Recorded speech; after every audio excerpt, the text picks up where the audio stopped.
We exist. Mark is just getting a drink. Hello, everyone. Hello. Awesome.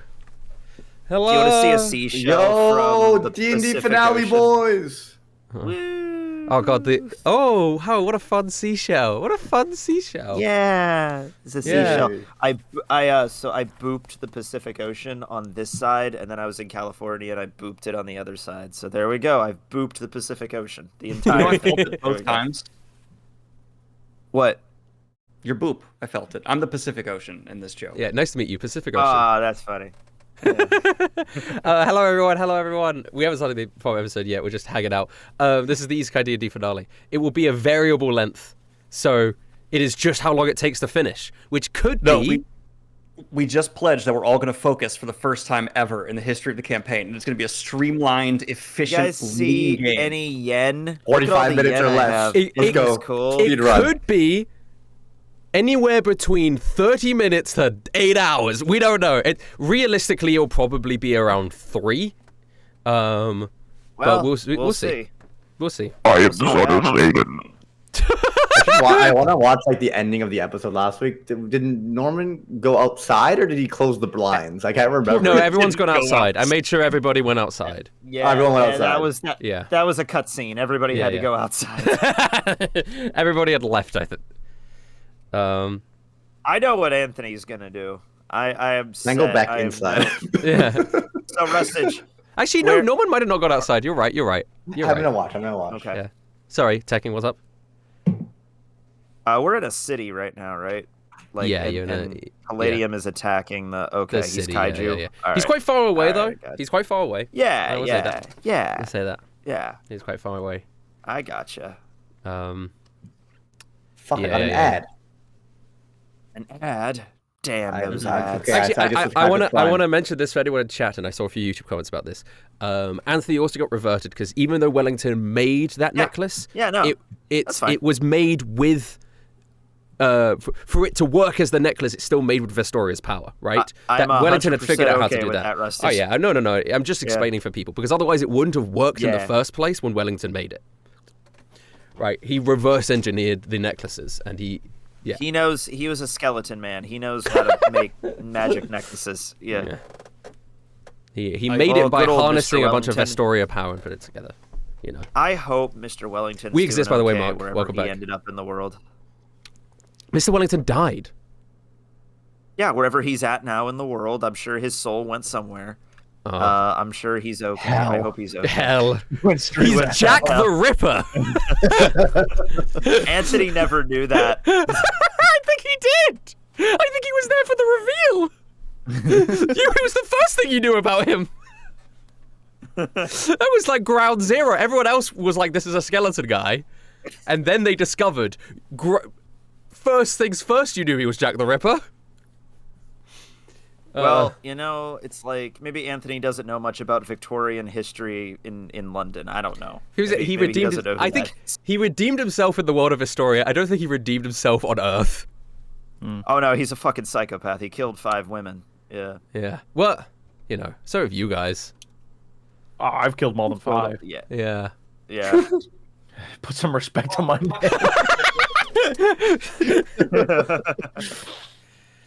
Oh gosh, sorry, no. Right, once Daniel Green sits down again, we can actually start the episode.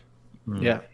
We'll do the intro and everything. Anthony skipped the day on. Okay, the history classes of the future are very different. They don't teach you anything about anything that happens in other countries, just in America. And it's just the history of McDonald's and Walmart and various corporations. Yeah. Oh, Mark, amazing.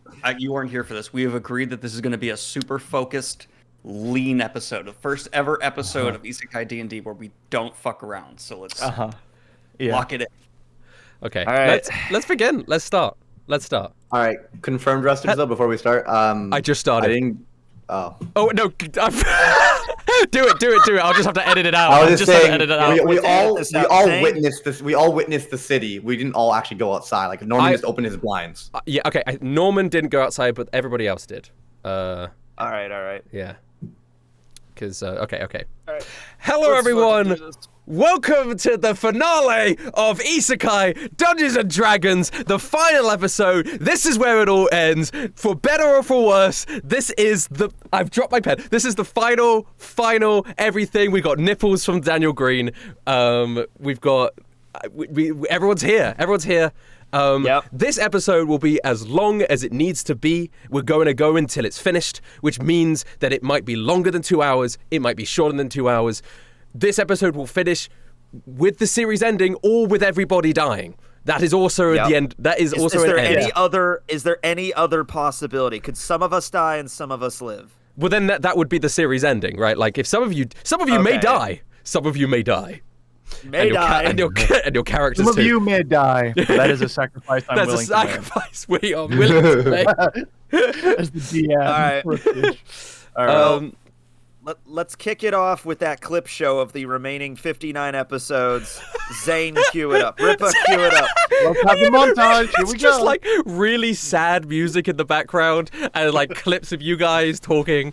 Beethoven. How we got here. And for some reason, like everybody looks like 10 years younger in the first episode. Like we've been doing this for like way longer than we realize. It's like kid pictures of us. You, man. We're all in the web cameras, but it's like 9-year-old me DMing for like a 25-year-old Mark and like. Huh? How much older am I? Earlier today, Kayla was like picking at my hair and being like, "Oh, I'm finding a bunch of gray hairs," which I did not have when this started. I have truly we're definitely. I have so many gray hairs in my beard now. I don't know if you can see them on camera, but Yeah, I'm starting to get them too. I don't have any gray hair, actually. Damn, Isekai D&D is fucking stressful, man. Another announcement I want to make is when this episode goes out on YouTube a week from now. And so if you're listening to the edited version now, there will be an Isekai Dungeons & Dragons poster up on the merch store. The link will be as a big celebration because the card game is taking fucking ages to ship to that's a whole process. I won't go into details. The card game is coming. It will exist. I promise.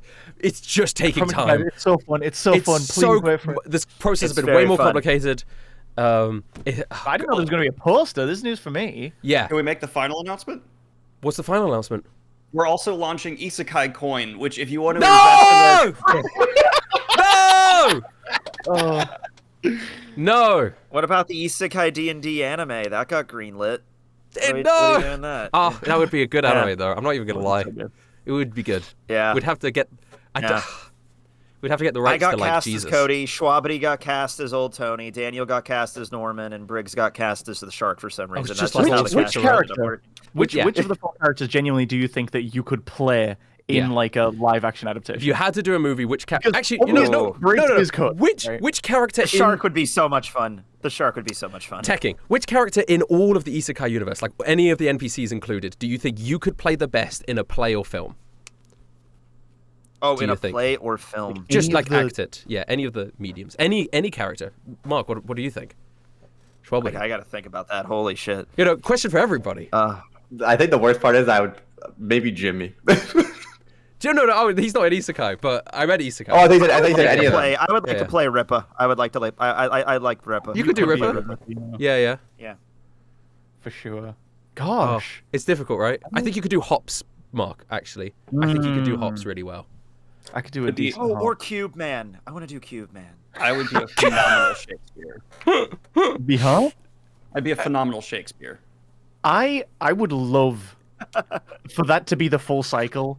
Is like to you playing him would be just that's blessed. Oh man. Hey Briggs, do you remember way back when we said we are going to be focused this episode? Oh my god, I forgot that we even started, dude. I really forgot we started. Sorry. Okay. All right. The last thing that happened was you guys finished off Waloxia. You got back to the Void. Vestoria's like, I feel so many of my Vestoria juices returning to me. I feel so powerful now. I can give you guys a long rest. I can give you guys, all of this. But before she was able to do so, she was stabbed through the chest by Palladium. And he transported you guys back to Earth, where you guys have no powers whatsoever. You were reverted back to your pre-Isekai states.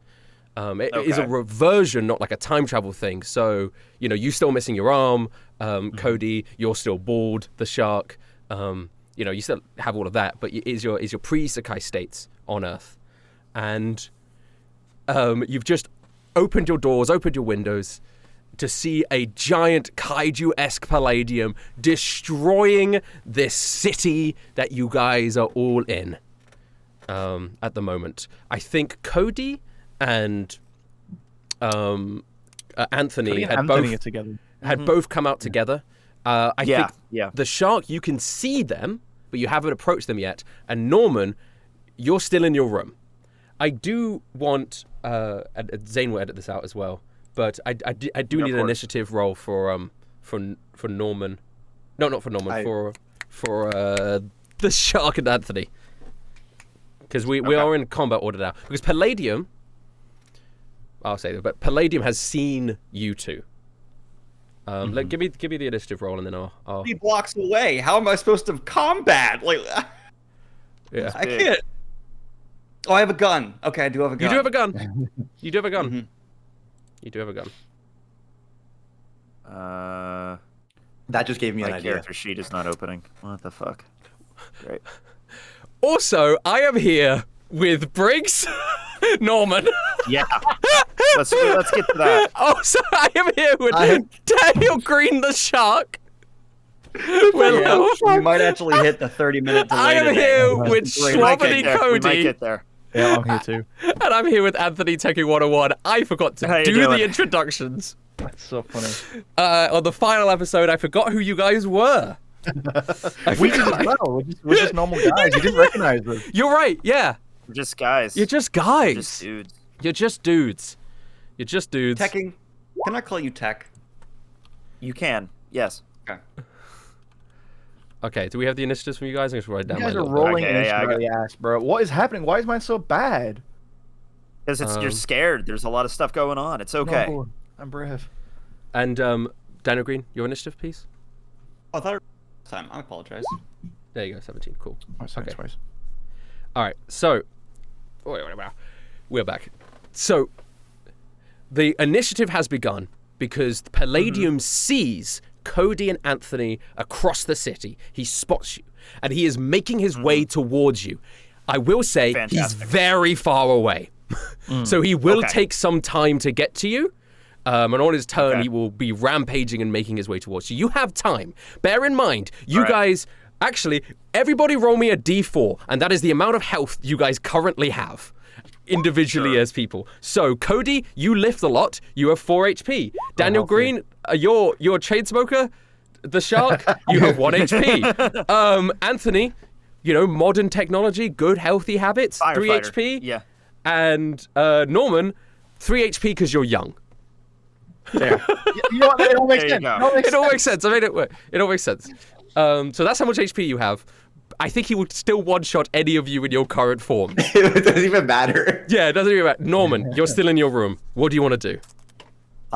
So I had opened the blinds, saw Mecha Palladium, closed the blinds. I'm like, I don't know what to do. But I'm gonna have to walk downstairs at some point. So I'm walking downstairs. Your parents are down there. Yeah, your mom's just watching the TV, and on the TV, Palladium is rolling through, and she goes, "Whoa, what the fuck is happening?"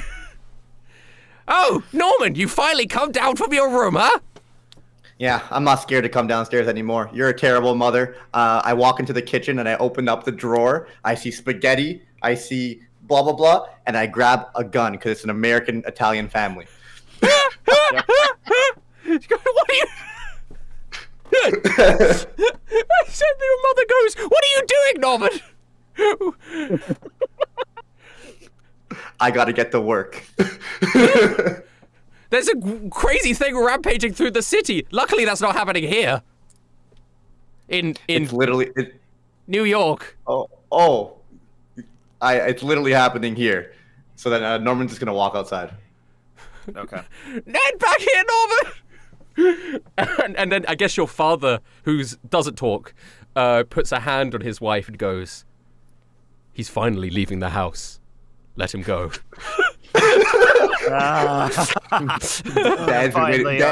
Dad would say to leave the house and get a job since for the last 10 years. And when you open the door, it does essentially transport you to this city that isn't New York, where you're from. Okay. And you see, and that's what you saw through your window as well. And you walk out, and you see Anthony and Cody standing there. Boys. Yeah. What the fuck is going on? You tell me, dude. Yeah, I will say. Crazy shit's going down. Yeah, it's your action to open the door, though. It's your action to open door. I just want to reunite with the boys and group up. So you've now reunited. Right. It is now Palladium's turn. He's going to take a step towards. He also sees Norman. Step. Smoke billowing off. You see people running and screaming in the distance. Tekking, your turn. Okay. All right, let's roll with this. Anthony, by the way, I balk at the idea that he is as weak as a normal human. He is a fucking firefighter. He goes into burning buildings. He has training. He knows what he's doing. I am going to try to find a fire truck. Okay, give me a perception, but it's just a D20. Yes. It's just a flat D20. Just a flat D20. I can deal with that. D20 skills. Yeah, give me a flat D20. That's your perception here. Oh. Damn They unfortunately they were underfunded because the mayor he RUSTAGE, doesn't. I hate you. Yeah, you got a 4. Yeah, the fire trucks in this here are underfunded. Yeah. So it's going to take you a little bit longer to find it. You will find it on your next turn. Looking for one. But right now I'm you still cannot find for a fire one. Truck. Yeah. Okay. Yeah. You actually you see like a sad firefighter. Who's like walking dejected, and you ask him, and he's like, well, "I'd just been fired, man." Ironic, but they've been doing cuts to the fire department in this city. No, okay, that makes sense. Actually, it's in America. Yeah. Okay, gotcha. No problem. Okay, well, I'm gonna go find a fire truck because we gotta get. We gotta get some wheels. You said America, and he goes, "We're not in America. You bloody yank." Where are we right now? Whoa, and he walks off. Okay, it is Daniel Green's turn.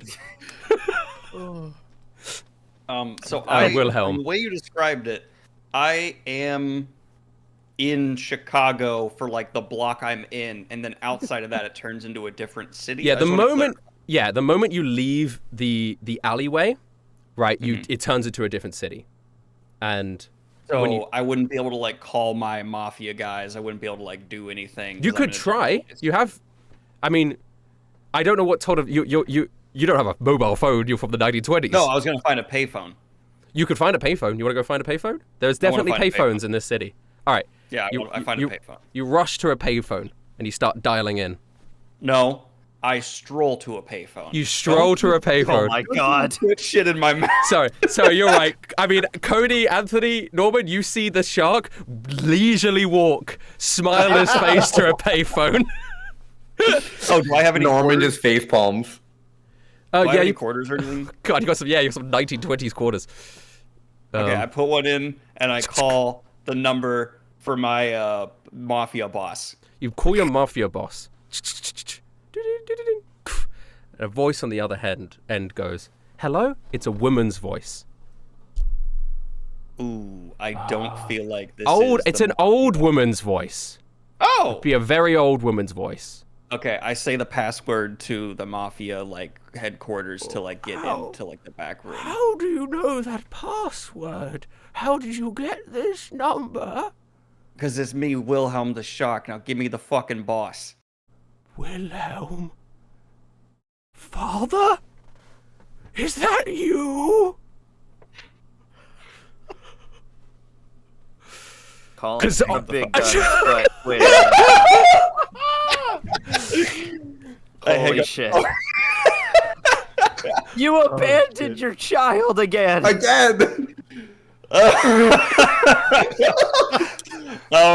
go back in the alley. when you try, the alley is now it's not that Chicago alley anymore. Like when you turn around, you see that alley. It's an alley that just goes to a park somewhere. Do I see the boys? You do see the boys. Yeah, you see the boys. I go to the boys.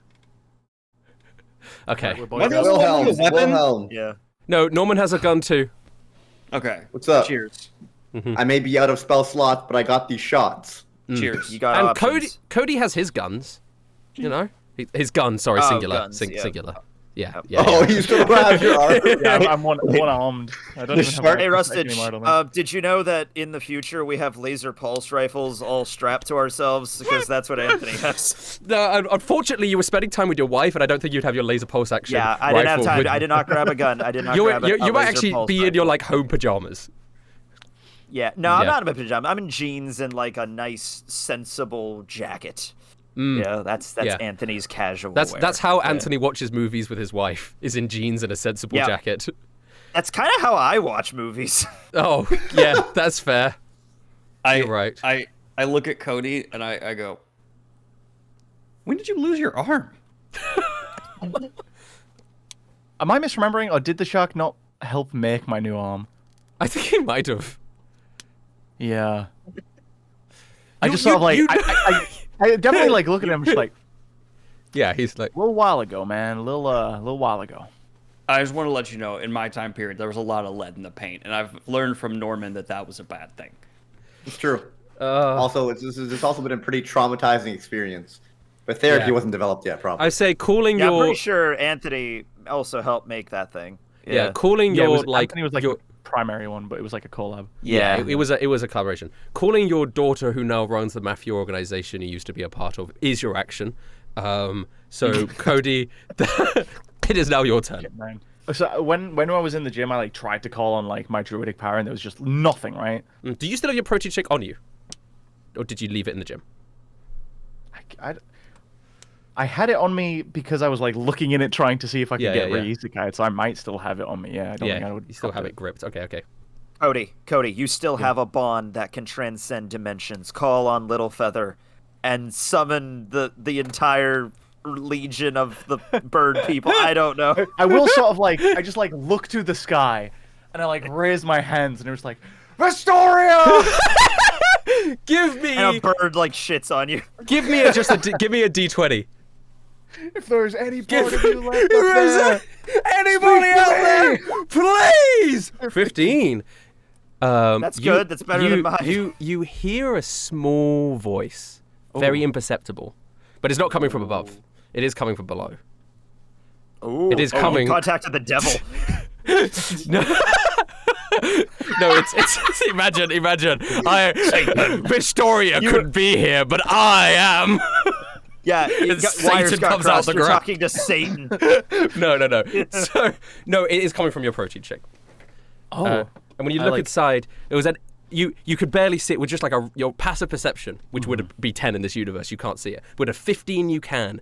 A sort of an imperceptible little like glow at the bottom, and you see it start to get bigger, and you see a little finger poking out of it. Astoria. But like, yeah, is the hand like reaching up or something? It's just a finger at the moment.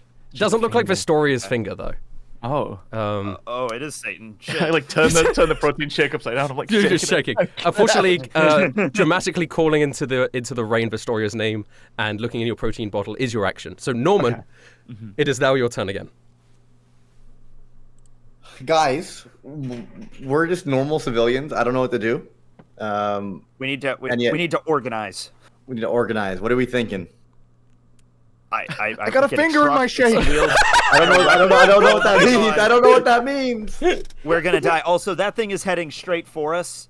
So we got to figure out a way to like get to a location that's reinforced heavily or out of all these places. I don't want to fight in the middle of this city where everybody's gonna get crushed. I feel like this can't be real. This has to be some type of spell. Well, believe it, because it's happening now, Norman. All the stuff we've been through together. Oh god, evil hours. So you looked into your protein shake and tried to make a call. What would I be able to do? It was like a manga, or a DS or something. Yeah, something like that. Oh, it was your spellbook, your manga spellbook, right? No, it was a DS. I'm pretty sure. Oh, it was a DS. It was either a hentai volume or a DS. I can't remember. We may have changed it. It was a DS. It's a DS. It's a DS. 100% a DS. Original generation. But you don't have your DS on you, so you'd have to find a DS somewhere. What's DS? A Nintendo DS. Is there any? Is there stores around? How far is Palladium, by the way? Like how far? Decently far. He'll get here in a few rounds. You can't really gauge the distance, but he's coming. Any stores nearby? Give me a perception. You're looking for an electronics store. In London. Norman doesn't know London, which should be fairly. I don't know. Hold on, he didn't say it was London. I didn't say that. It's not been said. It's not even implied. Keep that to yourself. I could tell. It's Manchester. Come on now. Yeah. It's Birmingham. Okay. Yeah, we're just in Schwabity's neighborhood. Oh, what is this? Norman, you're not wearing your glasses. You forgot to put them on when you came out. We're guys, dead. Guys, we're dead. I need to go home and get my glasses, but home's not there anymore. I can't see without my glasses. I only needed to get a 10 for this one. It's rough. All right, this was a fantastic D&D. I loved being part of all of this with you. You desperately looking around for an electronics store and realizing that you are blind because you don't have glasses. I forgot how to see mid-roll. Yeah, unfortunately, that is your action. Palladium's turn. Okay. He takes another step towards you. He another step. He grabs this giant circular Ferris wheel-looking thing with little pods that go round. And he grabs that and he throws it and it lands smash somewhere near you. Good thing he doesn't throw it at us. Yeah, it's like you could describe it as like the eye of a city. Right, yeah, like some kind of eye. Gotcha. Yeah. So when we walked out of the buildings that we were in, obviously it's no longer those buildings behind us, right? Yeah. But like, is there still buildings there? Like there's still buildings. Yeah, there's yeah. It is. So we're just it is in the now... middle of the city. It's not like some illusory landscape or something. It is now Anthony's turn. We need to get the fuck out of here. We need something to work with. I'm going to roll again to look for... Okay, not necessarily a fire truck. I'm looking at fire truck as my first thing. But, like, if I could find a double-decker bus or some kind of... Let's comment on this place have a double-decker bus for chance. This is London. That's better. That's better. We watched Harry Potter once. You found a single-decker bus. There's no two double-decker bus that serves this area. It's a suburban area, unfortunately. So, all right, Okay. Yeah, it's a single-decker bus. Should we commandeer this bus? This is an emergency. I'm already grabbing the. I'm grabbing the dude and throwing him out. We don't have time for this shit. Guys, get on the bus. Come on, we're going. What side is the wheel on, Daniel? It's on the left.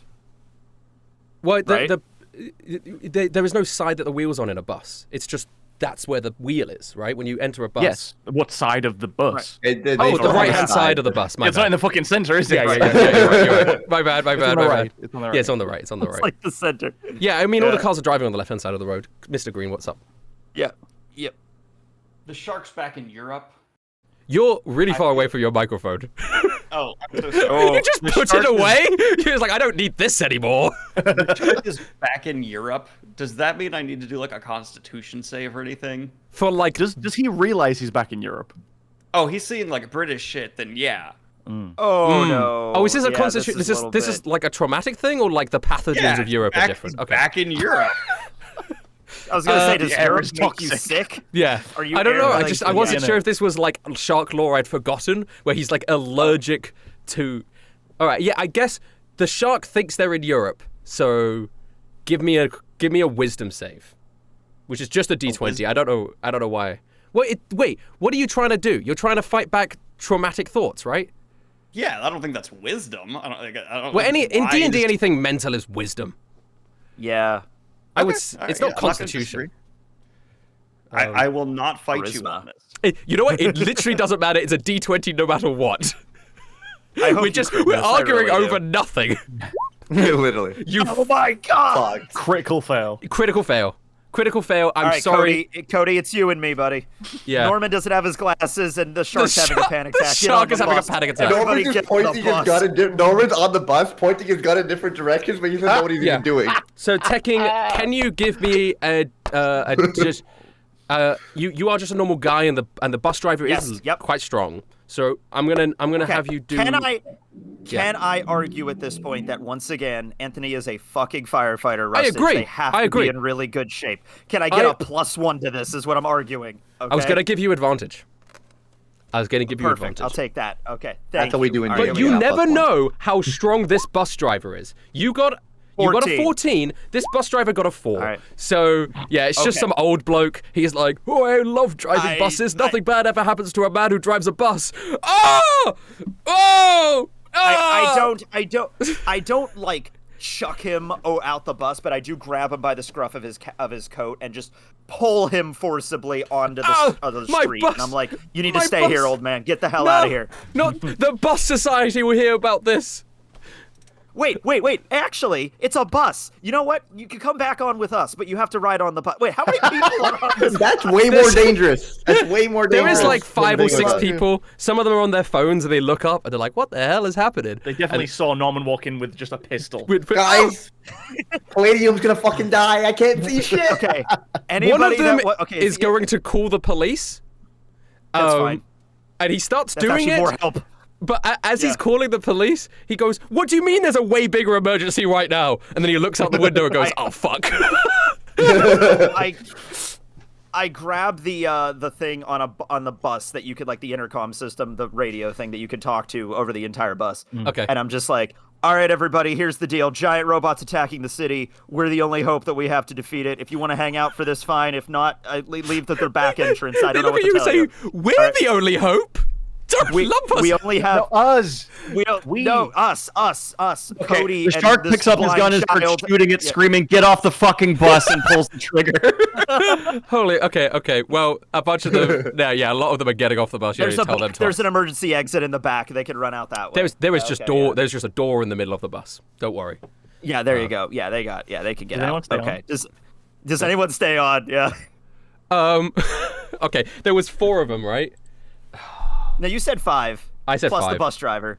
Okay. Oh gosh, you know what? I'm gonna roll a d20. 14-year-old Jotaro looking ass. If it's above, I just want to see if. No. None of them stay. Okay. Okay, that's fine. All right. Good luck to you. I hope none of you die. Find a safe spot to hide. Seek shelter. Okay. And hopefully we'll win the day. They start running. Thank you for choosing Isekai Airlines. Please leave us a review. All right. Okay, you're hijacking. Yeah, hijacking a bus is your action. Yeah. Daniel Green, having your PTSD attack and then firing your gun is also going to be your action. That's fair. That's part of it. Cody, back to you. The hole is getting bigger in the protein shake. I'm just like looking. It's now a hand. There is now a hand. Is it a little like fingerless gloved hand? I said to Anthony, I'm just like, dude, I think this might be important. Keep us away from the giant guy until I figure out who's trying to get through my mouth. We need to stall. Okay. Can I like take the hand? You can grab the hand now. Like, Okay. I want to try and trying to pull them out of the bottle. Give me a d20. All right. Fate is decided by the rolls of d20s. 8. You hear a tiny voice on the other side that's going, ow, ow, ow, ah. Do I recognize the voice? Does the voice sound familiar? Yes. In losing my sight, do I now understand? I better hear you become Daredevil. You can say. I think it's too quiet for you. You recognize the voice, but you can't narrow it down quite. But it's like that voice sounds familiar. How did you just grab the hand? It had like a fingerless glove, quite dirty fingernails. Norman. Okay, I am going to try and grab the hand or grab Cody's shoulders and be like, boys, let's do this together. Oh yeah, you like grab the bottom of the bottle, I'll grab the hand. Okay, so power of friendship style.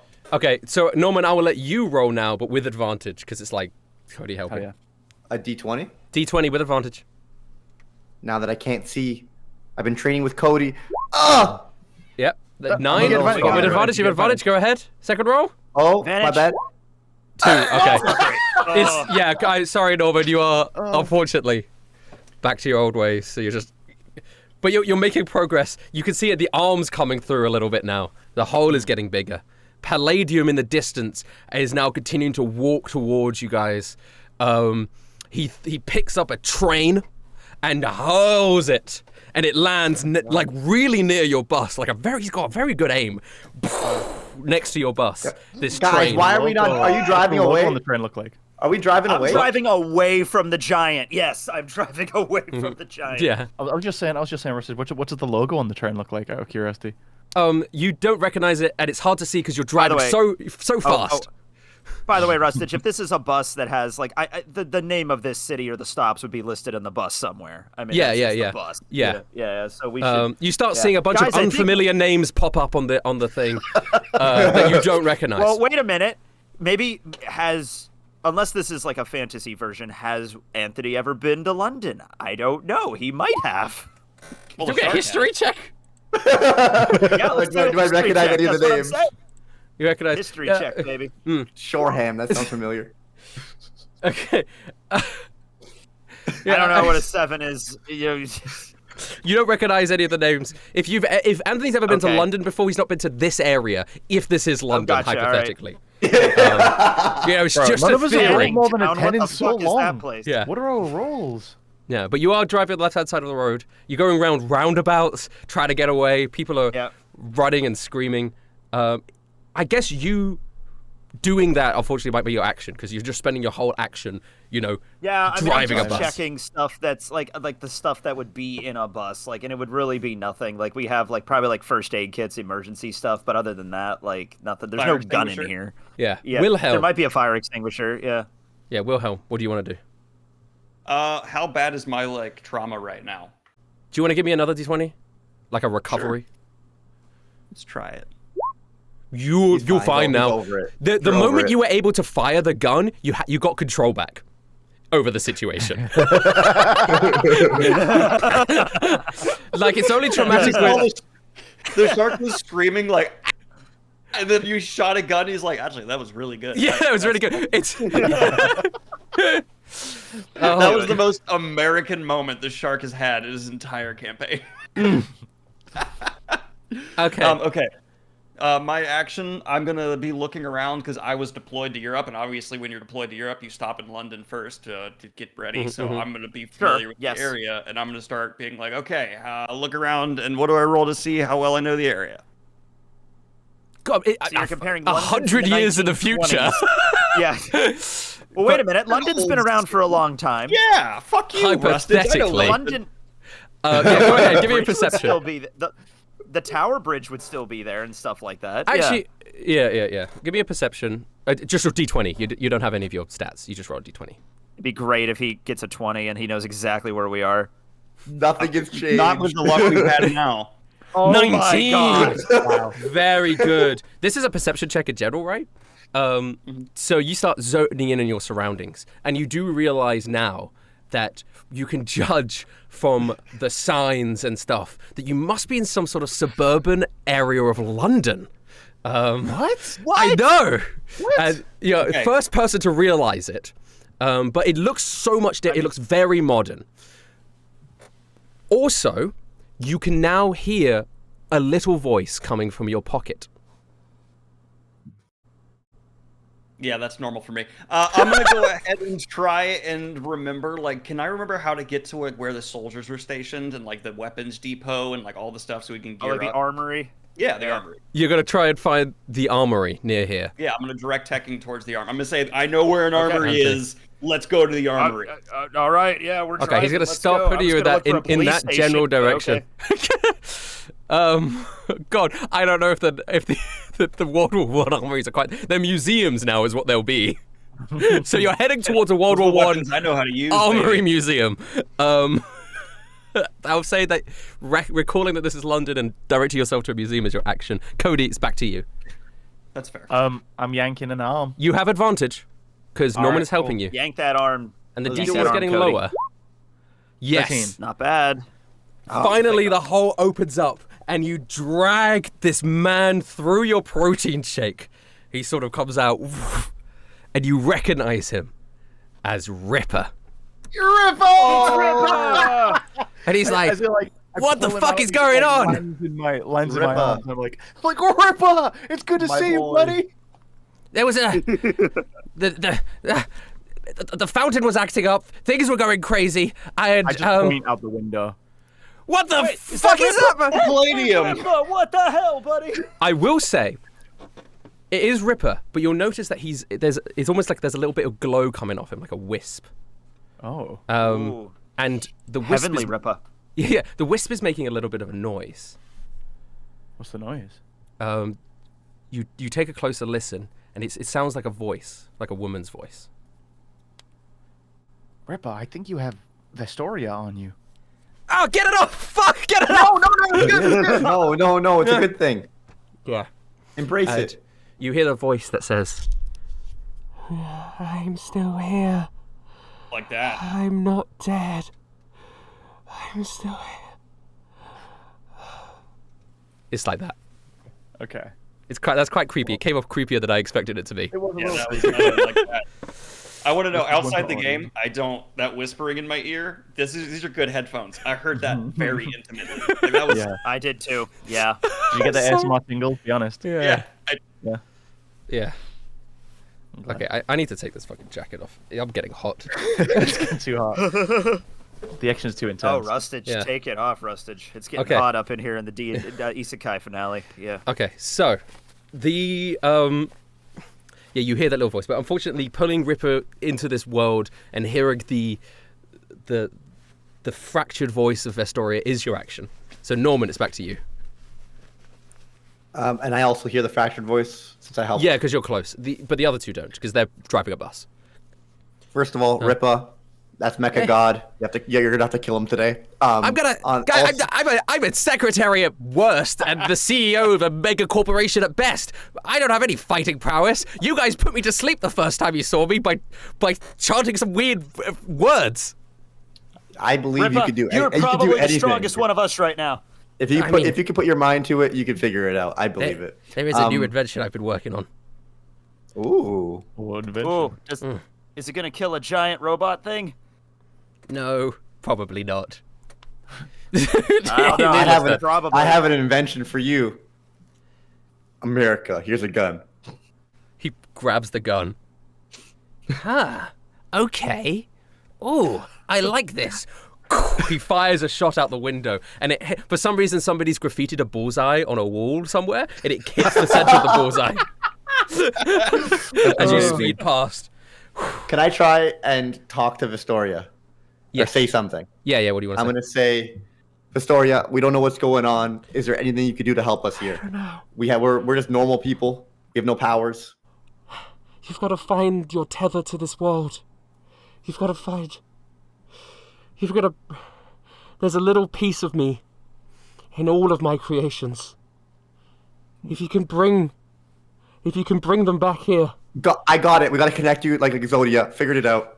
Okay. Is that how that works?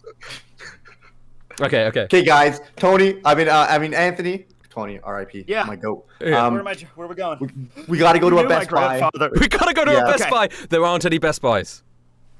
I don't see any Best Buys. I'm driving to this armory, I guess. Any electronic shops? Gotta go to like a Curry's PC World. It's just houses. There's just houses here, Norman. You gotta. All right. Well, maybe there'll be a kid with a DS. We gotta. All right. I'll keep my eye out for a kid with a DS. I can't believe on the way to the armory. On the way to the armory. Okay, armory first. I'll find a house nearby. Cody's just like looking out the window the whole time. He's like, the hell is a Greg's? None of you have to find some sort of electronic shop in this place, but you don't know the names of any because none of you are from here. We should have held someone hostage. Fuck. There are still plenty of people around. Wait, guys, there were like 5 people on this bus. They left all their bags and shit. Check their bags. Maybe they have something in there. I love robbing people. If there's any bags left, let's rifle through them. Okay, rifle through. Someone give me an investigation. I got it. That's my. Let me do it. Can the shark have advantage? Because this is something he's good at. Yeah, this is shark. something good at robbing people. You have advantage. Roll me 2d20. 2d20. Oh, right. With advantage, right? Advantage. Yep. Come on. Perfect. 15 is good. Yeah. You find a land.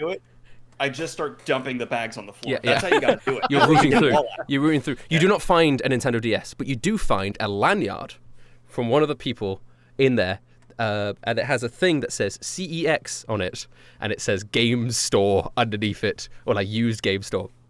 For anyone, CEX is a chain of game stores, and they sell. I can smell the gamer sweat on that. I know where to go. They sell like we gotta go there. to Norman, would I? You show it to we're all gathered yeah, around, you're all like, gathered except for pouring Anthony, this who's on driving the Okay, bus. fair. Yeah, I'm just driving. So you No show weapons? No knives? no. That's a harmful stereotype. No. Just a machete. No knives, just a machete. I won't stand for it. These lovely men and women that are on this bus were law-abiding citizens. They did not have knives on them. What's up, Daniel Green? Not even like a letter opener, like a pair of scissors, No. nothing. Okay. Were there any wallets? Yeah, most people have wallets in their pockets and they left. None of them have them in their bags, I'll say. Yeah. Okay. Was there any? Maybe like a lady's purse or something, but There was like school textbooks in one of them. Okay. Start destroying the stuff just out of Start destroying. What are you doing back there? There is a laptop in one of the bags. I will say that as well. Oh, I smashed that. Okay. No. Yeah, well, I'll be honest. Me and the shark have no idea what a fucking laptop is. Yeah. Actually, yeah. Anthony's the only one who knows what any of these items would be, and he's driving the bus. Well, Norman. Yeah, I know what a laptop is. Sorry. But Norman. I need a gamer device. Yeah. Is there a Nintendo Switch in any of the? No, but Did anybody drop their?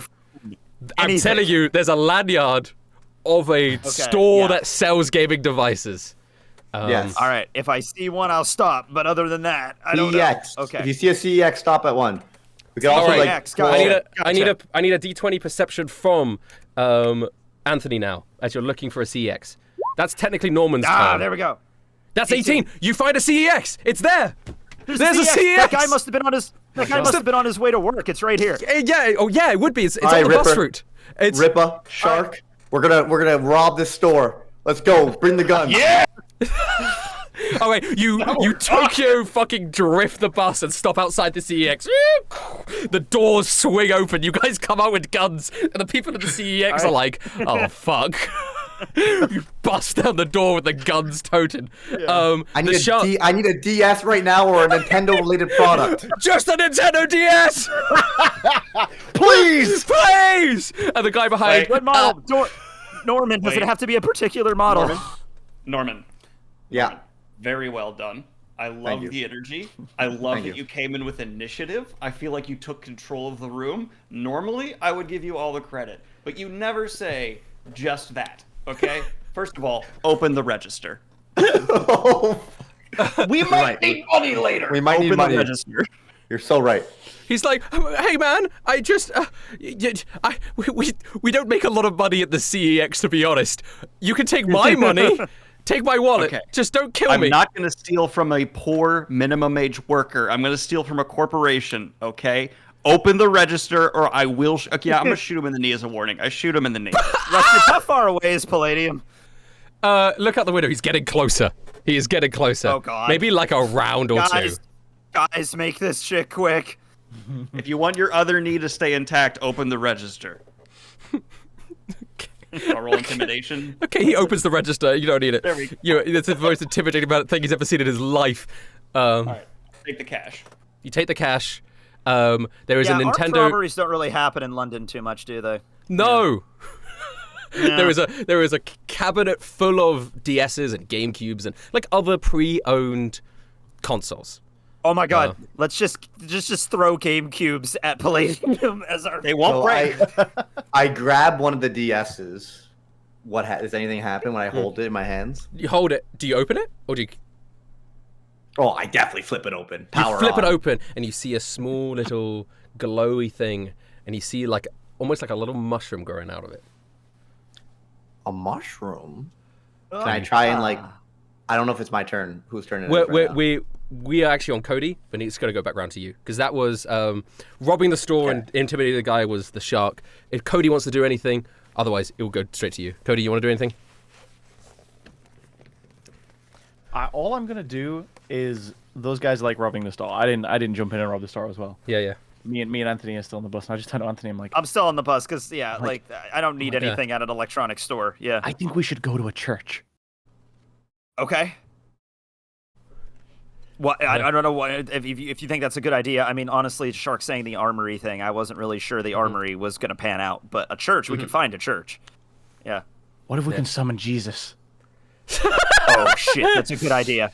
Okay. Also, if this is the real world, does he have more power or less power here? I don't know how this would work. Anthony has not been informed about what you guys are doing in terms of looking for the bus. Looking for the objects that you got isekai'd through. I don't know if you want to tell him that, Cody. How did Anthony get isekai'd? Importantly, I think he got isekai'd through a TV, right? The TV he was watching with his wife? Oh shit, yeah, probably. No, wasn't it a burning building? Wasn't I in a burning building when it happened? Oh no, yeah, you were in a fire. You were in a because Carter Grayson, Lightspeed Rescue. Yeah, like that's you were actively rescued. Yeah. All right. Well, we need to set the electronics store on fire, and then did you come in? Anthony, did you stay in the bus or did you come in? I'm on the bus. He's on the bus with Cody. Him and Cody are on the bus. I guess we don't know what happened. Okay. So Cody Norman would have after pulling Ripper through the thing. I think Cody would have said to Anthony like. He's communicated that to Anthony. Oh, you're trying to get Mr. Wellington was the one that isekai'd me, but he's dead now, so he would be. Can we bring him back to life? He always wanted that. He always wanted to live. He's also not Vestorian, so so he wouldn't have a piece of Vestoria in him. Oh, wait. We tried to the Jack the Ripper murder sites, and that's where. Anthony, what was it that you were pulled through? Because I was pulled through this little thing.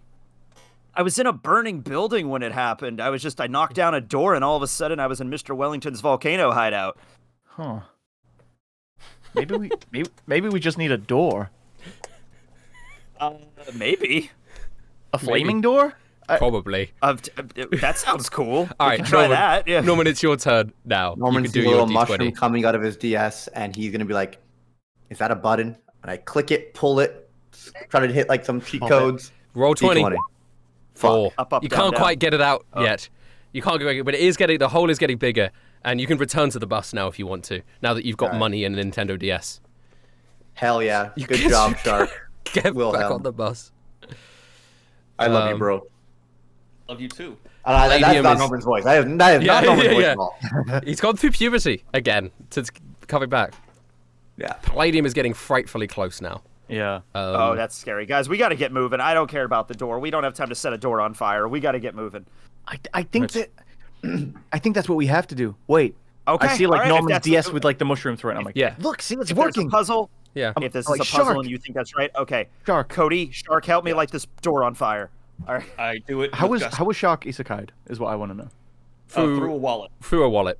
Through a wallet. So, in order to get both of the isekai items, we are going to need to rob someone and set a door on fire. Yeah. Yes. Yeah. Sure. The door on fire doesn't seem like that bad of a thing, really. But we're gonna rob somebody. Okay, I feel bad, but I then go back and I take the wallet from the store clerk guy. Yeah. He goes, well, you just said you didn't need my wallet. You said you weren't going to rob someone who makes minimum wage. I know, I'm sorry, I need to go home. I think my daughter's here and I don't want to confront that. Do you open the wallet? Yeah. You open the wallet and you hear, oh. Oh, I reach in. Give me a D20. Not like strength or anything? No, it's just a D20. Okay, fucking whatever. 10 is good enough. All I ever needed was a 10. You guys kept rolling 5s and 6s. You grab the hand, and out of the wallet, it can't be Jesus because he's not Vestorian. It's Julag. Oh, damn. Julag comes through. Awkward for the shark. They realize they're holding hands for a sec. Fuck it. Oh. He's like, hey, did you like my singing? No. And he's glowing a little bit. Can I try to push him back? Oh my God. He's like, he's awkward. But you hear Vestoria's voice louder now. And actually the two wisps now from Ripper and from Julag, they sort of leave them now and they start creating like an orb, almost like a spirit bomb. Now you can see an orb being formed near you. That's near you guys. All right. I'm gonna jump off the bus and light a door on fire real quick then. Cool. I did do his turn before yours, so you go ahead and light a door on fire. The CEX door on fire? Yeah, is it the CEX door? You just fucking up this one building in particular? I jump off the bus and I look for an ordinary probably a residential door that you could open. Okay, not the place you robbed, just some guy's house. So yes, there is a residential door. Okay, I'll just light this guy's door on fire. It's to save the world. What are you using to light the door on fire? Okay, well, I'm a firefighter, so I would know a couple of different ways to start a fire. I could start an electrical fire. I could do that. Cool. Yeah. Okay. Okay, I don't even know. I don't think I need you to roll to start a fire because it's just something you know how to do. I feel like I would know how to do that. Yeah. The fire goes up. It's like the bottom of this big residential tower, and this city is awful with that. This has got horrid implications. What year I'm gonna put it out. I'm gonna put it out as soon as I open the door. But this has horrid cultural implications. There's a fire extinguisher on the bus. Yeah. All right. I open the door. I'm like, I hope this works. Is it magic? I grab the knob. Is it hot? Am I burning myself? What am I doing? Yeah, it is. It is hot. Okay. Guys, I don't know if this is gonna work, but I'm gonna try here. Okay, you open the door. It's just a house. It's just like a dead corpse, a burning corpse. No, actually, the thing about Anthony is, I'm gonna roll for you, Anthony. Actually, okay, go for it. Of course it'd be this guy. On the other side of the door, you need to pull him out. It's Smog. Smog! He's the guy you made the dagger for. He's that, he's there, and he's like, hey guys. I'm so sorry. Smog, it's handsome Smog as well. It's handsome Smog. No. He comes out like he's like proper mogging. I get down on my knees and I go to hug him. For our blind listeners. Yeah. I get down on my knees to go hug him. I'm like, I'm so happy to see that he's okay. Hey! He's smogging! He's smogging! He's smogging! He's smogging! He's smogging! Oh my god! Smog, listen to me. I'm sorry about everything, but are you ready to go save the world? Because I know you have it in you that you can do it. Okay. His spectral light flies off into this orb. We're gonna go back around to Cody and Norman now. It's just Norman's DS that's left. With the fire extinguisher. Cody, put the fire Cody, I need you to set me, bro. All right, I'll spot Norman. Sorry. Someone in chat said that's not Smog. That's just a British person. It's just so funny. I'll be honest, Rustage, when you started setting us up driving around London in a bus, I really thought you were gonna have us try and find your address. It's so funny. We have to find Rustage.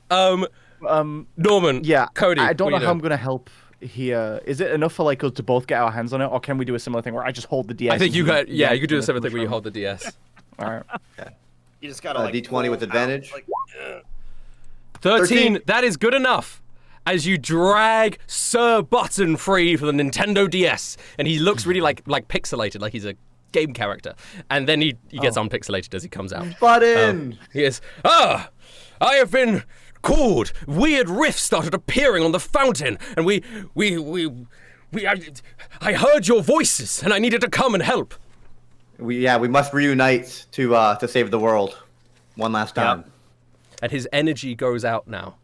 And that's Norman's turn. The next turn is Palladium's. His energy goes out, and the orb now forms into a thing that resembles Vestoria, an incorporeal Vestorian form. And you hear she goes, "Oh, I'm still alive.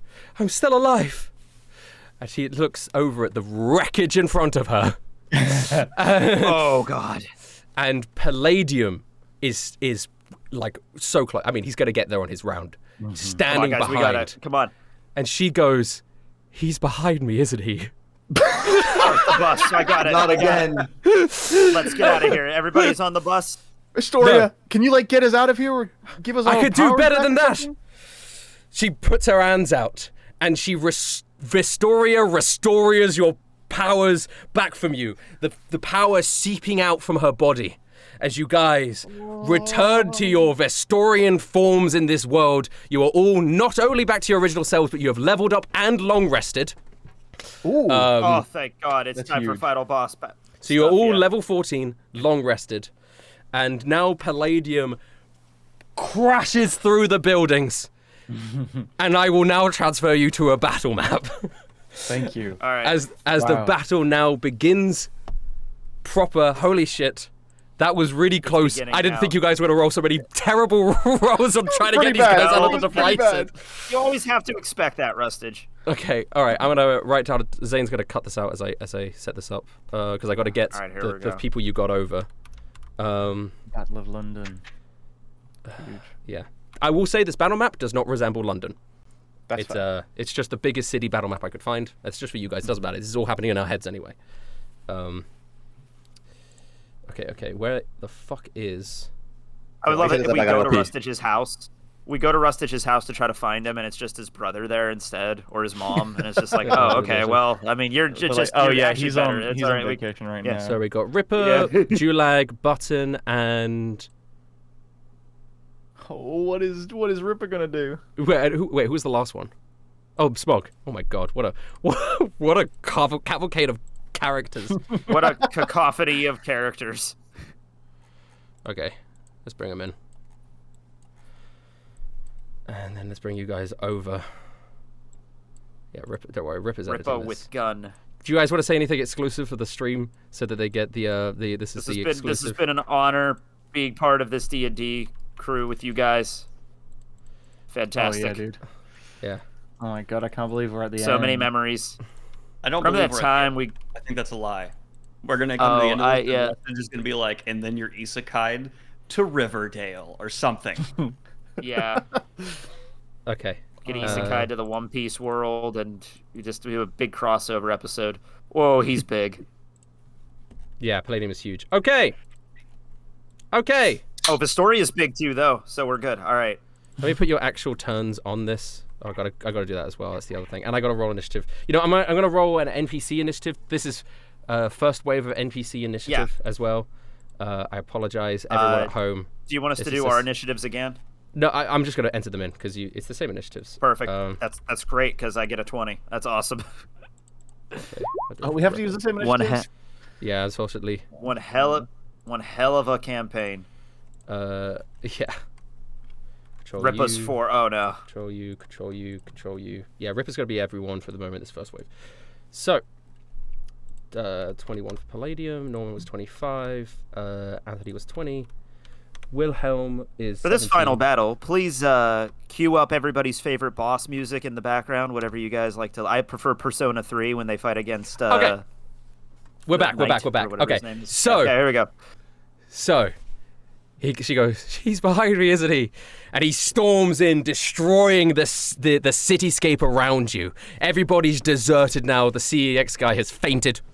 Vestoria is there, but she's relatively incorporeal, and she's like shrinking in size as well, as she gave a lot of her energy to you guys. Julag, Ripper, Sir Bot, and Smog are all going to be going on the same initiative order. But it is now turn time. And Palladium arriving was his action, right? Because we finished on Norman. Palladium arrived, his action. So we are starting with Anthony. Okay. So I got all my shit back? Yes. Oh, never mind. You're still just going in order. I was going to say, mine's 25. Yeah, no, but we're still in the same initiative order. Palladium, got it. His final turn was approaching. Anthony, it is now your turn. All right. That's fine. All right, Rustage, how high up is Palladium? How tall is this dude? He's as tall as a skyscraper. Yeah, so very tall. Probably more than 120 feet then. Yeah, well, his face would be more than 120 feet. Yeah. Okay.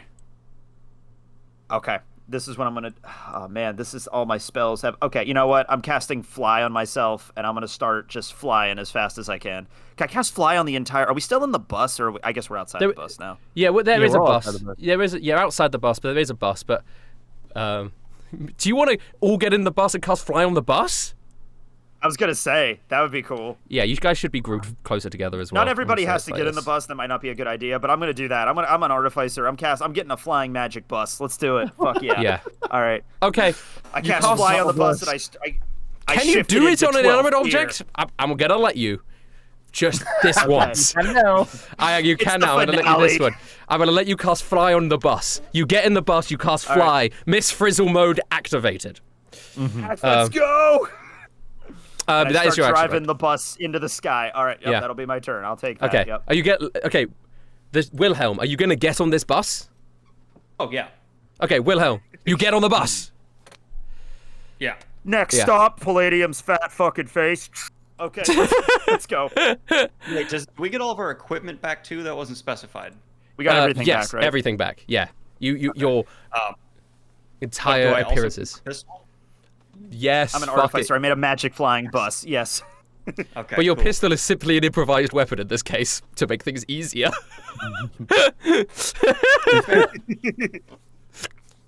All right.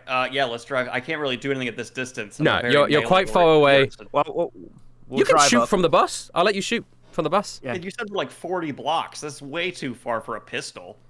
He's close to you. He's just 40 blocks close to you. He's just I was trying to aim for. I was thinking of using a spell on his head, and his head's too high up. So I need to get high up. But he's close enough for you to shoot at him. This is one of those tea-sucking double-decker buses, right? Nope, it's a single-decker bus. Aww. I know. All right, nice. I'm gonna shoot out one of the windows, then start shooting from the window. Cool. Give me your 2 improvised weapon attacks. That's your 2 gunshots. Okay.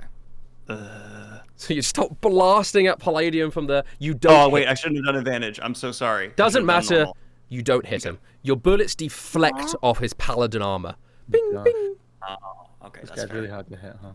Yeah. Oh yeah, we gotta figure out. We gotta hit him in the eyes or some shit. I don't know. Cody, it is now your turn. Are you getting on the bus? All right. No, I don't think so. What I'm gonna do is I'm gonna summon a dragon. Oh my god, the dragon? That's handy. Not the same dragon. Oh, different dragon? A less problematic dragon. Yeah, I call for. I would love like the different chromatic dragons, but there's a different problematic dragon for every type. Like they keep. Yeah. Wait, was it? Because. No, it was a conspiracy. Oh, what was it? Because when I summon a draconic dragon, I can choose a family, right? Chromatic, gem, or metallic. Yeah. I can't remember which one it was. Because you want to avoid it. Cody would very specifically not do that one again. You know what? Metallic. We'll go metallic. I don't think it was metallic. Oh, it was metallic. Metallic's the one everyone says. Metallic dragon was the problematic dragon. I'm going to summon a chromatic conspiracy dragon. Okay, chromatic dragon. Yeah. Chromatic dragon. Cool. Chromatic dragon's going to be like the racist dragon or something. He's going to be like... Yeah. It shares my initiative and takes its action immediately after mine. Cool. I sure you have the sheet for him. Yeah. You summon up the chromatic dragon. I will. You know, I'm going to Google random personality generator. Oh no, And I'm going to click generate. How fucked up's this one going to be? Submissive. You summon the dragon, and he goes. Shit. I didn't say that. I just said he's submissive. He gets summoned, and he goes, "Master, please ride me. I will be such a good dragon for you." I'm not gonna do that. Oh, because I don't deserve it, right? Because I'm because I'm a pathetic little dragon slut.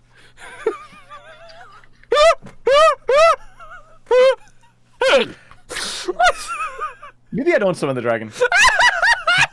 Maybe I use my bonus action to dispel some of the chronic spirit.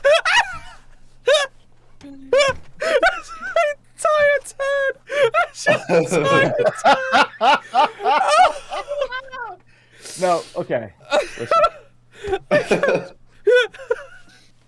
Oh god. Oh god, I like how I said not in a sexual way, and I couldn't help myself. You made it so sexual so quickly. Oh, I'm gonna cry. Okay. Okay. What's the dragon doing? The dragon is going to attack this thing's face. I was just trying to figure out if I had... I don't think I do. Well, I have a... I have a flying dinosaur I can turn into. It's just not that good. That's something. So I think instead of turning into a flying dragon, I'm just gonna get back onto the back of my dragon. Oh, okay. Oh, okay. Not onto the bus. You're getting on the dragon. Okay. I'm gonna get on the dragon. I'm gonna fly up with my dragon. He goes. Yes. Thank you. This is a worst case scenario for me. Is this worse than Conspiracy Cody. Dragon? Probably. Wait, what? Okay, Cody, that's your turn, right? I guess you can make movement with your dragon. No. Yeah. So your dragon takes an action. Yeah. Go, dragon. And he's just going to move his full movement towards this thing's face, so it can move 60 feet. So it's going to fly up to sort of like his waist, I guess. Yeah. And make an attack. Oh, let's see. Also, this thing has a radiant. I can choose one of its damage resistances, and I gain that damage resistance. Okay. I'm gonna gain radiant damage resistance because I assume that's what bro's gonna be hitting us with. Mm-hmm. So it makes 2 rend attacks, and it uses his breath weapon. That's a rend is good. Yeah. Well, it might be. Let's see. To hit is. Oh, it's my spell attack modifier to hit. Oh, wait, that's actually so good. That's actually really good. We're level 14 now. Mm-hmm. Sorry, I missed because I was laughing so fucking hard. So what's the element of this dragon again? Well, it's chromatic. Or is it just chromatic? It doesn't have a particular color. It just pings off the armor of Palladium, and he looks down at your dragon. Oh my god, this second dragon attack. Second dragon attack also misses. Oh my god. He looks down. Third dragon attack is a breath weapon. Go ahead. He does a saving throw, right? 30-foot cone, dexterity saving throw, 18 is the DC. He succeeds. Fuck me. Does it do no damage? God. Or half damage? Half as much damage. So it's 2d6 of a type the dragon has resistance to. Necrotic. Yeah, just do it. Necrotic. Okay, cool. So 2d6 necrotic. He takes 2 damage. 2 damage. Okay. So he takes 2 damage. He's going to take a legendary action. Oh, of course. Okay. Yep. And he's going to smite your dragon. How much HP does your dragon have? 50. He's going to do God Smite. Okay. He brings up his 2-handed giant greatsword he's been destroying buildings with. He slashes through your dragon, dealing 6... Oh, that's a lot of damage. That poofs the dragon. Dealing 67 points of damage and decimating your chromatic dragon mid-air. Whoa, shit. The dragon goes, I probably deserved it, and dies. You're welcome. You are now falling. You are now falling. Yeah. You're falling 60 feet. Wow, Cody, how relative are you to the bus? Because I would imagine the bus and me were heading up at like the same time. I'll give them an opportunity to swing by and pick you up on the bus. Okay. You could just land on the roof of the bus or whatever. Like if I land on the roof, that'd be cool. Mm-hmm. All of the other NPCs, I think, are also going to get in this bus. Just so you know. Wait, he has radiant resistance. Is it radiant damage? Oh yeah, what type of damage is it? It is radiant damage. Oh, it has resistance to radiant. Yes, it takes half damage. Yeah. He was so submissive, he pretended like he got wrecked, but actually... he takes half of the 53, right? So... Right. So it's 26.5. 27, I guess. Yeah, so that's 27 plus 14. Stays around so it takes 41 damage. So he's still alive. Okay. He goes, 9 health. You know what? I'm feeling a little bit like the dominant dragon now, as he flies back up. Oh no! And he's like, yeah, you bitch. Yeah, you big bitch. All right, let's not overdo it. Okay. Harder. The rest of the NPCs get on the bus. A lot of them are melee range. They're going to wait for you to fly closer to do anything. But Ripper goes, Yeah. I guess it's time for my invention. And he... Do it, Ripper. He pulls out a gauntlet that he puts on. And the gauntlet's made of lots of little squares. Sick. You recognize the squares. You wouldn't, Anthony, but the shark would, but he's gone for the moment. But the audience at home will recognize them as the quadrones from the city where... where you guys remember had to fight them in Hops' office? Yeah. Well, that's where they live, and Ripper has managed to create... He's managed to tame them into a weapon. and he puts out his hand, and a bunch of them fly out almost like a swarm, and that is the attack going towards Palladium. Let's see if it hits. The Quadrome Gauntlet. It doesn't hit. The Quadrome smash into the armor and just sort of drop down. Okay. Cody, the attack you used, what saving throw was that for him? Dexterity. Okay, so he's good. He's good at Dex. I'm just gonna cycle through all of the skills. There's got to be one he's not good at. I get the feeling he's gonna be good at everything. Yeah. Yeah. Well, there might be one he's not as good as. He doesn't look charismatic to me. He's a fucking. Yeah, he's a dweeb. Norman, I will say it's the top of the round now, Norman. It is your turn, but since it's the top of the round, you do notice that what Vestoria is currently doing is like energy is flowing out of her, and small cracks are starting to appear around the city. Near you. Oh. And she's like, I gave her a lisp. Just make sure she doesn't. He doesn't get to me. I gotta try my best to help as much as I can. Where is she? Let me just zoom in on this map. She's just standing right in the middle of the road, right in front of him. Oh, yeah. Okay. You know what? I'll try and draw his attention then. Mm-hmm. Norman starts glowing a little bit. He's like, I learned a lot from this Isekai journey. He's like, it's not. I always relied on others for satisfaction, and I didn't work on myself. And I start growing taller. My clothes start ripping off. Scales start appearing from my body. He's like, I was looking for snake girls when I had to become one myself. Dragonic. No. A snake, or like I use dragonic transformation. Oh my god! I want to turn into like a Chad, like a Chad, like Dragonborn, like scales, but like half. Holy shit! Possible. Holy shit! Holy shit! With a roar, you draw on the magic of dragons to transform yourself, taking on dragonic features. You gain the following benefits. Okay, so I'm going to fly. You got breath weapon. Breath weapon and wings, and breath weapon is a bonus action. Oh. Yeah. Is it my action to turn into a dragon though? It's a bonus action to cast a spell. It's a bonus action to cast the spell, but it says when you cast the spell and as a bonus action of subsequent turns. Okay. So you might want to move towards Palladium first before you turn into a dragon. I was gonna fly with the wings of the dragon though. I have 60 feet of movement. I know, but your breath weapon happens immediately as you turn into the dragon. Okay, so knowing that, as I'm walking, I'm gonna like transform as I'm walking, if that's okay. Yeah. I'm using my movement, and then towards the end of my movement, I finish my transformation. So you'll just be burning his feet at the moment, but he will be in range. I mean, to be fair, it is a 60-foot cone. It's a 60-foot cone, so he's in range. Both his feet. And then you could fly afterwards. Go ahead. Give me the 68. And I am going to use breath. 68. He does need to make a dexterity saving throw. He succeeds. But you're still going to do the half damage. There's still damage. Still damage going through. 24. 12 damage. 12 damage. And then I am going to fly up into the sky. Okay. So you fly up into the air, floating there now in dragon form. The dominant dragon looks over at you and gives you a wink. Oh. I don't...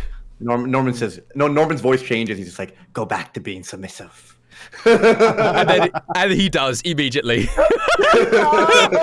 He immediately goes back to being submissive. Unfortunately for everybody involved in this D&D campaign, it is now Palladium's turn. Oh boy, here we go. All right. Don't say it like that.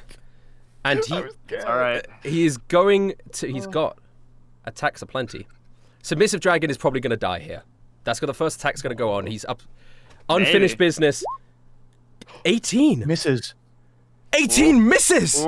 He has 19 natural armor.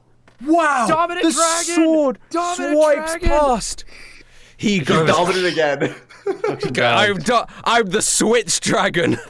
And Palladium angrily is now going to swing at you, Cody. Oh. I have slightly less AC than the dragon. He's going to Rustage, why does this happen every time? Okay, hold on. Yeah, Rustage, why does this happen every single time we do a final boss fight? every time. Goldie Rogers sucked. All right, we got him on the back foot, boys. We got him on the back foot. He misses you and just destroys a building of people. And he goes, "You're so tiny." I'm sorry about those people, but damn, I'm popping off. Yeah. They'll probably all come back to life after we kill Palladium. Okay. Gosh, all right. Well, he has legendary actions, so he's still going to be doing more stuff. Anthony, you're up. He didn't use them all last round. I'm going to continue flying up and up and up with my magic school bus. Yes. And you know what? This will hit him. Fucking magic missile at 4th level. That's what, 64 plus 6, right? Yeah. Yeah, that's just going to hit. Okay. How close are you getting with the magic school bus? Well, it has a 60-foot flying speed. If you would have let me fly 60 feet up last time and 60 feet up this time, then I guess that's 120 if that's okay with you. Where am I at relative to his body? But you want to get up right close to him? Or that's what I'm asking. Not like super, not hugging. How many feet away do you want to be from him? Just give me a feet number. Yeah, let's go with 40 feet. Okay, 40 feet away from him, but 120 feet in the air. You're at his, like, chest level, right? Okay, that's chest level. Okay, and Magic Missile also has a range of, like, 120, so I could probably hit his head with this. Cool. You're driving the bus with one hand, Magic Missile with the other. Here it comes. No, you know what? I'm going to quickly artificer the bus, so this is just flavor, but the missiles come out of the bus. They come out of the bus! Battle! The headlights of the bus is a spell focus. I choose the bus as a spell focus. Oh my god, he can do that! The headlamps of the bus open up and they start glowing as the magic missiles fly out of them. Give me the rolls for that. There's 1d4 plus 1 for each of them. How many of those are there? 64 plus 6, right? Yeah, 64 plus 6. 64. And he cannot. Okay. You know, this is gonna hit and it's gonna do damage. Damn it! Wait. Yeah, slash R. 64. Yeah, I got it now. Fly plus out. 6. Oh, 22 is the most anyone's done so far. As they hit him right in the face. There we go. Yeah, hit and dented to his armor. Okay, I did some damage. At this point, one of the rifts is going to open up. As we get to this is de facto Vestoria's turn, is between Anthony and Wilhelm. And I'm going to roll let's see how many there are that are willing to come through. And then I'll roll for it. For a guy. Gosh, there's a lot. Okay, let's get that d20. 11. 1, 2, 3, 4, 5, 6, 7, 8, 9, 10. You're not gonna like this. Oh no. Coming through the portal is Snow. And her army of Vestorians. Okay, you had me in the first half. Okay, yeah. Snow and the army of Vestorians comes through a portal. That's not the Vestorians. It doesn't really matter. What am I doing? Yeah, Snow and her army of Vestorians come through one of the portals and it closes. And she sees Palladium and she heavy sighs. Well, yeah, I mean, I guess is what I sort of expected. And she turns round to the army and she goes, "Attack!" Okay, just attack! Attack! You know what? I'll say it. I like Snow. So the army's got to work the same way that the army worked against the worm, where I roll to see how many hit, and then I roll that damage. And when they get hit, their HP represents the amount of them left. So for every 10 HP they lose a guy, right? That's how it works for the other one. Okay. Cool. And so they get weaker and weaker and weaker. Norman sees Snow and he's just like, oh fuck, not again. I'm gonna have that as number 2, and they're gonna act immediately now here, as NPC group 2, the army of Groot? As Groot. So, they get out their weapons and they fire, and 8 of them hit. Okay. And that does a total of it'd be 8d6 damage.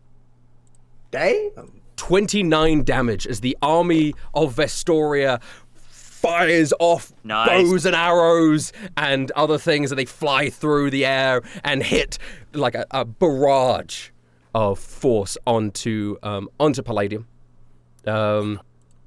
Wilhelm has had to step away. Yes, what's up? I was going to say, how tall is Palladium right now?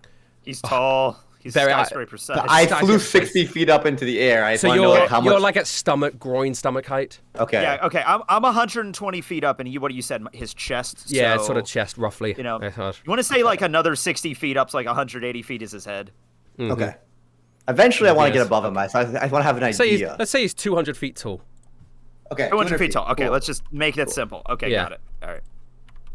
Yeah, that's the right size, right? That sounds like the size of a giant. Yeah. Taller than some like skyscrapers, right?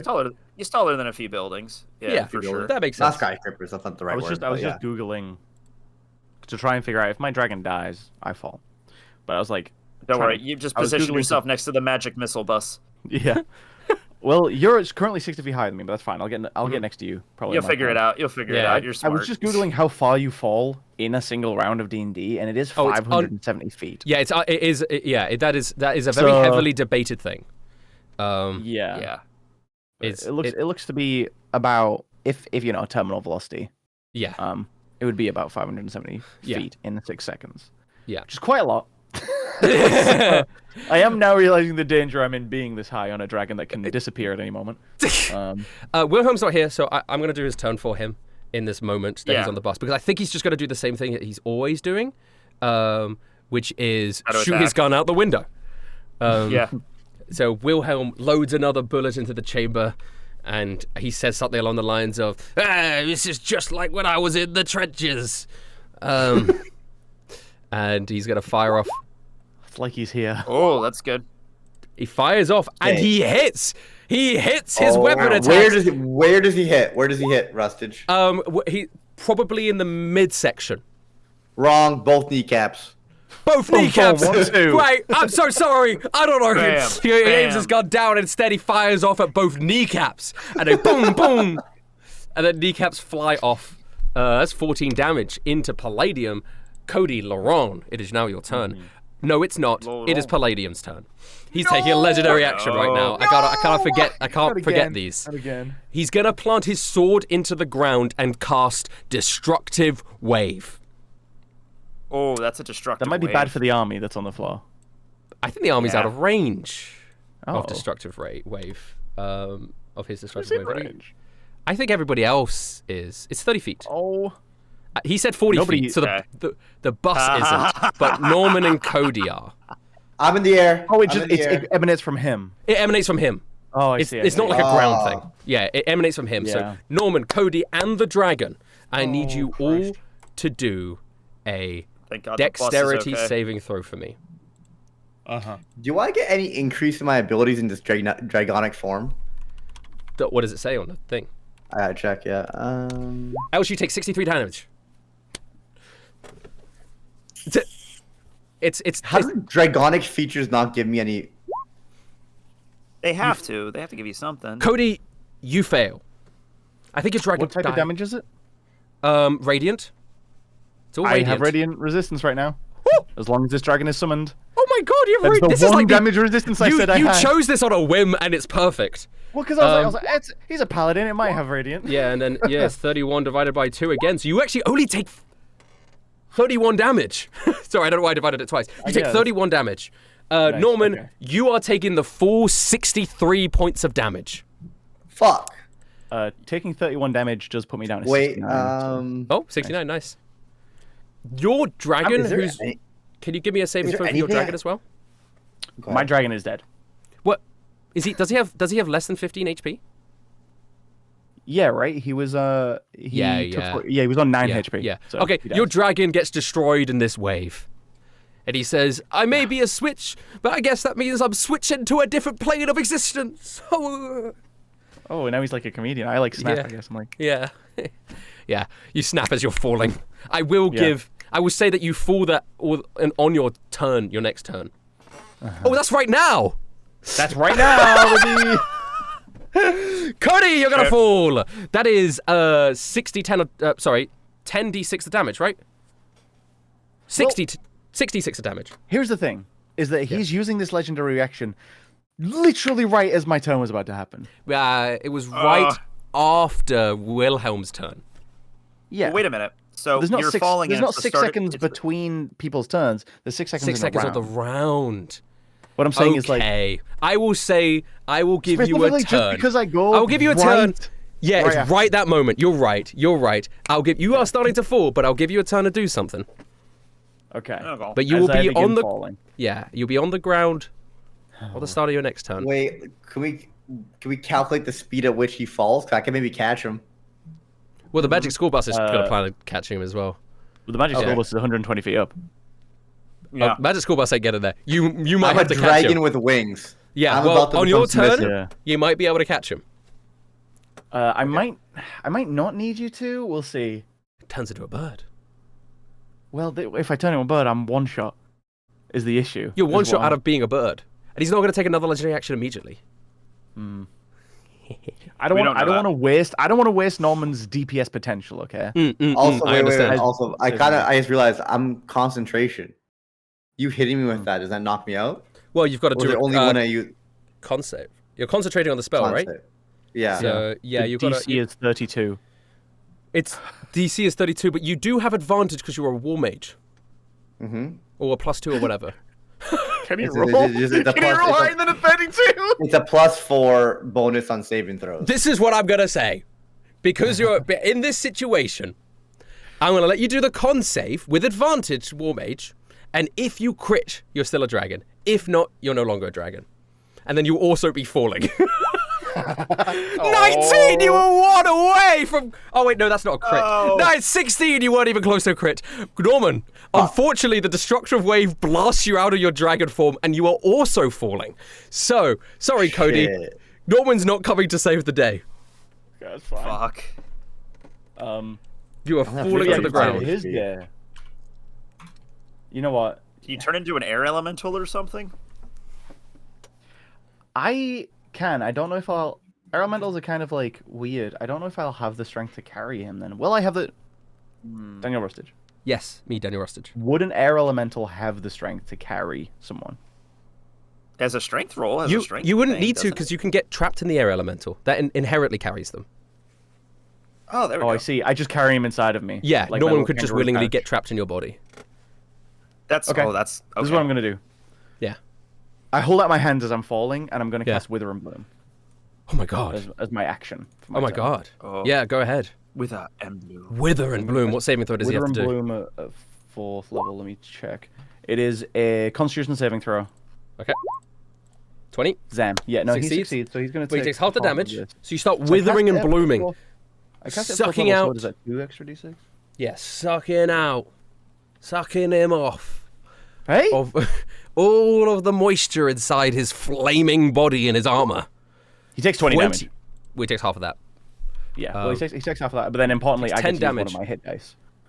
And then you heal up, taking the life force away from Palladium as you're falling through the air. Oh, I do get 5 HP. Instead of +2, I get my wisdom, my spellcasting modifier, so I get 5. So yeah, 8. 8 HP, and then as you're floating there, health coming back, you transform. I transform into a massive air elemental. Vroom, vroom, vroom. Okay, it's on now. The air elemental has... How much HP does the air elemental have? 90. Cool. Is that the end of your turn? Are you moving? Well, he has... I have movement speed. 90 feet of flying. So I'm going to immediately fly straight up and catch Norman in my windy body. Fly up, you catch Norman in your windy body. And Thanks, Norman, you're now in the air elemental's windy body. Mm-hmm. I'm floating over here. Cool. You're floating over here. Now, Palladium will take another legendary action. Oh! No, I'm kidding. He has a lot more than one in a turn. No, he's going to take another legendary action actually to step closer to you guys. His movement legendary action, because there's only one thing. So that he's within a melee range and therefore within opportunity attack range if you try and get away from him now. But that is it. And now it's the NPC's turn on the bus. All right, everybody, let's do this. Julag turns round to Sir Button, Smog, and Ripper as a group now, and he goes, All right, guys, I am a lawyer, but I still know how to fight, for I was once a member of the Blood Force. And Sir Bottom says, and I am a proud knight of Baron Foong and the Mushroom Kingdom. All right. I forget.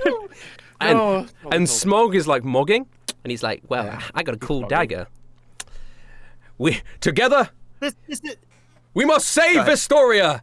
Yes, together we will save Vistoria. And all right, this is just like Fortnite, so I release the battle bus. They'll fall out and then die.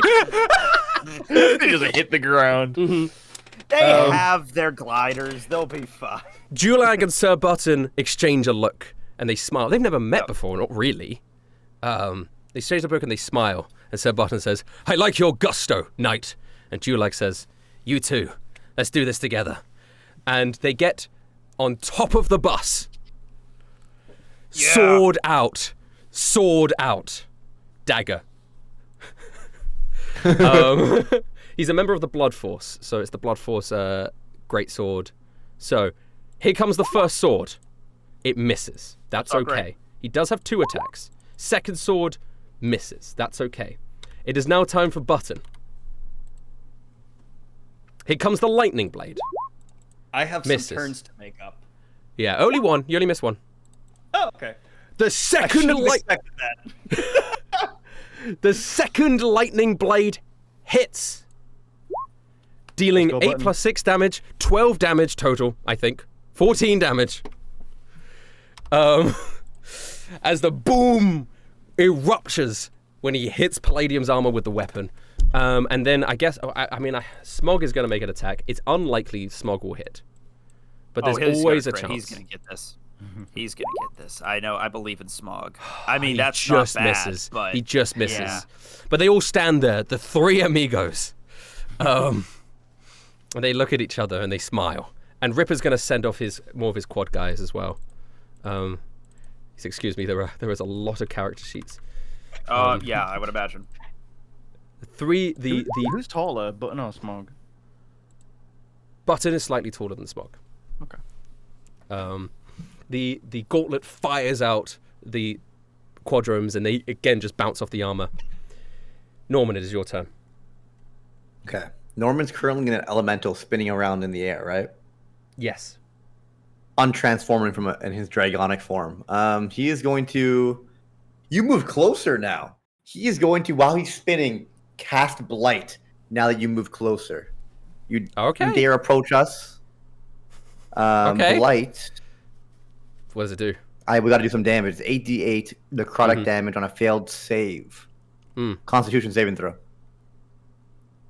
A Constitution saving throw. He's quite good at those. Be careful. He's good at everything, dude. Yeah. He's Palladium. He's good at everything. We're fucked. 19. I mean, yeah, that's good. That does succeed. But my it's quite a bad roll. spell save DC is 17. He succeeds, unfortunately. Wait, he can still I does the damage. increase it? He still do the damage. How much damage is the Blight? I don't think you could increase it on the fly. Oh. Do the Blight damage. Concentration on a spell. Oh, yeah, okay. 8d8. Go ahead. Oh, I just wrote 8d. Oh my god, 8d. Oh, 8d. That was actually... It's half of 33. It's not bad. 17 damage. As you blight him with necrotic energy. You fool! You try and use magic on the great Palladium? I am the strongest being in all universes! You doing anything else? I'm currently just kind of I didn't want to use fly to get out of this, so I'm just currently at the whim of this elemental. I'm just floating around. Well, I imagine on the inside it's like, unless I like make it tumultuous, it's like really stable. So you're just kind of like floating. Like, floating. Okay, yeah, I like this then. I like this. I'm gonna stay here and just DPS it up. All right, Cody. I'm sorry. Yeah. One is going towards you. 22. He's gonna hit me. Unfortunately, hits this time for 18 plus 68 damage, which is 86, which isn't 90. It isn't 90, so you're still an air elemental. For 4 life as it comes round. Chunky. Now, though, he sees the 3 amigos on top of the battle bus. He's going to go for one of them. Sir Button. No! Oh, no. I would have had the same reaction if it was any of them, to be fair. Oh, that's hitting. Is it enough damage to kill him outright is the main question here. 70? No. It does knock him unconscious, but he is not dead outright. Right. The great blade comes around and slices through Sir Button. Or does it? No. Because as it comes towards Sir Button, Julag actually stops and gets in the way, and Julag is the one that falls unconscious instead. And he says, "You are an honorable knight, more honorable than I am. You carry on the fight. I couldn't hit him, but you can." And Julag falls unconscious. No, Julag. And Sir Button stands over. Sir Button looks at Julag on the battle bus and says, "Nobody has ever sacrificed himself for me before. I've always been the one that sacrifices myself for others." Beautiful. I ship them.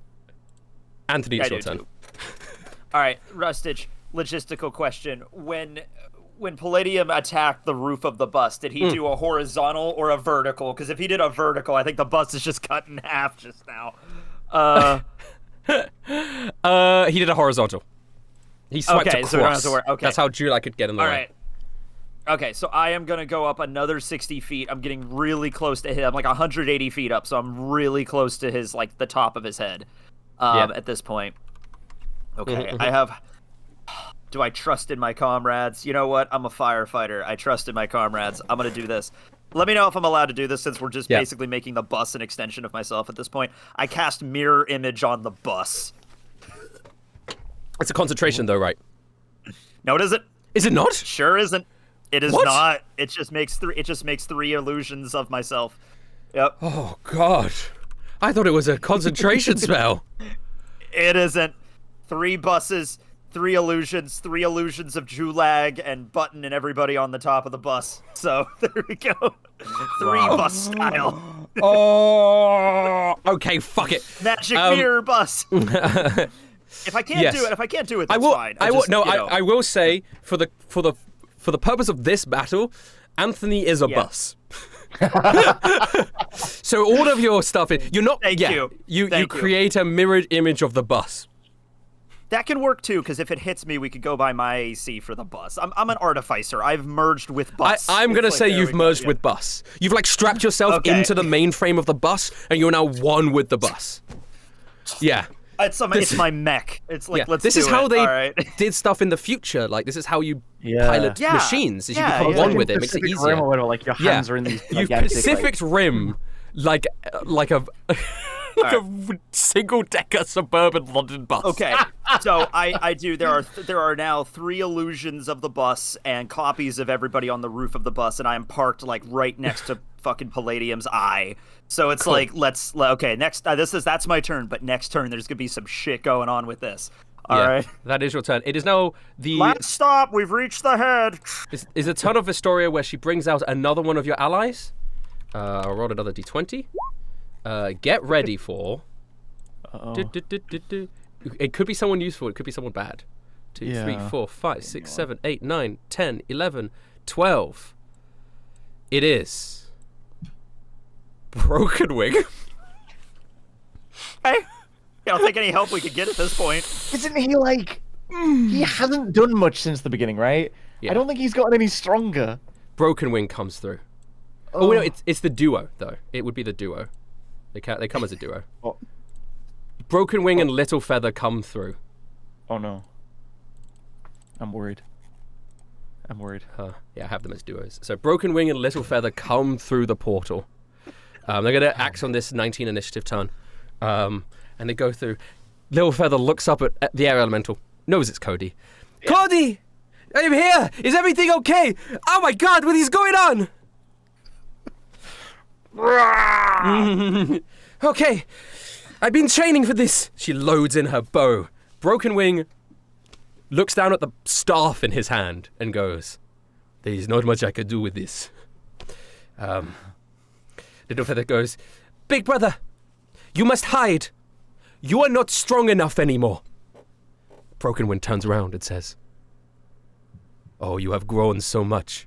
Okay, I will hide in this CEX."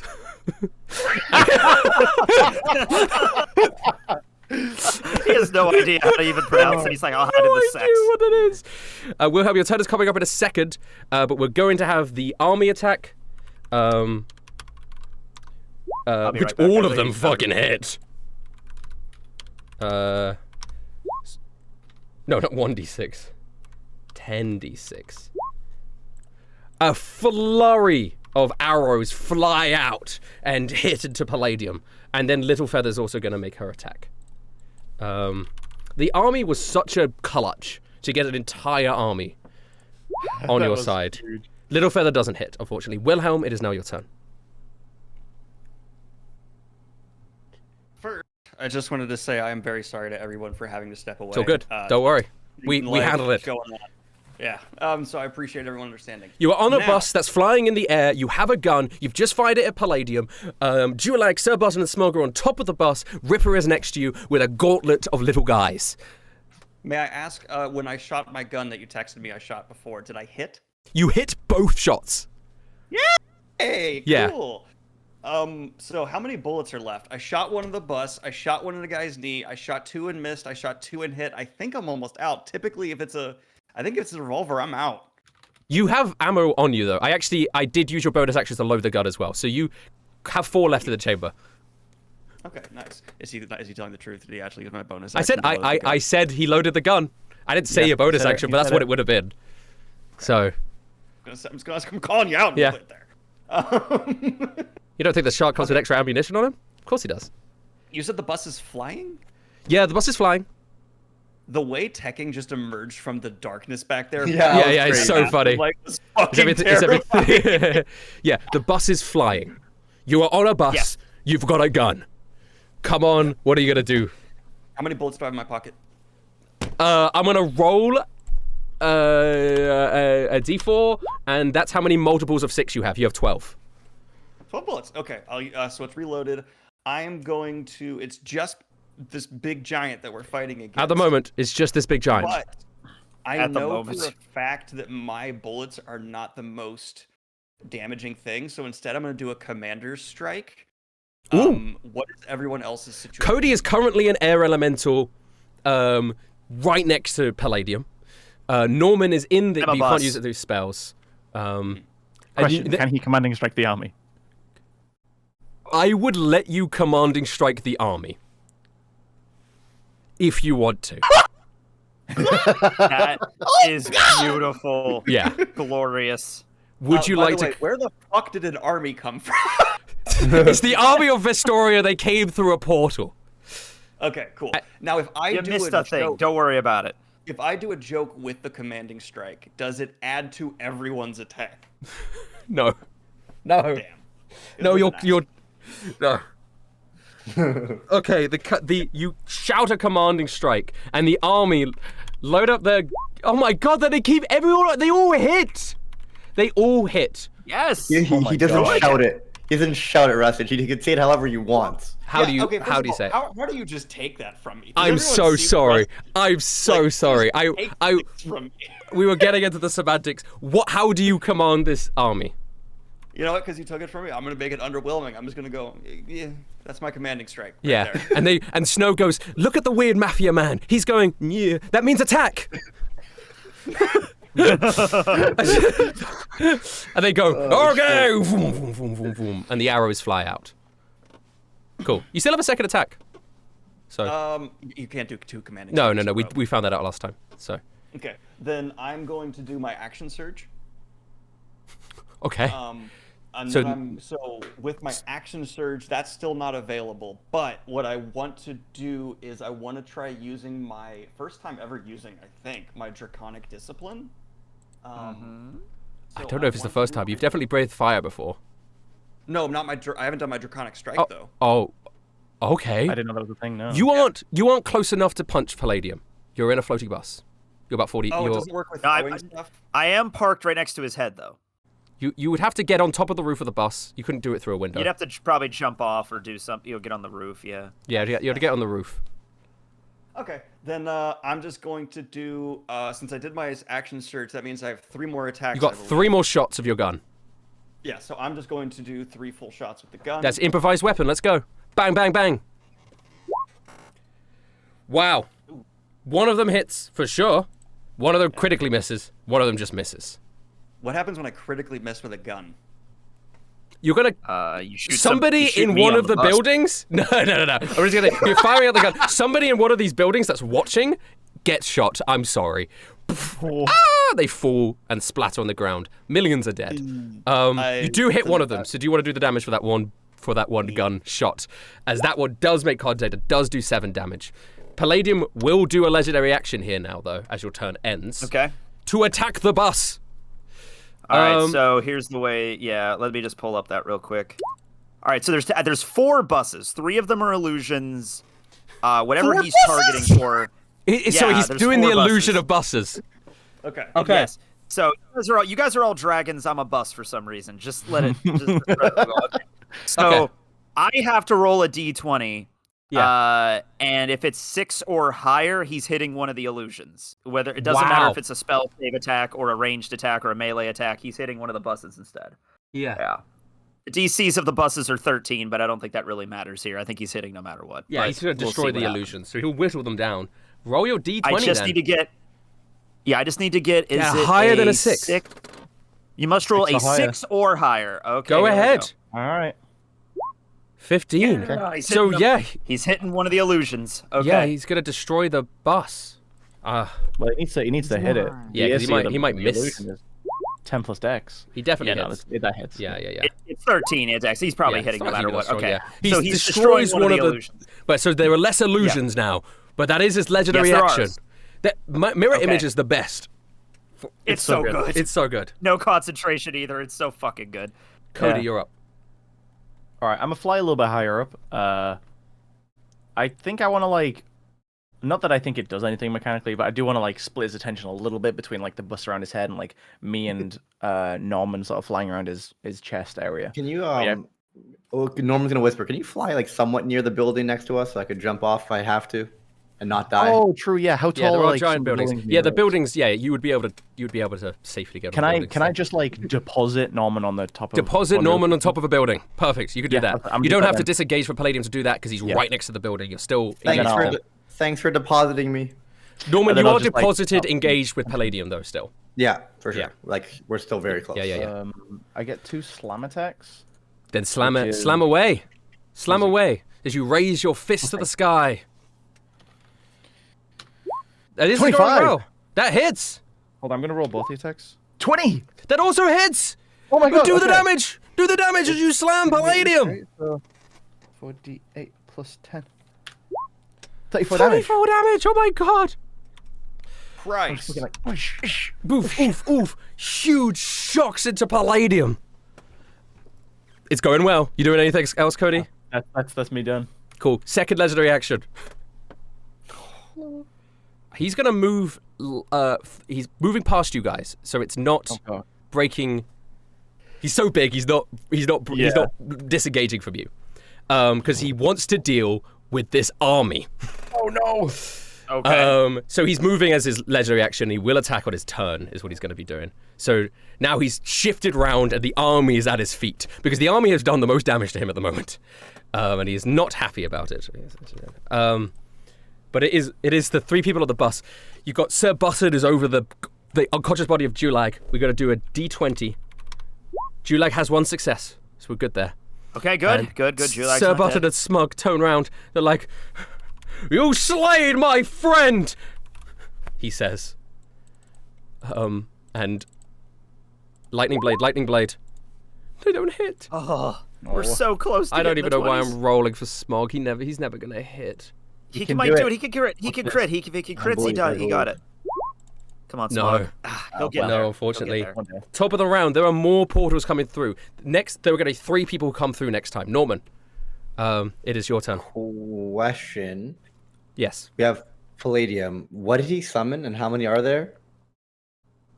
Or that's not what happened? No. He's gone to... No. He's gone to the army to kill the army. He's not summoned anything. Got it. He's not solo leveling, summoned a bunch of shadow monsters to fight you.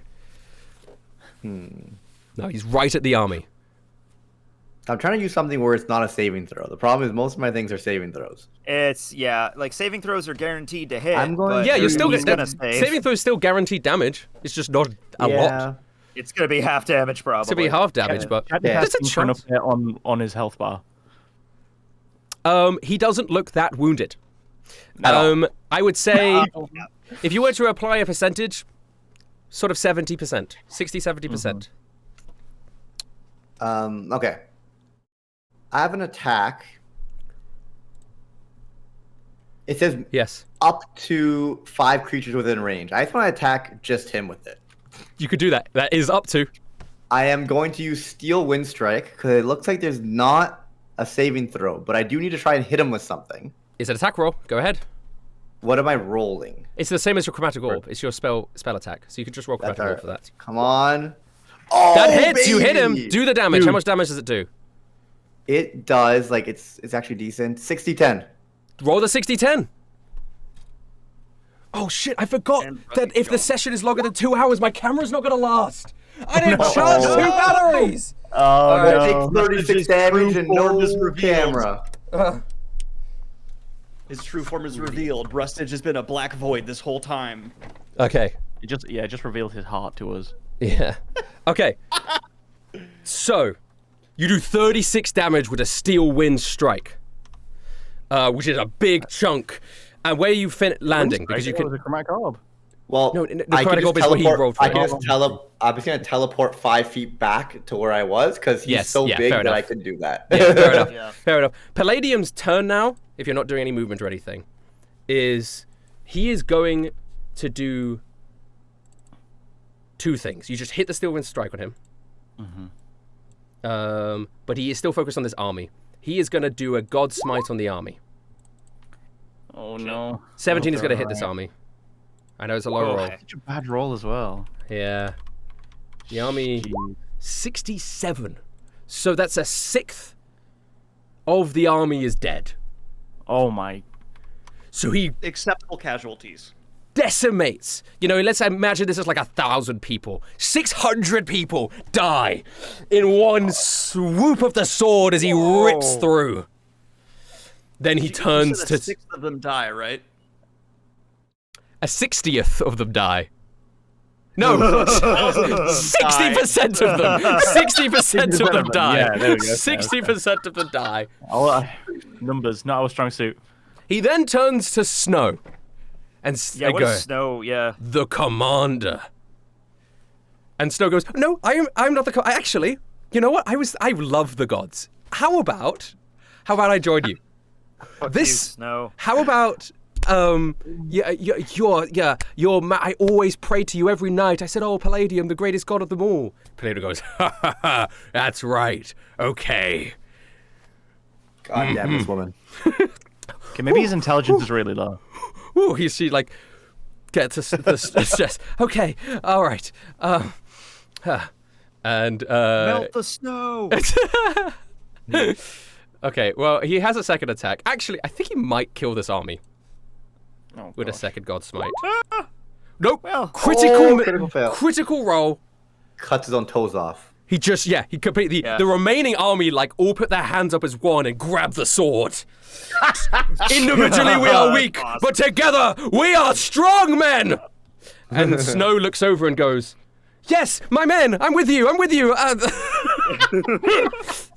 This woman is awful. Okay. Anthony, you're up. All right. Time to lock this down. All right, I'm up by his head now. So I drive the bus over to his head. I aim the exhaust pipe, the tailpipe, and then I cast. I don't get to use this spell too much. I cast Pyrotechnics to create a 20-foot radius of black smoke that is heavily obscured right in his fucking eyes. Wow. Ooh. Wow.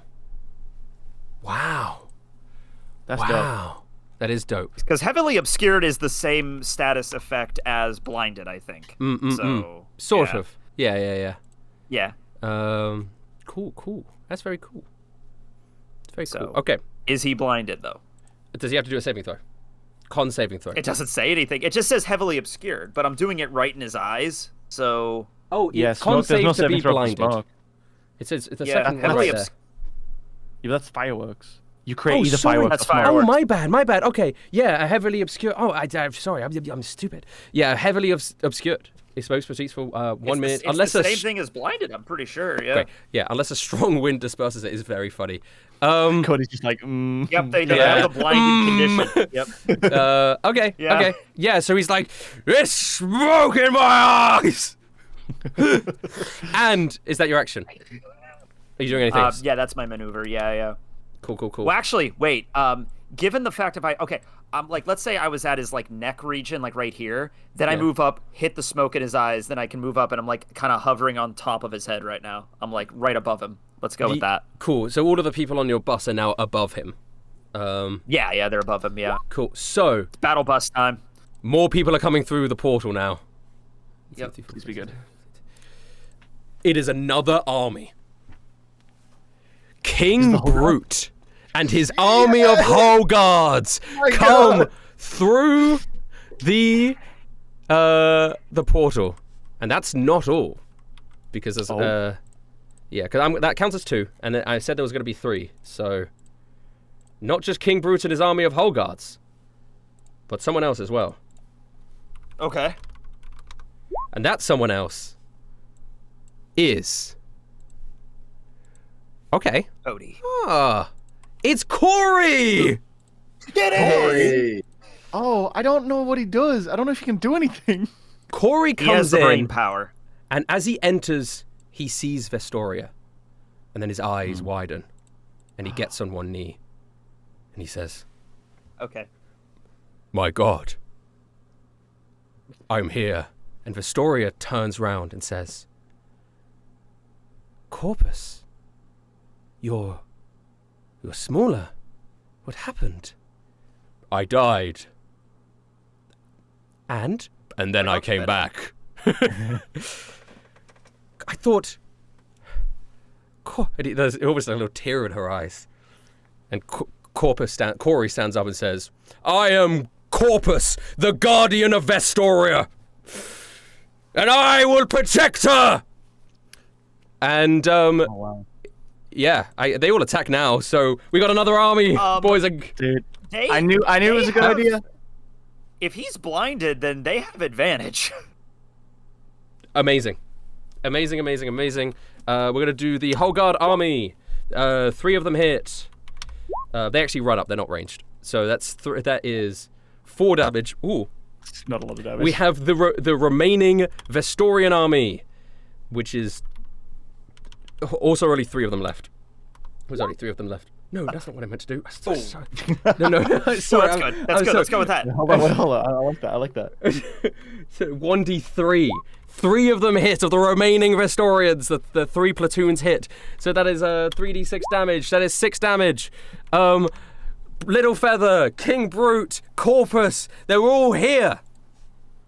Go! It's like Smash Brothers. Well, I would like it if Little Feather stayed a little further back. Oh yeah, she doesn't run forwards.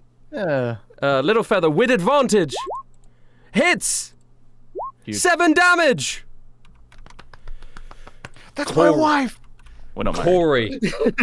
With advantage. The Fists of Vestoria. 2 Fists of Vestoria.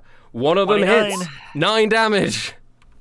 That's a bad roll. Take it. Whittle him down. Death by 1,000 cuts, you know what I mean? King Brute. I think he was Octavius on here. I think he's just a Hull Guard on here.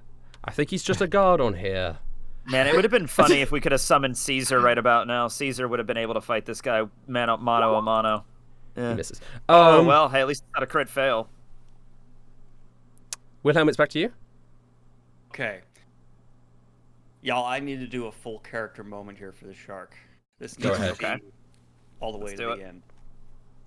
In the last round, I shot a civilian on accident. Oh. I have slow fall. I jump from the bus.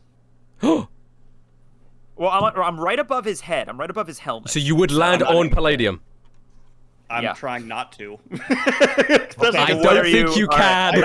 Well, he's too big. That's where I park the bus. Yeah. So unfortunately, as suicidal as you are, you will fall on top of Palladium's head. Is it gonna kill me if I do that? No. It's actually it's not even that far as a fall. So slow fall doesn't really matter because he's right there. So it's like a 5 foot, 10 foot fall. So you kind of just land on his head. Okay. I'm gonna jump off his head then.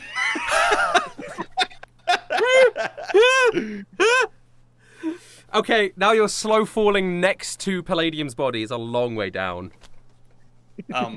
Where is the civilian that I shot? He's in one of the skyscrapers, quite far away now. Put an X on the map. I'm going for it. Okay. Can you make that distance? I guess you can. So I guess I'll let you this is your whole action. I'll let you slow fall glide into the window of the shot civilian. You go in, smash. Yeah, you smash through the window. Bust through the window. The civilian is shot there, laying on the ground. What do you want to do? First aid. I'm doing first aid. Okay. All right. That's beautiful. Give me a medicine check. That's There's amazing. a chance here. You have a chance. I am field medic trained because I'm a World War I soldier, so do I get advantage or no? Sure. Well, to be fair, it's not great first aid. It's World War I first aid, so it's like, you know. It might save it. Might save him. They're bleeding out. Why isn't it's not letting me open my character sheet? What the fuck? Open. Yeah, I had that same problem too. I had to refresh the page. I'm sorry. I don't mean to hold it. I can tell you what your modifier is. I got you. Let's roll advantage. I'm not putting leeches on him, but I don't disinfect well. You know what I mean? Yeah. Bad. Hey. 19 is good enough. That's perfect. You stabilize him, and his eyes slowly start to open as well. And says, "All right, you saved me. You saved me. Yeah. What's your name? My name's Clive. It's good to meet you, Clive. I'm gonna make sure you're gonna get out of here okay. We're gonna pull you further from the window, and I'm gonna pull him away from the window." Thanks, man. I should have. Yeah. I just woke up. I should have. Nobody told me we were evacuating. I woke up and all the stuff was happening. I just looked out my window and a stray bullet hit me. Wait, I thought this was an office building. Was he asleep at his office? He's overworked. Yeah, I was napping. I've overworked. Oh, okay. You don't know what it's like working in London. No, I really don't. To be well, yeah. I mean, in a way, it's not important. I don't even live here. I gotta travel in. You think I can afford to live in London if I work in London? I don't care about this anymore. Pretty much no one can. And that's the end of my turn. I got to the point where the shark was like, and that's my full character moment. Shut up. That's your moment. That's what you did. Palladium legendary action is going to attack some of the newcomers that have rocked up, including Corey. Oh gosh. Okay. Yeah. Corey is the house. Corey is the house. Is very Corey, good. Yeah. God Smite down on Corey. That hits. That's a lot of damage. He has disadvantage. He is disadvantage. Blind. He's blind. It still hits. Okay. Gosh. That's more for advantage for us rather than disadvantage for him because he is swinging wildly at the ground at people, and I will say now from now on I will roll to see who he hits because it will be any one of you guys. So 1, 2, 3, 4, 5, 6. I was going to do 7 here. Oh gosh, there's so many different numbers. It's the bus again. Go ahead. Give me that D20 roll, Anthony. Oh no, you can't see the bus. The bus is not where. No, it's above him, and the bus he's is not part of it. Too, so he's attacking the whole guard army. That's what he's attacking then. Dude, I'm being strategic with this magic school with bus, disadvantage. Like, I'm making smart. There you go. Unfortunately, a bunch of the whole guards get wiped out immediately. 60% of them. 60% of the whole guards get wiped out. King Brute goes, good cannon fodder, though. Yeah. Hold the line! They're great cannon fodder for you guys, to be honest. Cody, you're up. All right. Go ahead. All right. I think I'm within 2 minds, right? Do I want to? I only have 4 life left as this air elemental. Yeah. So do I just dismiss it and start blasting him with spells now? That's 4 extra life. We need to start dealing damage to him at some point.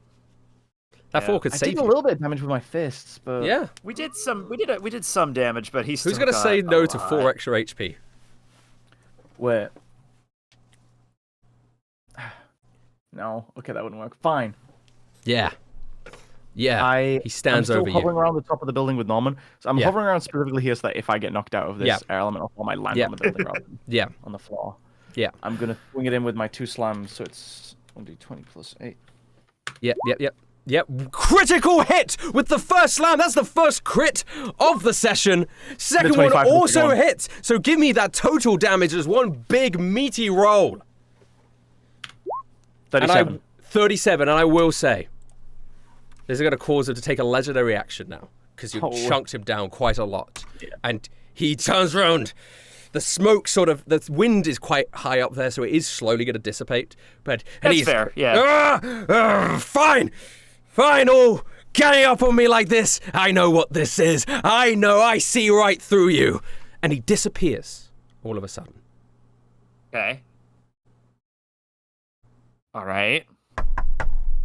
Shit, sorry, there's someone at my door. 1 second, sorry. Oh, okay, I thought that was like a... Wait, is this still a bit? Okay, yeah. All right, this is a bit, but... All right, so it's either going to be Zane or... Yeah. For our blind viewers, Palladium has just walked into the office. Hey, Palladium, what's up, man? I see what this is! No, you don't. Now I have all of the control! No action economy is gonna beat me! For I am Palladium! And I control the battle! And as you can see, I am nowhere to be seen! And one at a time, I will delete you all! Okay, Norman, it's your turn. Can you delete Snow first? You're at least fair, Palladium. Thanks. Palladium, no, I have no control over I don't know how to stop the turn order. It keeps going. So what Palladium, do I did you just canonically... Wait, stop for a minute. Did you just kill Rustage? That guy? I hit him with my holy smite. Unless he's super strong, he's definitely dead. Unless he's incredibly powerful, he's 100% dead. Rustage just took like 80 damage. He's. Yeah. There's no way one man can survive all that power unless he's super cool and sexy. Yeah. Unfortunate.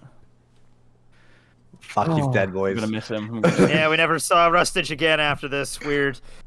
Can someone cast heal on DM? I don't know. What do I do? Mark, you're the closest. I don't know. Just give me 2 hours, guys. I'll drive over. It's my turn, and Palladium disappeared. I am gone. You can't find me. You don't know where I am. You don't know where I am right now. Disappear? Okay. So you can't. Get a suburban house that looks.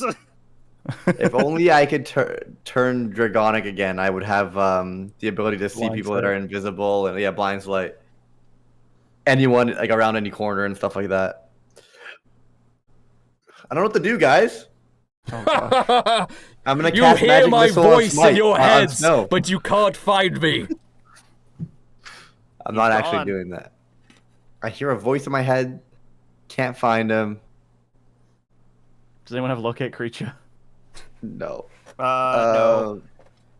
I'm gonna see within range. That doesn't work. Sorry, I'm thinking, guys. Give me a second. I don't have anything that. Yeah. I'm gonna guess. I'm gonna shoot a fireball at the ground near where he was. You can try. Okay. Roll your measly 8d6. Radius. Okay. 86. All 36 points of those damage erupt on the ground where I used to be. However, they hit nobody, for I am the one in control now. And it is now my turn. Huh? Oh shit. That's not true. Fireball. It is actually true. It's just I'm not in the turn order because I'm invisible. Oh, I see. I'm on what they call a GM layer. Fancy. Oh. Good thing you know how to use a computer, Palladium. I know. Of course I do. Well, not really. This is why it's gonna, when I delete, it's gonna be at random. Because I don't know how to use this thing properly. It is my turn. Time to delete. Can delete. I killed somebody. King Brute was his name? Well, he's gone forever. He's gone forever? He's deleted forever? We deleted him from existence? What the fuck? He's gone. His character sheet no longer exists. Oh my god. Gone forever.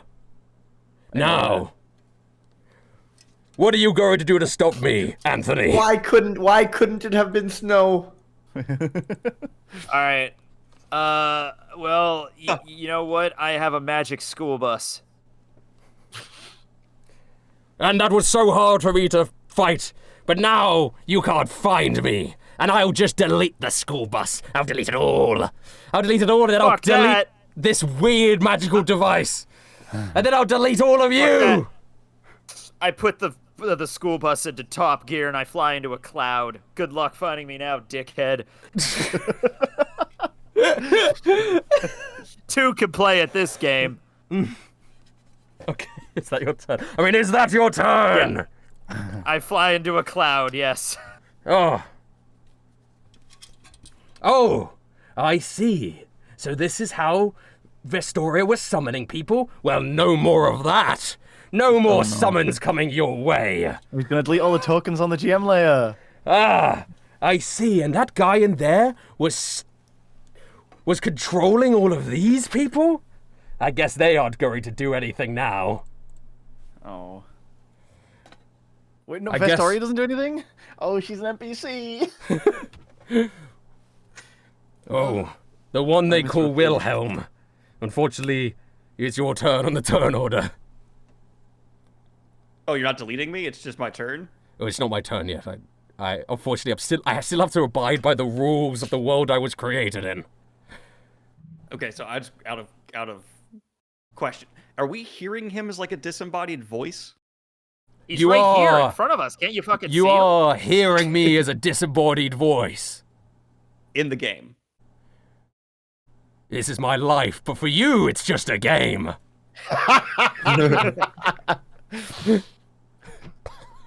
What is Wilhelm hearing right now? Wilhelm is hearing my voice. Okay, cool. I'm gonna try and make this whole me being a monk thing pull off. Pan out, whatever the word, not jerk off. Pay off? You know what I'm saying? You're a monk? I am going to do Monk Fist and spend all of my key points with my new ability to try and make it land. And I'm specifically trying to punch through reality while meditating and going, See if this works. You guys ready? I'm ready. You critically failed! Okay, well, don't use my key points on that one. I got one more attack. Oh, you were really like, this is the culmination of all my monk training, my character arc. Crit. It begins. Oh.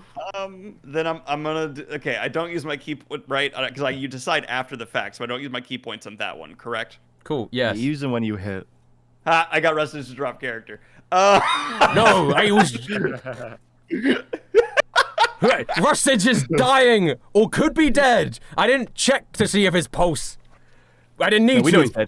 It lines up. There's no way he's still alive. There's no way anybody, unless he's the coolest guy alive, is like potentially the best musician that ever lived. There's only that person could survive. Is the Palladium rap coming out next, Palladium? What? Is the Palladium rap coming out next? Why the fuck would there be a Palladium rap? That's the Hounds things. Oh. Well, you took over Rustage's office. You have to take over his YouTube channel now. He's a rapper? Here, man. He didn't look like one. Yeah. That's supposed to mean Palladium. I'm just saying. He looked like a dweeb. What the fuck? He's been going to the gym recently, though. He looked in pretty good shape. Are you gonna take care of his girlfriend? What? You know, like you're gonna have to pay taxes for him and stuff, right? What? I don't know what that is. Yeah, you got a lot of you might want to go back into the other world because you just walked into a world of responsibility. You understand? Do you know what a 401k is? This is gonna be really tough. Palladium becomes depressed and kills himself. You want to know what's happening right now in the real world? There's an authoritarian there's a lot of stuff happening, dude. Taking over.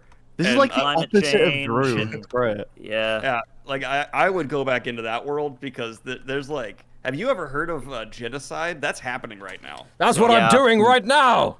Multiple groceries. yeah. You're gonna kind of what he's doing. Yeah. Not just here, but also multiple places on Earth. Yeah. You're gonna have to go get yourself a Metro card to get around London. I mean, like, you're gonna have to get some. You don't have a license. You don't have a birth certificate. You don't have anything. It's gonna be hard for you, dude. You're gonna have to go to the office and get all the paperwork filled out. It's gonna take forever. Have to wait in traffic. You probably have to do that before. It's really awful. Oh, there's a thing called Roman black holes. A black hole could just slam into this planet. I'm not taking over his entire life. Once I'm done with you guys, I'm just gonna go back to destroying Earth. I'm here to destroy Earth. I'm here to destroy the world you guys came from because you wanted to destroy mine. You wanted to come in and destroy everything that I had made, everything that I had worked hard for, the people that I manipulated to get here. So I decided to turn the tables on you and destroy the world you came from, destroy the people who made you. I killed Vestoria and I killed Rustage. So both of them, both versions of you will die. Because after I kill Norman and Cody and Wilhelm and all the people that have entered this world from Vestoria, I am going to find Mark, Daniel, Matthew, and I'm going to kill you. Wait, Daniel me or Daniel Rustage? That's confusing. Yeah. Oh, he's already got Rustage, to be fair.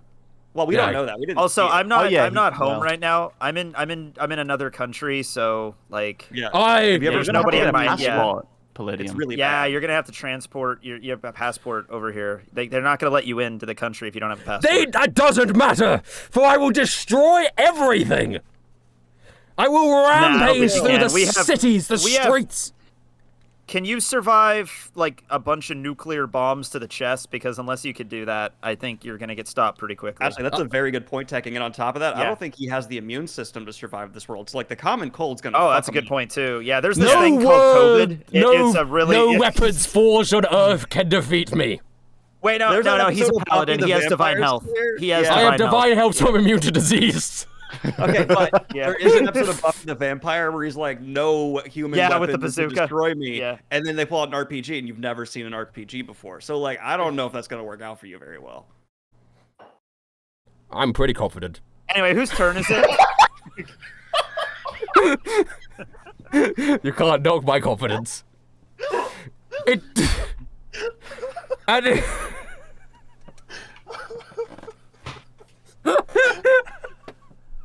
Hey, Palladium, can you do me one favor? Just one Yes. favor. What is your favor? I want you to Google 2 Girls, 1 Cup and watch it and then say you want to stay in this What is Google? Just Google 2 Girls, 1 Cup. Oh, wow, there's more things you could do. 2 girls, 1 cup. Oh, a link. Oh, what are you doing with this cup?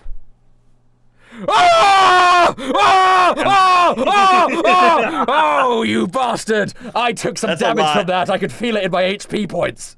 There's a lot of psychic damage. Psychic damage from 2 girls, 1 cup. That's the beginning of like the world here. You're gonna see so much worse stuff, man.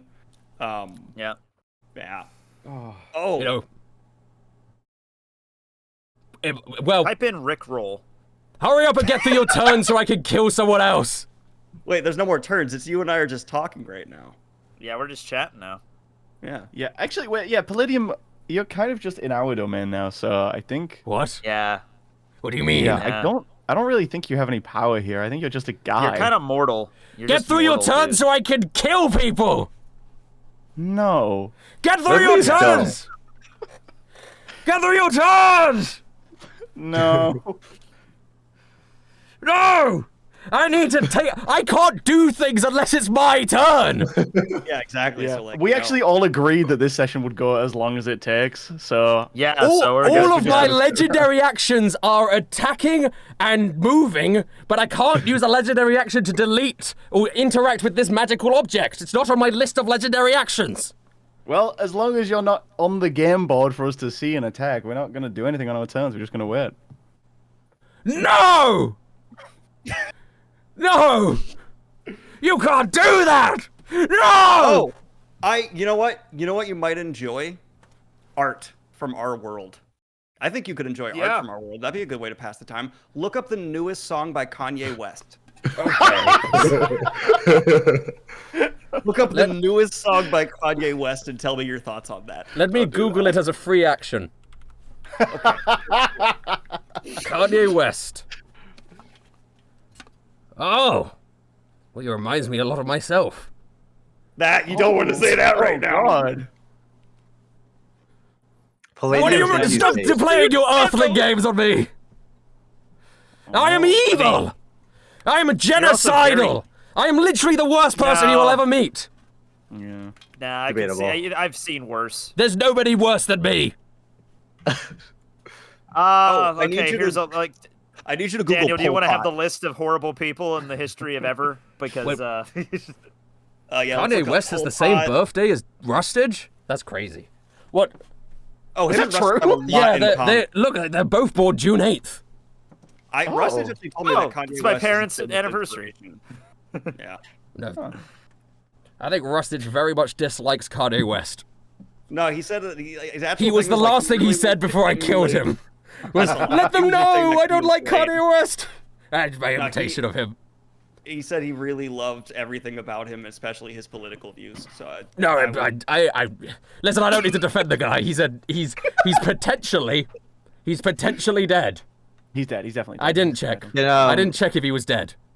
Cody, can you try and heal our D? I don't know what to do, guys. I think we're doing exactly what we need. Listen, Palladium.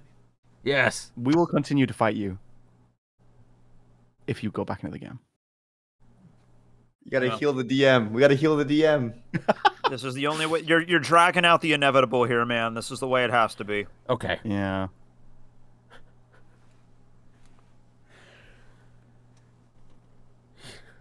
Oh, and revive Rustage on the way back. I'm stuck here. What do you mean you're stuck? I just tried to teleport back.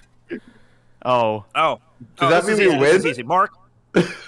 Wait. Mark, pick up a hammer, go over to Rustage's house, and just beat the shit out of Palladium and just kill him. And then if you guys want to wait 2 hours. Wilhelm, was it the end of your turn? It was. It is now Cody's turn. Because I do want to try something. Okay. Okay. Which will be, I want to use... as chat pointed out when I said earlier, does anyone have locate creature? I have locate creature. So I'm going to use locate creature. We're in a London suburb. Yes. I'm going to name Palladium. I'm going to try and figure out if he is within 1,000 feet of us. No! No! I'm glowing! I'm glowing! Oh no! I'm glowing! I'm glowing! Oh! Oh no! I'm being located! Oh! Yeah. You can see where I am! Okay, guys, I found Palladium. Oh! I can see him. I can see where he is. He's that way, whichever way it is. Oh no! Can Anthony crash the magic bus into Rustage's house, please? All right, let's do it. Oh, it's admittedly not your turn, but... Yeah, Anthony doesn't have a turn until after mine. We're gonna go on a field trip. Yep. So if you I'm gonna tell everyone where Palladium is. Oh wait, read the address real quick, just so we all know. Yeah. What's the address? Oh, I've got it right here, actually. Yeah. Oh shit. Oh fuck. 364 Rustage Way. Rustage Way. I was gonna do the joke of like saying Sherlock's address, but then I forgot what it was. It's like 12B 2021B Baker Street. Yeah. Is that what it is? Yeah. 21B? No, 21B. No, I mean, I would know that. I'm Palladium. Palladium. How far from us is Palladium? Well, he's not going to tell us that. Well, I know the information in the game. I'm glowing, and you can see me. I'm really close by. Actually, Odie can see the glowing, or are you saying that? Wait, like, do we see the? Well, we did see the glow. We saw the glowing a minute ago. Yeah. I'm not like that far. I don't understand. We're in the suburbs of London. It's where this idiot lives. Oh my god. Okay, so whose turn is it? Cody? It's Cody's turn, but he just found out that was where my I action. am. But I'm on the top of a building, so I can't the get to only this guy. person who can get to me in time is that magical bus, but I have a turn before it, so I'm going to delete at least one more person. Can you delete me? Try your best. Yes. It will be a random person. Oh gosh. I will That's roll my for turn. it. I'm rolling for it. 1, 2, 3, 4, 5. It's only fair if you're in the random order too. 10, 11, Well, yeah. I think he has deleted himself. To be fair. Okay, 15. He doesn't have I don't know how to use technology very well, so therefore it has to be a random person. All right. Rustage didn't really either. It's okay. 7. I hope you don't miss this guy. Okay. Who? Is it? Please be Snow. Who is it? Oh, this might be the worst person to die here for you. For he was the one that helped you get all these people in the first place. No. No. It is the little rat boy, Ripper. No! Wait a minute. Ripper was a rat. I am the most evil person alive. I am so evil. He can't actually be dead. Can you get so on? He's evil, been we can deleted from revive this him. world. No. I cast non-deletion. I cast wish. You can't do that. The only person who could bring him back is Rustage, and he's dead.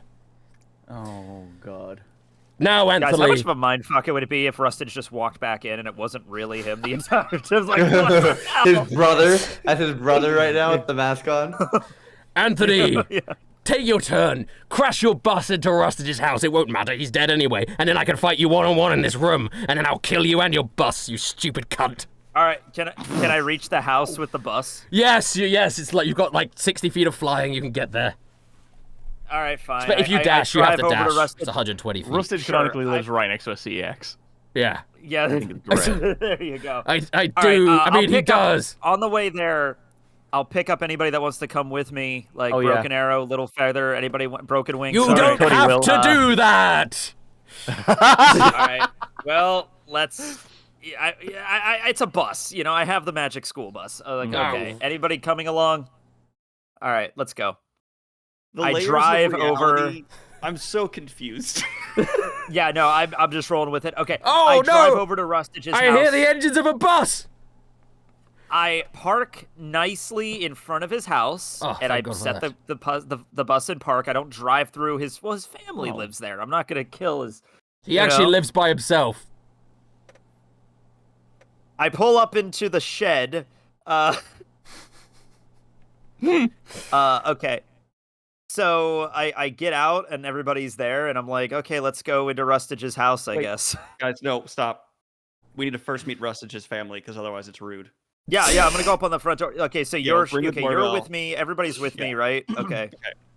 Let's ring the doorbell. What happens? Let's ring the doorbell. Let's knock on the front door. Am I on this bus too? I'm on the bus. We're all on the bus. Yeah, we're all on the sure, bus. you pick okay. Cody up, why not? Yeah, sure. I picked everybody up. All right. Does anyone answer the door? There's somebody at the door. Let me go get that. No, we okay. Okay. No, wait, hold on. Oh, it's you guys! I should have known! No, you can't save him! What do you mean he's still alive? Nobody could survive my attacks! Nobody could survive! But he did? Wow! No! You know what? This was a stupid idea! I'm going back! And you'll just have to come and get me! This is a nice house. I canonically showed Thank you that guy guys so porn. much. I can't believe you're here for real! I hope you can hear this on the microphone even though I'm in a different room! We can't hear it. Let's tell him that we can't. That'd be great. I'll get back into I'll do it. He hit me, but I survived. I don't even look injured. Wow. God, yeah, we couldn't hear any of that. We couldn't hear any of that. Oh wow, it's cool that you're alive. No, I'm kidding. No, we had everything. We heard everything. I can't believe you survived that. I'm just I mean I'm so sweaty from being attacked. Yeah. Yeah. The problem is I've been training all my life just in case one of my creatures attacks me. Until you had a moment where they came out of the page into reality. I've been having nightmares for years about it. But you guys came to my rescue. When you roleplay as yourself, you still change your voice. Which I think is really fun. That is like you take on different mannerisms as if you're not playing you. It's so good. Rusted, whatever tab is open on your computer, I need you to hit back and watch the video. Oh, okay. Kanye West.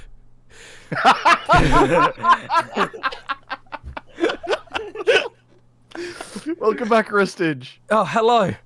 I'm back. It looks like taller or smaller than you expected. I wasn't looking at his height. I was looking at other areas. Okay.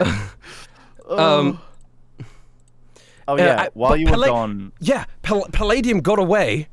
He teleported back, and now he's back in the city, destroying my hometown. Okay. You've got to stop him. We're back.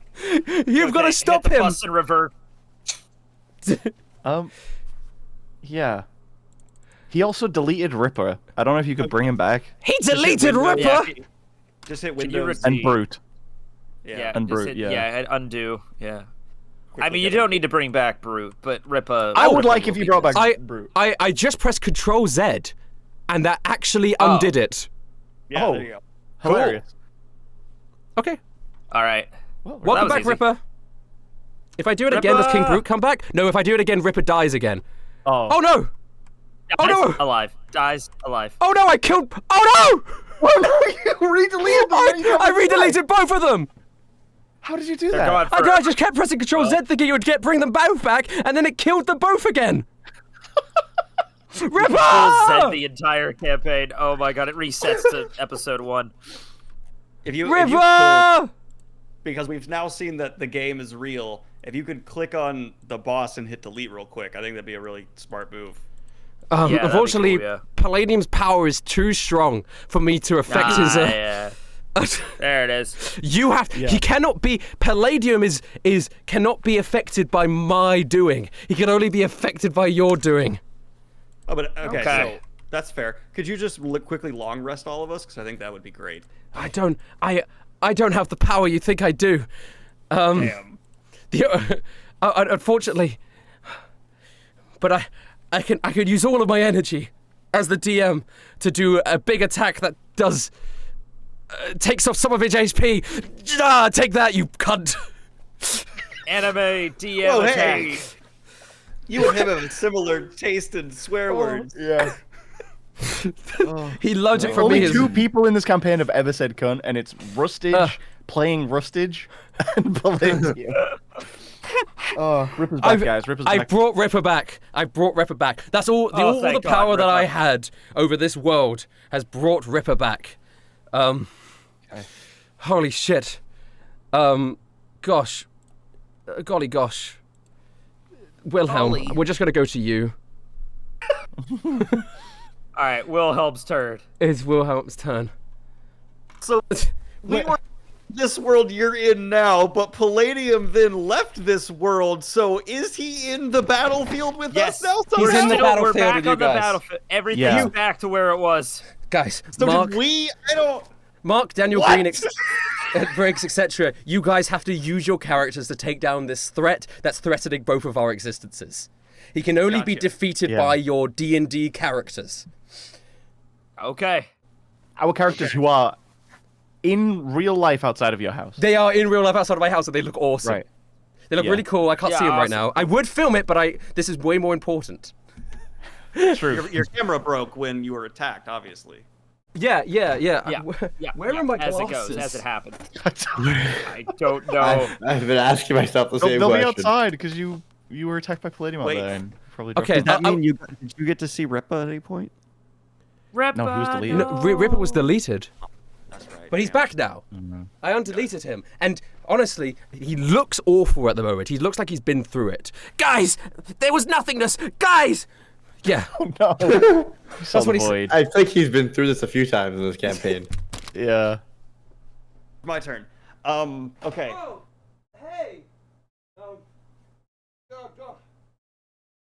Hi, Snow. What the sweet fuck is happening? It would be so funny if Rustage was like- really robbed right now. It sounds like Guys, Snow is in my living room. Yeah, okay. Okay. She decided to sit this one out. She didn't want to die.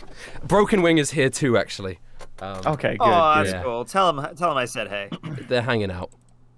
Okay, Wilhelm, it's your turn. I'm not going to do this, but the temptation to have Wilhelm just walk into your room and shoot himself in the head is really big. But I'm not going to do that. Okay. All right, I'm relying on chat. I'm relying on chat to keep me updated with the Toronto Maple Leafs versus Ottawa. This is a playoff game, very important. Let me know if shit goes down. The game's been cancelled. Palladium destroyed it. Oh. You don't understand the gravity of the situation.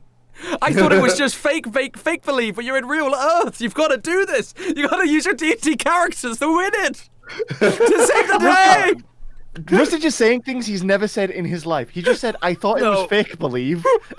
That is fake. Okay, but whose turn is it on your fucking porch? It's Wilhelm. On your porch. It's Wilhelm. I said it's Wilhelm. Oh my lord. Fuck. Oh god. Wilhelm tries to meet Rustage's mom. No.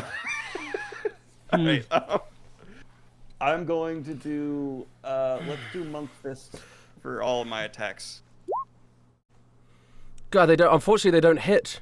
And that really sucks because he's gonna kill everybody. Well, no, I can do the key point thing because I didn't use them last time, so I'm going to do the key point thing. Oh, where you increase your 2 hits by spending key points? Yeah, steady aim. How much do you have to increase them? You would have to increase them by 4 because they're 17, right? You need at least 3. So that takes 2 key points each. So you'd use almost all your key to hit him. Also, you're nowhere near him. You're in the office. Oh, I'm in your place? No, you're in. Yeah, we gotta get back on the bus. You didn't come with us in the bus, did you? You said we didn't have to get on the bus. You said everyone was on the bus. Did everyone get on the bus? Yeah, I stopped, and I picked everybody else up. Fair on enough. The bus, all right, you've come back then. I did say that Cody went with him as well. So Yeah. It wasn't you DMing at the time, so I don't think you should be held accountable for anything. Yeah, you know, I couldn't remember any of that because I was taken out. So my last memory is that Wilhelm. So yeah, you guys are all on the bus. Okay. You guys are all on the bus, the big bus. So yes, I guess. Oh. Huh? Never mind. Fuck all of that. If I'm not able to shoot him, then don't worry. I'm gonna do a commanding strike on whoever's driving the bus to run him over. Okay. You're gonna ram the bus? I guess you could do that. Yep. Thunder Gauntlet. It's your Thunder Gauntlet. Yeah, I was gonna say that was gonna just. That's just your. That's how your Thunder Gauntlet is ramming the thunderous bus into Palladium. I have become the bus. Actually, I get 2. Do I get extra attack or just 1 attack? It just makes 1 attack because it's not your turn. He's just letting you do an attack, and it hits. 26. And he has disadvantage against anyone but the bus, which is still mirror imaged. Yeah. Yeah, and he also disadvantage. So we have the magic mirror artificer bus. Yeah. Flying bus. With a disadvantage now with guardian armor. Is when Palladium teleported back, did he regain his size? Did he become big again? Yeah. He's still he's big again. Still little. No, he grew. He can only be big. Okay. We just crashed into his leg. Yeah. Okay. Oh, because is the bus not flying anymore? No, it can still fly. I just parked it. I parked crashed. it, but I can still fly. Yeah. All right, Wilhelm, you doing anything else? Yes, I'm going to do a goading attack by shooting him out of the window. Okay, shoot him and goad him towards you. Do you want me to use one of my previous shots or reroll? Those are your monk fists. It's a different modifier, so just roll an improvised weapon. Oh, sorry, improvised weapon. There we go. Yeah, it didn't hit anyway, so doesn't matter. Key points. Key points. Is this when you're going to spend your key points to make that improvised weapon hit? You got to spend 2 key points to make that improvised weapon hit. Yes. Go ahead. Okay, and then I goad him, unless he succeeds. We'll do the damage first. Oh, right. Sorry. And it's a charisma saving throw, right? Or wisdom save? So. Wisdom. Okay. 18, I think he succeeds, unfortunately. I think yours might be 17 or 18. You do 7 damage to him. Unfortunately, this Palladium man, he's just too wisdomous. That I am, he says. Wait, no, we're just hearing him talk outside your house, so like, you don't have to say it, it's fine. Yeah. I'm just relaying it so that I'm translating him now. I am the greatest. I'm surprised to see you still alive, Rustage. But the players were right. I can only attack on my turn. And so I am more useful out here than I am in there. And it's fine anyway. I was mincing through these. Oh, I need to add 1d8 from the commanding strike. Roll that d8. Roll that d8.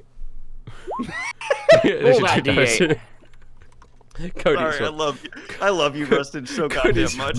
Cody's your turn. All right, I'm gonna jump off the bus. I'm like kind of be stepping back a little bit as you guys like ramming into it. Be stepping back, and I'm gonna call lightning. Okay. Big damage spell. Hello, and this is lightning. Hello. Nice. Could you hit Palladium, please? Yeah, sure can. Okay, thank you. I'm casting it at 7th level. He's got to do dex save? Whoa. Let me check. He's got to do a dex save. 20. Half damage. But the lightning cloud is over his head and starts to strike him. Wait, it's 7th level. What is that? So it's 1, 2, you can figure it out. 4 extra D. D10. Oh, he has disadvantage on that saving throw. He has disadvantage on the saving throw. Because I hit him with a bus. Oh, he succeeds even harder. 33 damage. Half. So 17. 17. Yeah. Still good. Still chunking him. He's almost at half health. I have a storm cloud now. And now you have a giant storm cloud above him. Right. Norman, it's your turn before Palladium finally gets to make an attack again. I'm scared. Okay. He's back where he was. He's no longer blinded, correct? You can see? Yeah, the smoke is probably gone. no longer blinded. Yeah. Can I try and jump on him to give myself advantage on my attack if I'm able to be on him with one of my attacks? Yeah, I mean, I guess so. Do an acrobatics to land on him. It's not a ranged attack, so I do want to try and jump on top of him. Yeah. From the flying bus, you jump on a piece of his armor. Oh, that's right. I'm on the bus. But yeah, I'll try to do that. Yeah. I could get you. Yeah. So you're on the bus. Nah, shit. Oh, shit. Not a good roll, my friend. As I'm falling, I'm just going to fly. Yeah, now you fly. Mm-hmm. Now we fly. I want to fly. Okay, I don't understand where I am because, I'm here. You're on the bus. Now you're off the bus. I'm on the bus. I'm off the bus. Now you're flying next to him.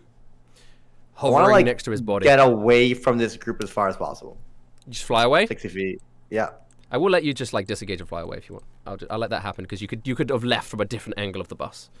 So cool. You fly away, and Palladium goes, "Running away? Are you?" I'm gonna cut you. I don't care if you're a god. You know what? If I kill this one, he looks down at Vestoria. Then your friends will stop coming. Then your allies will stop coming. Here is the god's smite. Oh, fuck. Wow. He critically hits Vestoria. That's the first crit, I think, today. No. Second crit. Oh, okay. Plus 70? Oh, Christ. Vestoria... Oh, okay. Did she have 150 HP? Vestoria, the sword comes down and strikes through her, and her body starts to dissipate and break apart. And she looks round at all of you and goes... Oh, is it disadvantage because of Anthony? It's with disadvantage because of Anthony. Yeah. Because of the Thunder Gauntlet. Yeah. Oh, that's better. He doesn't crit. Doesn't crit. Doesn't crit. She doesn't have a lot of HP. Let's see if this hits the threshold. She is still surviving. Oh, okay. Let's go. Still surviving. Never underestimate the power of hitting somebody with a bus. Palladium has a second attack. Oh no. And a 17 does hit. She's not wearing armor. Oh, yeah, that's fair. She asked you guys to protect her while she was doing stuff at the start of the battle. I'm trying. I hit her with a bus. So instead of doing 149 damage, it does 151. And she has 150 health. So come on. So the sword slices through Vestoria. I did all I could do. Now Vestoria looks around as it cuts her apart, and she turns to the party, and she says, "If I'm going to die, if I'm going to leave this world, I want to do it on my own terms." And you see her start glowing. "When the gods were made, they stole my power and split them into 12 people. Why don't you split them into 4? And her energy splits off away from her as her body dissipates and flies through the air. And Anthony, one of them goes straight into you. Cody, energy straight into you. Norman, straight into you. Wilhelm, energy straight into you. I know you're not here, but I'll fill you in. Gamer time. All right, here we go. And you're all filled with Vestorian power. Anthony, you see your necklace turn into a Megazord. It is your turn next, Anthony. So, first. Yes. Yep. The necklace around your thing glows, and you hear the voices. Okay. You hear 20 voices from your necklace, talking in unison, waiting to be let out. Okay. Oh, it's all your guys that you can transform. Yeah, into. it's all my friends. The Legion of Anthonys. Okay. What do you want to do? Can I just let them go and I just summon an army? You do it. You tap it. All right, I summon all of the Infinitonys. Out of the necklace spawns. I'm going to go chronologically down these. Oh God. This list. You have them as well, right? Oh, you don't have it with you right now, do you? Yeah, I don't. Unfortunately, I didn't think you're to bring abroad. it. But I'm on a bus, so they can all be sitting in the bus. They just have seats. First person to come out is... Yes. Ugh. First person to come out is Ugh, the caveman. He comes down. Oh, you do? Yes, you voice all of the characters. Next out is Amico, the Carthaginian merchant. We saw him before. Hey, how you guys doing? We did see How you doing? Next out is Ancratus, the Greek philosopher. Oh, yes. Am I a bus or am I not on a bus? And what is a bus? These are the questions. Next out is Antonius, the Roman soldier. Men, there are 600 strong at the cave, and we shall defend them. Oh, shit, where the fuck am I? Okay. Next up is Thomas, the farmer. Yeah, from the year 500. Over here, my radishes this year. This is looking good. What? Very much a 500 AD farmer, not a farmer. It sounded like back then. Okay, then Tora. Remember Tora, the Viking warrior? Oh yeah. He just yells a lot, and I'm in a hotel right now. Yeah, fair enough. Then Brother Anthony, the clergyman. Lord Jesus, where? Oh. Is this heaven?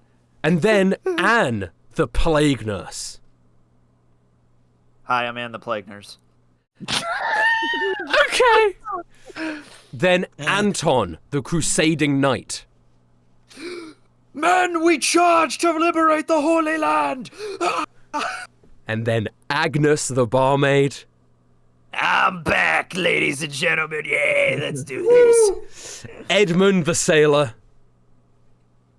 Men, we sail to a new era, a new land. Columbus found it first, but he's an asshole, so we're gonna do it, but we're gonna do it right this time. Antonio the painter. I am Antonio. I am the painter. I am painting Giorno, Giovanna, and Bruno Bruciolati in a lovely Rule 34 pose. It's lovely. Antoinette, the French aristocrat lady. I am Marie Antoinette. I was executed, but let them eat cake. Absolutely, yes. Okay. Theodore, the Revolutionary War soldier from 1776. General Washington. Our commanders. General Washington disappeared. We don't know where he is. I'm taking command of this entire Big he was Tony. The second in command. Big Tony, the business tycoon. I'm back again, Big Tony. Let's do this. Little Tony, the World War I soldier and mafia thug and friend of the Sharks. How you doing there, Shark? Oh, back in the day, we had some crazy times. For me, it was last week. For you, might have been like, you've aged a bit. Dale. As you can see, I cut my hair. Dale, the World War II soldier. All right, man. There was a D-Day's happening tomorrow. Yeah. Kyle, the lawyer and your father. I miss my dad. I wish old Tony would come back someday. Oh no. Oh, by the way, those depositions are happening. All right, sure, Lisa, I'll take care of that tomorrow. Alieny, the half alien from the future from the year 3500. And finally, Alieny? yeah, and finally, Antron, the robot lawyer. The time has come for the prophecy to be unleashed. Activate nuke. 20. Anthony 20. Standing there or sitting there in your bus, above capacity now for sure. They're all in the bus. They're all in the bus. To fill you in, Daniel Green, Vestoria died and gave you a quarter of her power. Me? All of you. Yeah, a quarter each. And this is the power that Anthony has gotten, is he's now able to summon his entire lineage. On a what would you like to do? The A20. It's very good. The A-team. The A-team. That is, now I will say, they all do the same thing as you. Yeah, but some of them have funny voices. So I will say this, on your turn now, you can do what you want to do times 20. Rustage, could you do me a favor if you have it as a file? Could you just pop it in the Discord really quick so I know what I'm working with here? Yeah, I'll do it on my phone. Yes. Oh, okay, yes. thank you. Yeah. I have an entire sheet of... We had to do the finale while I was in Japan, of course. That's how it goes. Do you guys want to see Tokyo Bay? Oh, wow. Oh. Yeah. Very great today. Guys, anyone who's in Japan watching, you now know where he is. Go. Go. He's in... I'm in Shiba. Yeah. Do we really think we could do this in one session? It's gonna be like a fucking 8-hour session. No. We're not even hurt. We're about to get god power. We're about to kill this guy. He's not even hurt. Yeah, we're about to kill this motherfucker. Yeah. Okay, let's do it. So Anthony, not on this turn because you used a turn to summon all the Anthonys, but Right. Yeah. on your next turn, you will have 20 Anthonys to play with. Whatever that means for you, you can decide. I trusted you. I thank you, Rustage, and I love you. Thank you. It is all of the... Yeah, nobody else is coming through the portals at the moment because Vestoria died. And also Palladium deleted... Oh, you didn't see that, but Palladium deleted all the GM layer tokens you had ready. Yeah. Yeah. Oh, yeah, that makes sense. That makes sense. And Broken Wing and Snow are with me. But the armies are still up. So the armies will fire upon. Unperturbed. Big damage time. Yeah. They both only have 3 platoons each. Which is a total of 3 attacks because of 1 hits out of those 3 platoons. So that's not that much damage now. Only 15. But the armies are still coming. Little Feather, though. Little Feather might do it. She can do more than 15 damage. She could do more than 15 damage. She loads up her short bow. And she misses. Never mind. Corey, though. Corey's on this turn. Yeah. Corey's still there. Corey goes, "No! I couldn't protect you! Okay. Now you're dead meat." Fists of Vestoria with advantage because Vestoria's dead. One of them critically hits! 18 damage! And Here we Wilhelm. go. Come on, Corey. It is your turn. Now, you have been given one of the powers of your god, right? And you have this power within you now. to create goons. Wilhelm.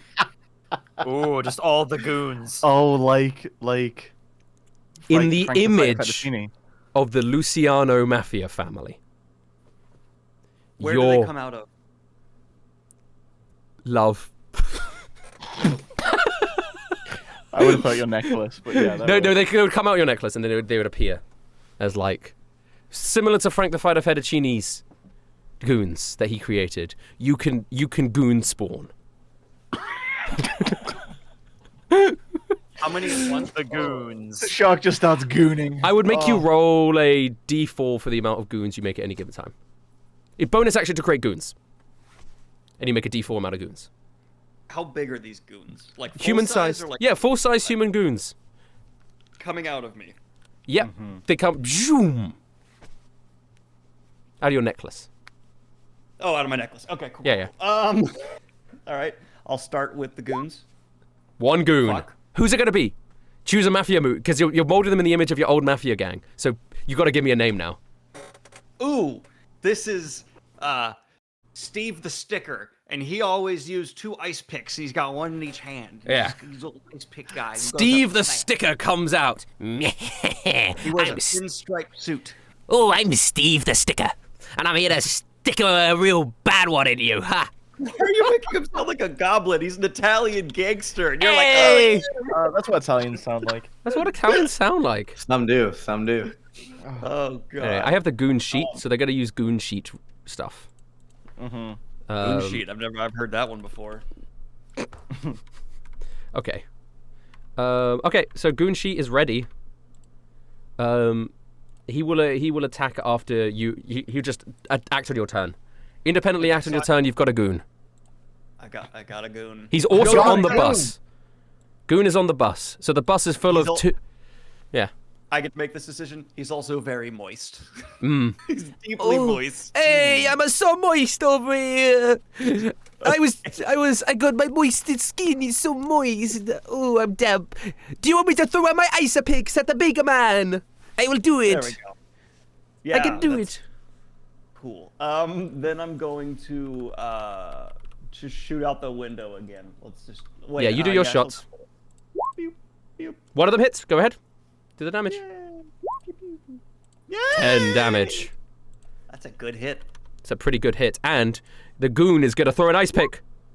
And he hits! 11 damage! He one-ups you! Oh my god. Ice! Actually, that makes sense. They're big. The ice flies through and hits into it. Eh! Okay, Cody. Yeah. You have the ability now, you hear Drew's voice in your head, because you now have a piece of him inside, like the power of Dad? Drew. Son, have you been working out? Nose day, No rest lip for day, the wicked, right? ear day, eyeball day. You know those things that you summon? The one that died this battle? No, I don't. I almost got you! I almost got you!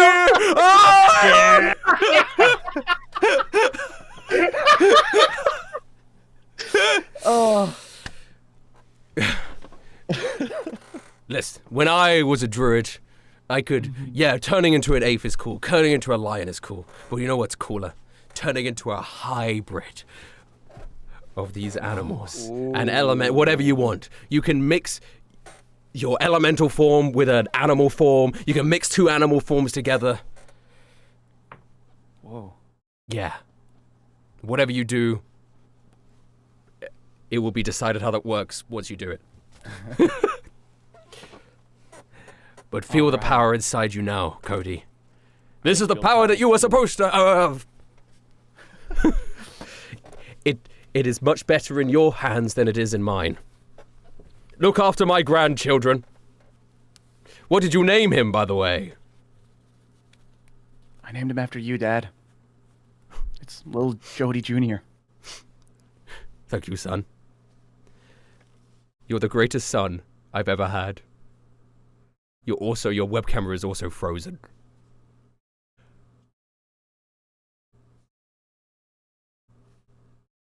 Hello?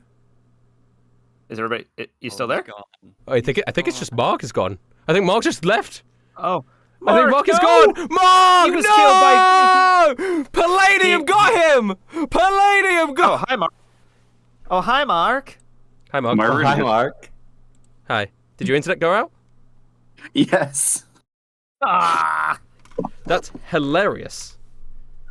Did you have planned maintenance or something, or is it just like? It just does that sometimes at 1 a.m.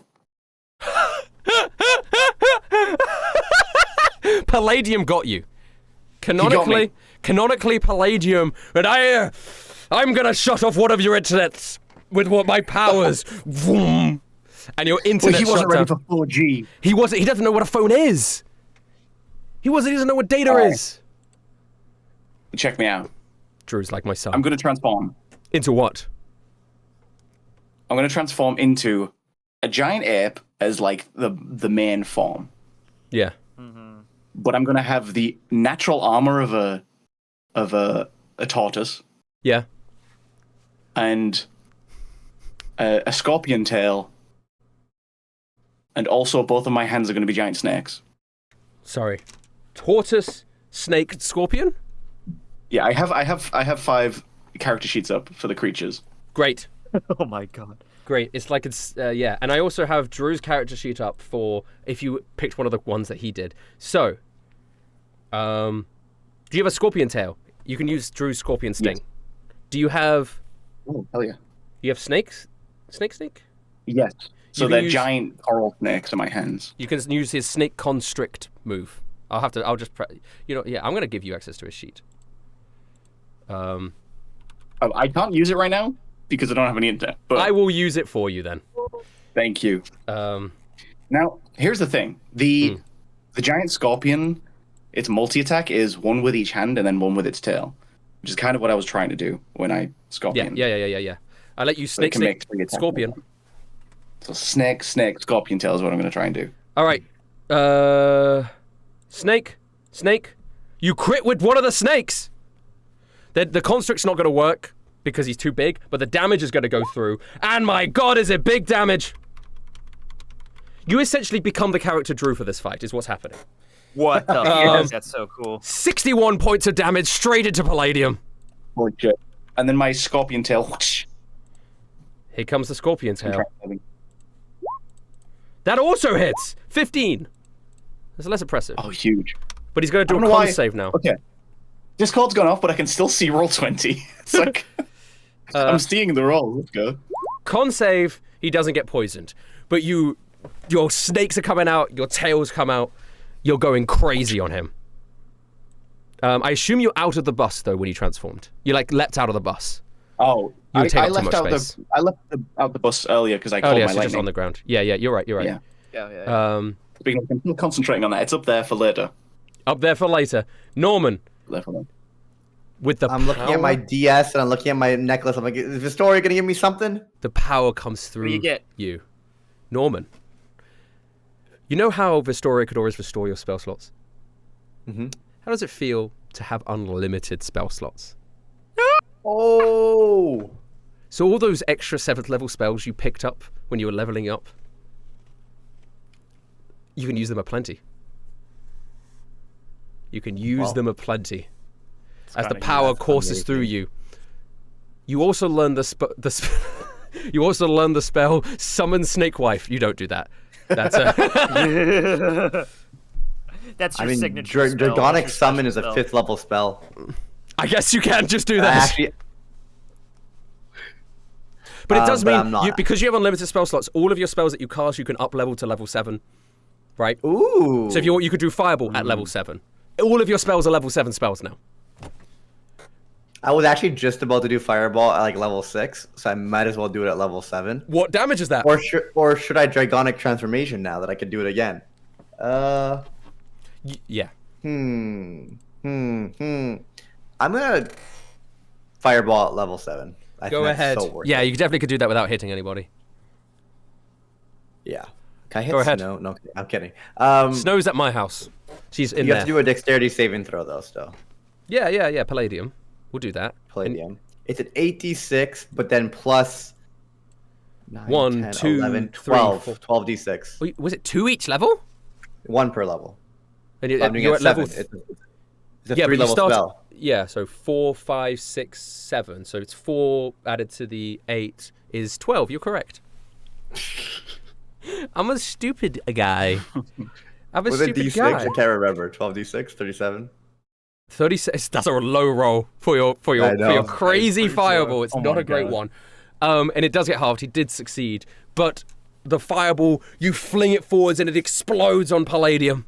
He takes half of 37, which Schwabberdy's got to tell me is 19. 19. 19. He's quicker than me. As a big explosion of fire bursts out from him. He's like, "No, what is happening? I thought this would be easier after I killed Vestoria. What's going on? I am Palladium, the god of 2 worlds!" And are you going to do anything else, Norman? I was flying, so I'm assuming Fireball would have removed me from flying, so I would fly down first. Not concentration. Yeah. In which case, can I try to fly onto top of a building 60 feet away? Yeah. You land on top of a building. That. I'm going to go on top of a building over here. Yeah. Boom. Okay. Palladium turn. He's got targets now. He's got Scorpion Snake Man. And he could knock you out here. And he's got the bus. What is my like? Do I get extra health from being? You have whatever. You don't get extra health. No. You do get your transformation health. So you'd get the combination health of whatever the snake and the scorpion is. Oh, okay. You get a combination health of 2. Let's say. So whatever that is. Okay. Can I just go for whatever the highest ones are? Because I think Turtle's going to be up there. Yeah, Turtle's got 75 health. So Turtle plus? Snake? Snake is 90? Oh my god, the giant coral snake is 90 health. Okay, so you've got that much. 165 health. You've got 165 health. Let me put that in. You know what? There were so many people around him, he's going to Destructive Wave. That makes sense. Okay. This is not going to be good for the Anthony Brigade. That's fine. It's going to thin some of them out, I think. Okay.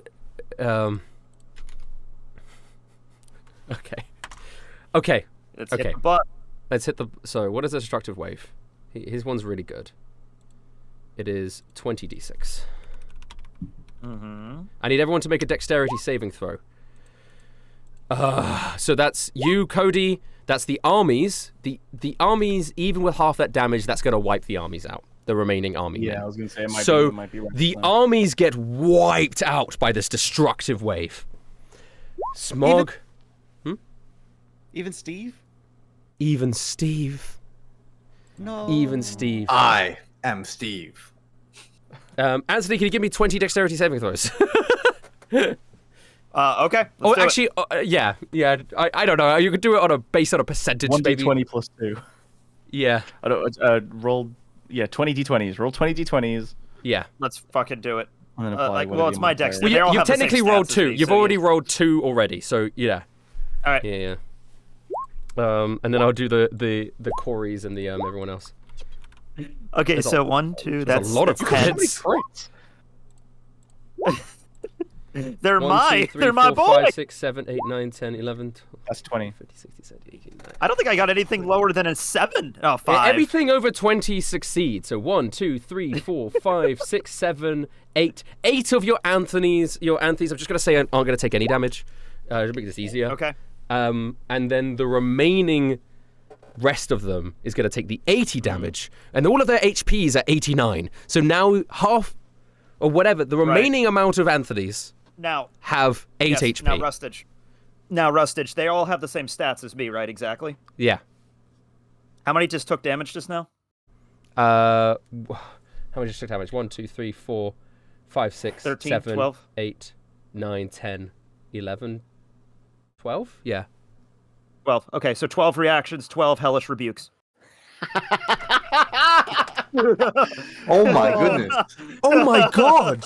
Dude, as soon as you said how many took damage, I was like, oh my god. Sorry, I don't want to know. I don't want to nerf you then. They technically all took damage. Some of them took half damage. So you could do 20 hellish rebukes. Perfect. Then. So 20 hellish rebukes. Okay. Is it when you're hit by a damage or an attack? It's very important. I think it's damage. Yes. I think we had this conversation before. When you damage you. You are damaged by a creature within 60 feet of you that you can see. We're all on a bus. That is 20 hellish rebukes. Sorry, Corey failed, so he takes half damage. He takes the full damage, but he's still up because he's got quite a lot of HP. And then Cody, did you fail? No, you succeeded, so you take half the damage. So before this, sorry, this is really important though. Before you do the hellish rebuke, Smog, Julag is going to take 1 death fail because he's unconscious on top of the bus. Ooh. Okay. Sir Button and Smog are going to have to do theirs as well. Smog is out, actually, but he dies outright if he doesn't succeed the saving throw. Oh my god. Okay. Come on, Smog, I believe in you. Can anyone heal these guys? Oh. The DC is 20. Oh. That was a good attempt. Smog, for the second time, is destroyed by an AoE spell. And he goes, you know what? When I died before, and I came back, I was lucky to be alive. I've been living on borrowed time this whole time. Smog. Every day that I've been able to be alive since that day, I've blessed. It's just my time to go. And he smogs. And then he dies. And Sir Button goes, no! Not Smog! We may have been enemies by once. the AoE, right? You're too far away. You're too far away. Pretty good. He may have been my enemy once, but he grew to be a close friend of mine. Somebody needs to help Julag. Hellish rebukes. Okay, now, here's the thing. I can actually upcast this, so all 20 of them are going to be casting it at 3rd level, so that is 4d10s per rebuke. Now, I have a thing here, so what I'm going to do, because he has to make a dex save for each of these. All right, I just, okay. 12, I have a so will you permit me to do 1 dex save? Well, no. Right answer. Will you permit me to do 1 dex save with disadvantage? No. Rustin, this is how this works, okay? I have a button that just does the damage. So you roll. If he saves, we'll just have to add them all up. All right. Okay. But isn't it half damage on a failed? Yeah, so I'm going to have to... It's half damage on So I'm going to have to decide which one's halved and which ones don't get halved. Okay, I'm going to do 20 dex saves right now. 1, 2, 3, 4, 5, 6, 7, 8, 9, 10, 11, 12, 13, 14, 15, 16, 17, 18, 19, 20. Okay, crit failed one of those. All right. So we'll have to go through those now. He succeeded most of them. What is the spell save DC? 14? I think you're 7. Mine is 17 probably. Yeah, it's probably 17. Yeah, that says 14, but my spell save CDC is 17. 1. Right now. He only failed 3 of them. 3. He failed 3 of That's them. fine. So these first 3 he's going to take full. So do the first 3 first. Here we go. 1. That's 30 fire. 2. 26 fire. This is insane. And 14 fire. That one sucks. I can't believe I never considered 20 hellish rebukes at the same time. If he survives this... 20 3rd level hellish rebukes. Now you do... Now we play. Now, can you just... Okay, it's 4d10. The damage is... Yeah. I'll do slow and we could go... No, don't slow it. You could do a big roll. You do a big roll. Okay. You just need to roll 72 d10. It would be 17. It's 20 hellish rebukes. Oh, sorry. 17 times 4. Yeah, 17. So okay, what am I rolling here? Just let me know. 68 d10. 68 d10s, please. And that will get halved. 68 d10s. Slash roll. 68 d10s. That's 364. Oh my god. Okay, and that halves. halves. That's 100. He's still alive. 182. He's still alive. That was just 182. That was just my Anthony reactions, though. 182. Right. He's going to use... Now Anthony gets to take his turn. Not yet. Sorry. Palladium has 2 attacks. He's only used 1. You're right. You're sorry. And half of those guys, most of them, actually, 12 of those 20 are on 8 HP. Yeah, they are. Yep. So, he's going to do Destructive Wave again. Oh, God. Oh. Okay. And we're wiping out the bloodline. Oh, that's fair. I did do 20 hellish rebukes. 20 d6. 66 damage. Okay. It's not that much. Not that much. So really? but the 12 die. They cannot save that. Yeah. They die and they go back to where they came from. As they die, they get sucked back into your necklace. The remaining 8 who took half of the damage. Oh, fuck. How much? Okay, they're all on 89. What is? And they took half of the damage before. I didn't even calculate what that was. Which is 40. If you want to round up to 90 just to make it easier. Yeah. So they're all on 50 HP remaining, so they will survive if they succeed. There we go. So you got 8, including myself. Yeah. Including yourself. That is important. You're the first one. Yeah. You got 8 dex saves to make here. All right. Oh, 8 dex saves. All right, let's roll. Yeah, give me important dex saves. You are alive, Anthony. And then last one. That's good. Yep. That's good. So 1, 2. Yep. 1, 2, 3 of them remain. You, Agnes, and Antonio remain. Or Big Tony. You get to choose. Okay, I'll do Big Tony. Yeah. Big Tony, you, Agnes, and me. Big Tony remain. The rest of them die and get sucked back into the necklace. Okay. But the whole, that hellish rebuke where you had a man from the cave era going up the generations, all with their hands out, doing hellish rebuke at the same time. A massive fiery attack on Palladium. It's this incredible scene. And then they all get blasted away, and they all... And I will say this, as they get blasted, Anthony, they all say something to you on the way out to give you good luck. Okay, what do they say? You tell me. Ag turns to you and says... Oh, I'm saying this. Yeah, they're your character. Ag turns to you and says... Gotcha. All right. Ooh. Hit, Sky God, mean man, kill. Amico turns to you and says... I'm getting the fuck out of here, and he flips a coin and he leaves. And Kratos turns to you and says... It's like, charge and defeat him, plunge the bus sword directly and Kratos is the philosopher. This is your test. Oh, okay. And Kratos... This really is like a fucking test. It's just like... Or not to be. Understand that this is... We are not all real. We are not here. I am a solipsist. This all vanishes immediately. You've done Antonius. Now, Thomas. The farmer? Yeah.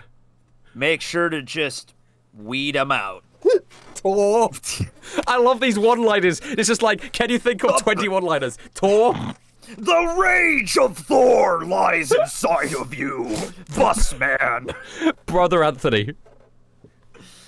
It's like, oh, may the guiding light of St. Francis of Assisi deliver you unto this day. Anton. And I don't St. Francis of Assisi was born 200 years after Brother Anthony, by the way. Okay. Anne. I don't know what the hell's going on. I'm just a nurse, so I hope you don't die. I'm thinking this is just a dream right now. Edmund. I wish we could have adventured with Anne. She seems really normal. Edmund. I would have played Anne completely straight. By the way. I would have been like, hey, what's up? There's a lot of guys. Edmund. Yeah. Edmund, just good luck. Antonio. He kisses me. It's awesome. Let's go. Let's do this. Antoinette. Yeah. Antoinette. Well, I hope you cut off his head. Okay. Theodore. Good thumbs up. Okay. Big Tony is still here. Little Tony from World War I turns to Wilhelm and says, "Lock in. Go into war again, man. Go into war." Dale. All right. Go into war, man. Go into war. Kyle, your father, and old Tony's son. Anthony, I love you. I always will love you. Make sure. Fucking destroy that thing that killed our family, that killed your grandfather and my dad. Well, you figured that out. Alieny. Wow, that barely came through. And finally, Antron. No, let me try that. Okay, let me try that again. Yeah, it just doesn't come through because I don't think it recognizes it as a voice. Damn it. Antron. Just fucking kill him. Okay, Antron. I I exist because of you. Please, I wish to exist in the future. I learned to have a soul. Okay. Wow. Yep. Wow. Oh gosh. I think Button's now also unconscious because that's 2 hellish rebukes that half would have knocked him out. Yeah. But he's not dead. He's fine. Corey is still up. And what happens to Julag? Julag takes another death. Okay, so he's on 2. So if he rolls bad now, he will die. And that is coming up. Okay, is it now my turn? It is now your turn. Okay. After everything that happened. All right, I'm on the bus. Dust settles. I look at Big Tony. I look at Agnes, and I look at everybody. And I was like, okay. Anybody have any ideas? And Agnes is like, I have an idea. And then bus flies over Palladium. We enlarge it 3 times. 3 enlarges. We doubled the size of the bus 3 times, and I did the statistics here. An average London bus weighs approximately 26,000 pounds, or 12,000 kilos, 12,000 kilograms. If that is doubled 3 times, then I'm about 211,000 pounds, or 96,000. You'll break concentration on fly when you do this, right? So it's gonna drop. Absolutely. Wilhelm, you're still in this bus, by the way. Which means you would have cast enlarge too. No, he's just Wilhelm's still in the bus. Wilhelm, I do need you to do the 2 deck saves. You didn't do them, but I did 1. Yep. But, okay, you did 1, and the second one as well. Oh no! Wait! Enlarge ups the weight by 8 times, not doubling. Oh my god! So it's 8 times 8 times 8. So okay, hold on. A typical London bus weighs 12,000 kilograms. It could vary depending on the model if you want to change that, but that's lot. I mean, it's a lot. You're gonna do a lot of damage. You're gonna do a lot of damage. New bus. This bus weighs 6.1 million kilograms. All right. how much is that in freedom? How much is 6.1 million kilograms? I don't know. I don't have a way to rationalize that weight in my head. Wilhelm, you are taking 146 damage, by the way. So you're still up because you have 187 hit points, but in pounds and tons. Okay, hold on a second. It is 6.1 million kilograms is. How much is that in just damage? Give me the statistics. How do I convert this to D&D? I weigh 6,724 tons. 6,000. 13 million. 1 ton drop damage. 5,320 pounds. Yeah, 6,724 tons. DMG has stuff for this. Roughly the weight of Mark's mom.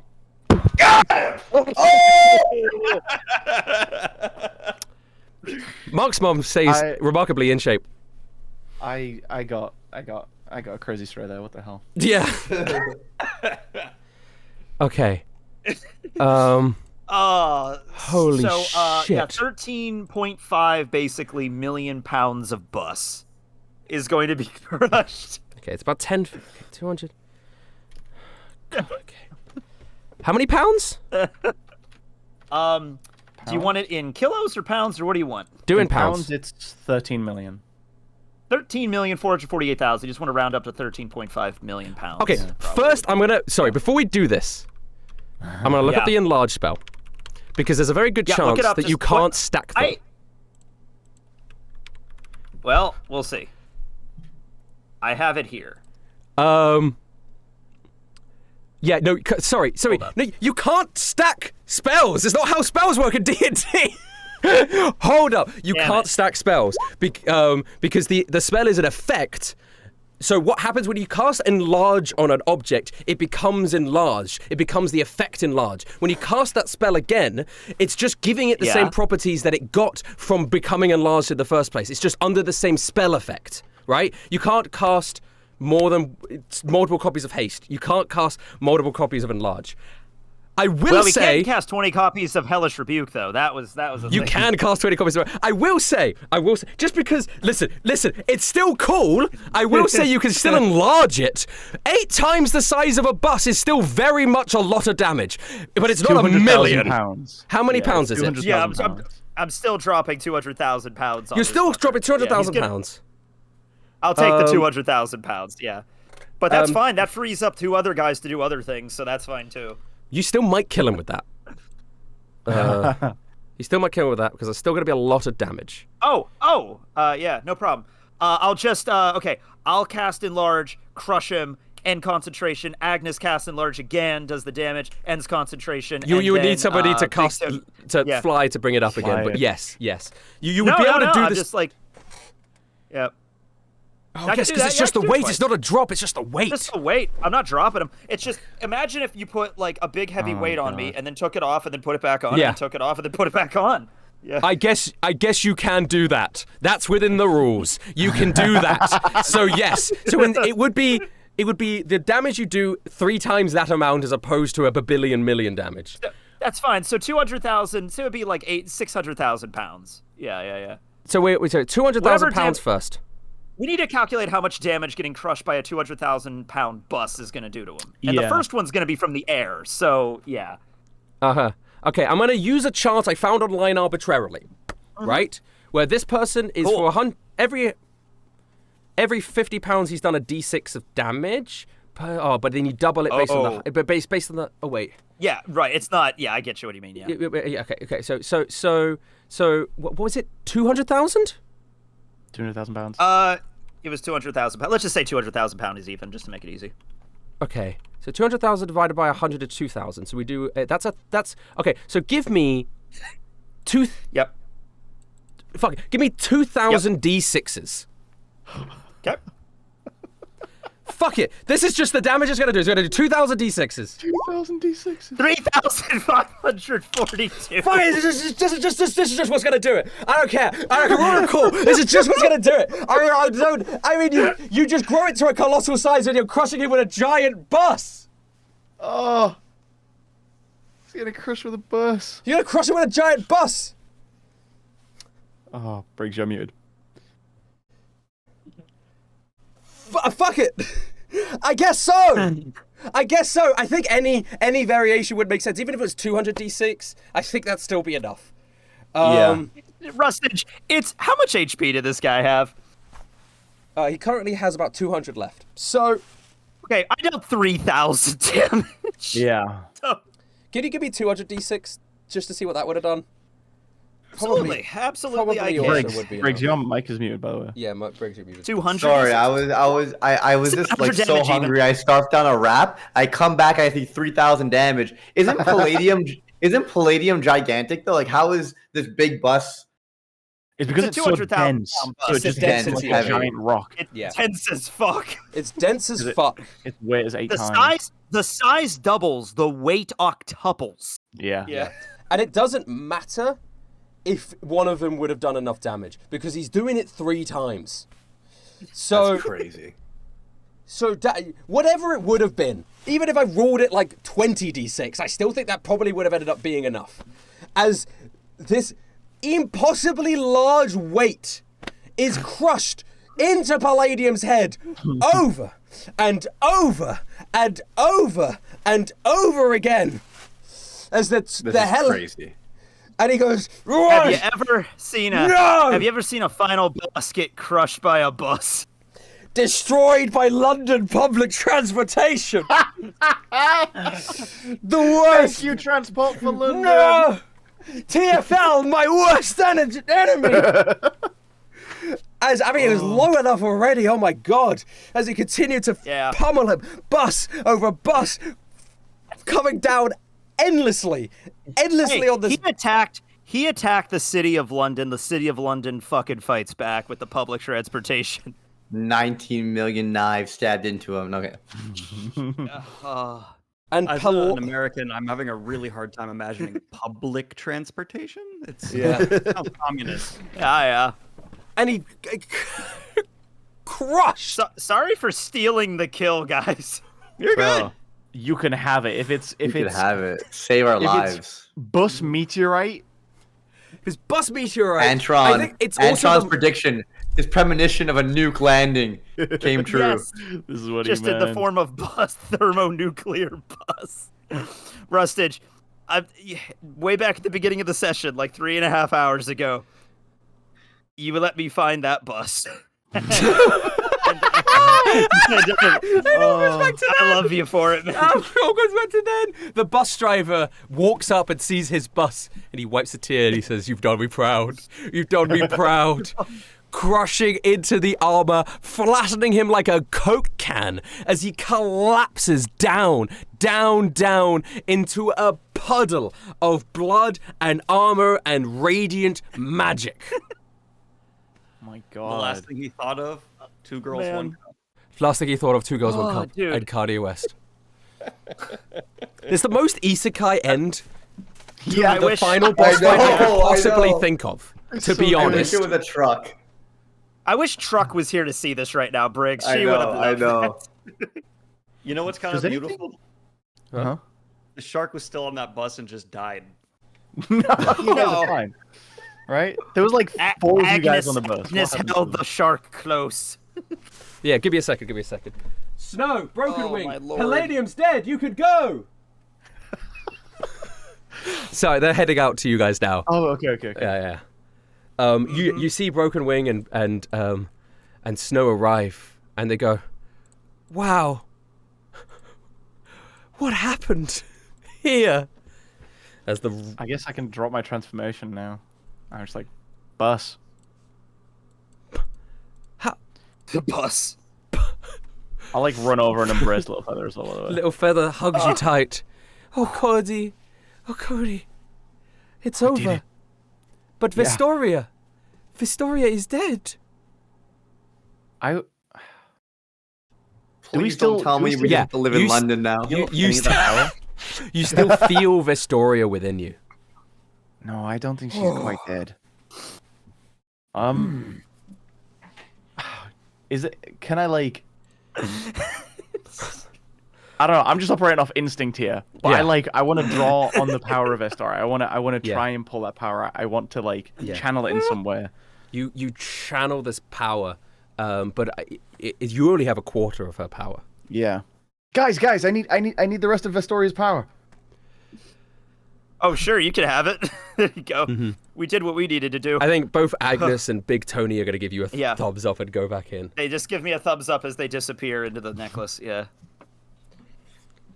I might have just nuked London, though, with that. I'm not Wilhelm, sure. Norman, you also feel the power? Are you also giving your power with Cody?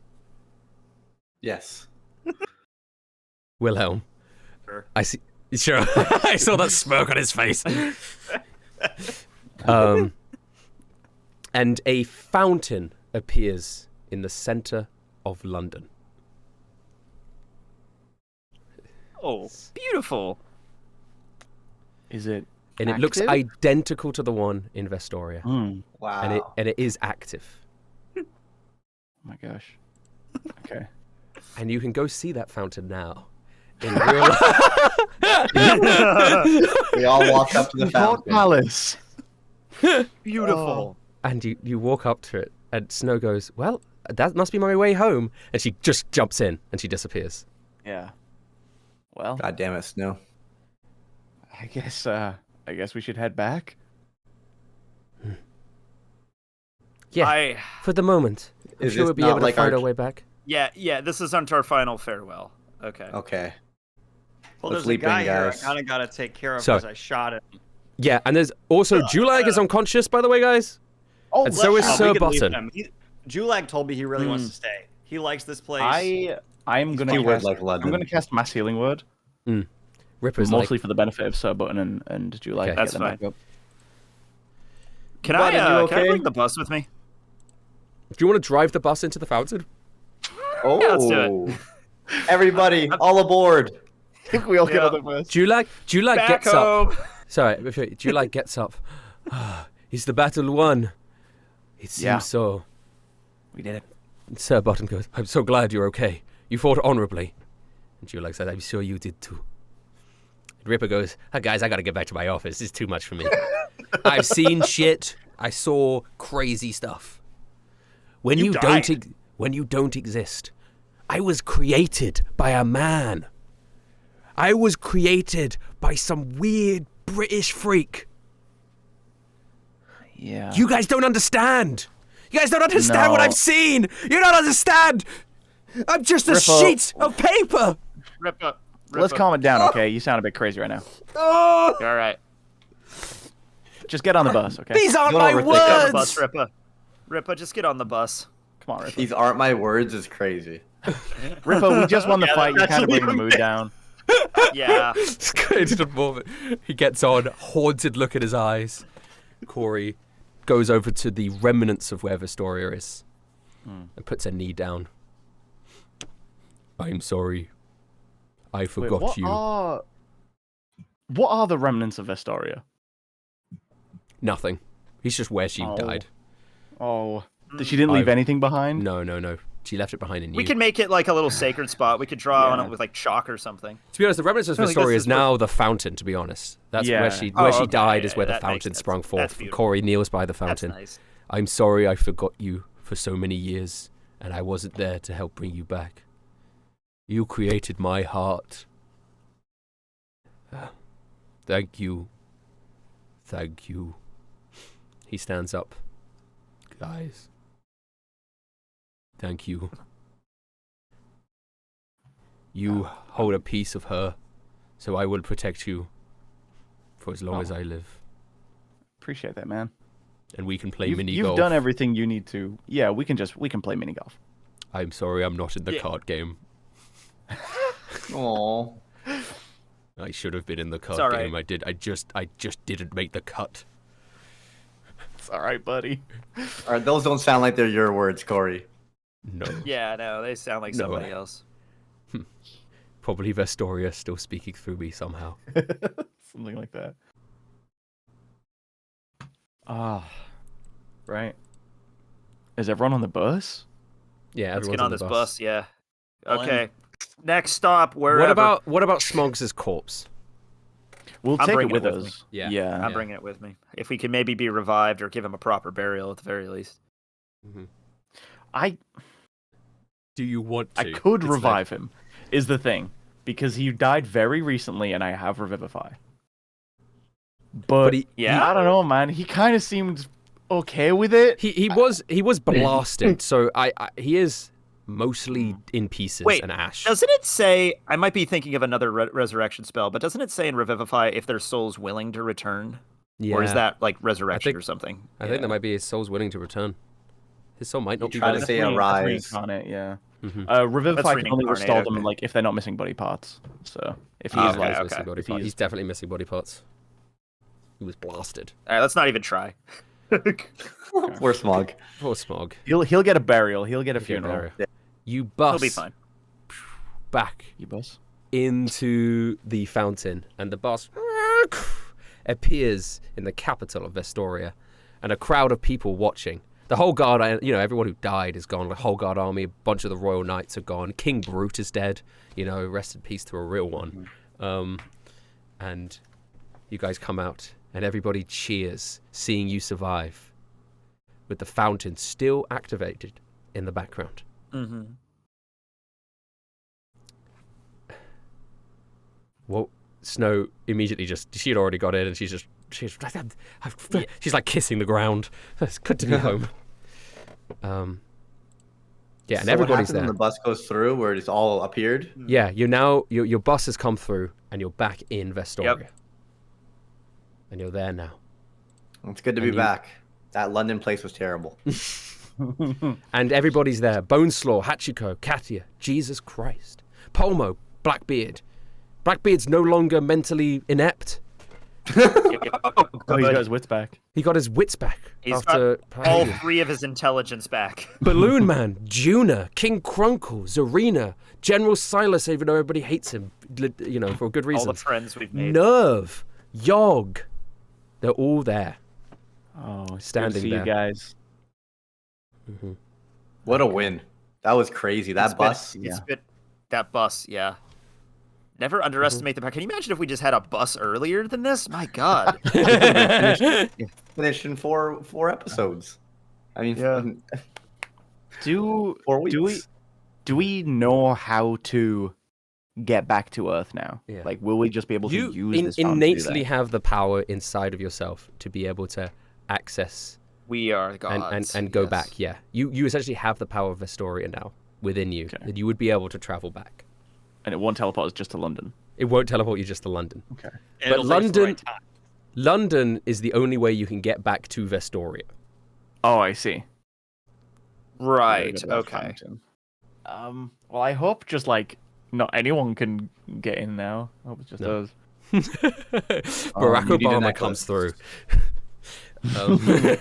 I heard there's a rat imitating me. It's only people. Yeah, it's only people touched by Vestoria, and just you guys and the Vestorianites.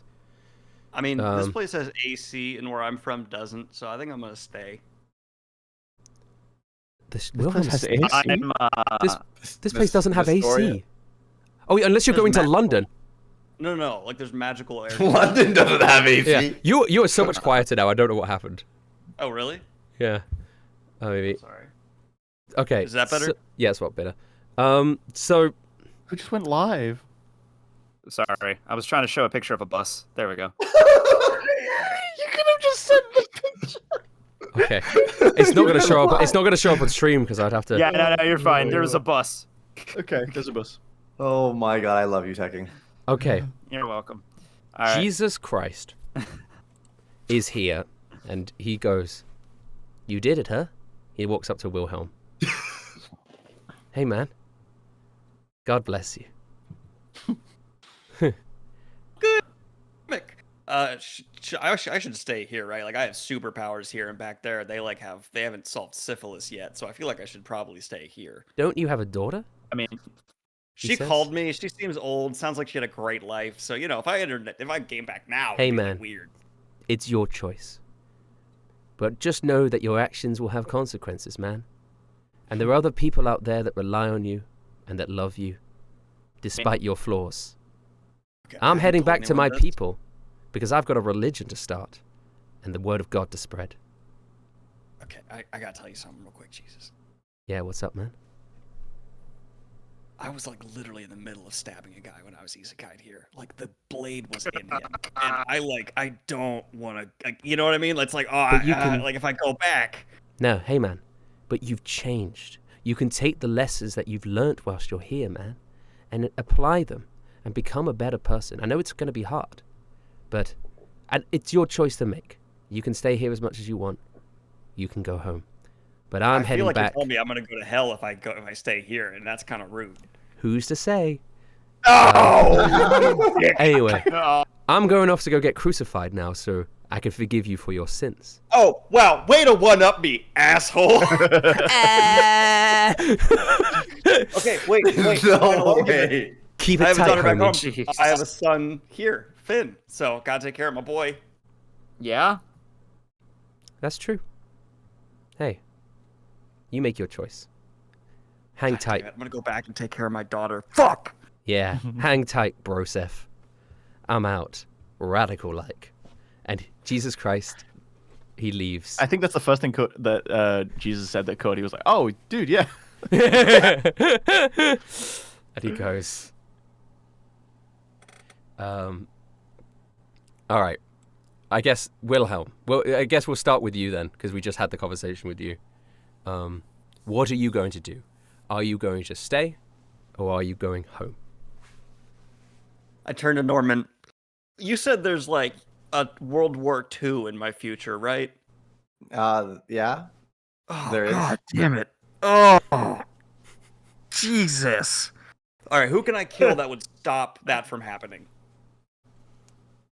Hitler? As a baby? What's his full name? Adolf Hitler. I don't know. All right, I'm gonna kill that guy. Then I'm gonna take care of my daughter. Wow. God, this sucks. All right, you're a good person. You're trying to be a good person. I hope people will remember me for killing that guy. What'd you say his name was? Kanye West. And then he leaves. Figure it out. All right, fine. All right. I'm gonna kill. Wait, where is he? Is he? I assume with a name like that, he's in Germany. He's just landed down in Yes. in Onion Town. What's that? Sorry, never mind. Sorry. Oh. Good luck, my friend. All right, I go back to kill Hitler. You try. We'll see what happens. He never killed himself. Daniel Green. I mean, I think you just do it way too late. Norman said 1945. You are in the bunker at the end. That's the. Yeah. We'll cut to you later. It's like the late 20s, early 30s. We will cut. Probably could. Yeah. We're 100% going to cut to you later. Don't worry. So you're going to step through the portal then. Do you want anything you want to say to the group before you leave, or to anyone in particular, Wilhelm? Guys, my real name's Donald. Bye. Da-da-da-da-da-da. Oh my days. Norman. That's the last twist. Norman, are you staying? Or are you going? I've been thinking about this during that entire crazy 3-hour fight. I don't know what I want to do. I know if I go back, I could handle my parents. I'll leave my room. I know that I could take on the world and I can make friends the way I made in this world. But in this world, I could also fireball and do all those things as well. Mm-hmm. Well, what's great? Yeah. Go ahead. No, continue. I think. Someone talking to you. It's a tough decision. There's so much unfinished business I have in the old world. But the things that you could do, the amount of people I could help here with these powers, what it could be like to be a level 20 wizard eventually. And I slowly transform into a different version of myself. I'm in a dragonic transformation. Okay. And I just used to see my like abs with scales. I think I found my home, my new home. Here. Okay. Cody. Cody has to kind of choose both. So, I have too much in the real world that I need to take care of. I mean, I have family, I have friends, I have responsibilities, but I need to be here for a little feather, for my kid, I need to be in his life more than my father was. Cody. So, yeah. Are you sure? Yeah. I'm going to have to go for a bit, but I'll be back for a long time. You're going to go for 40 years? No. For a little bit, I said. But the portal on the way back is only in 2025 London.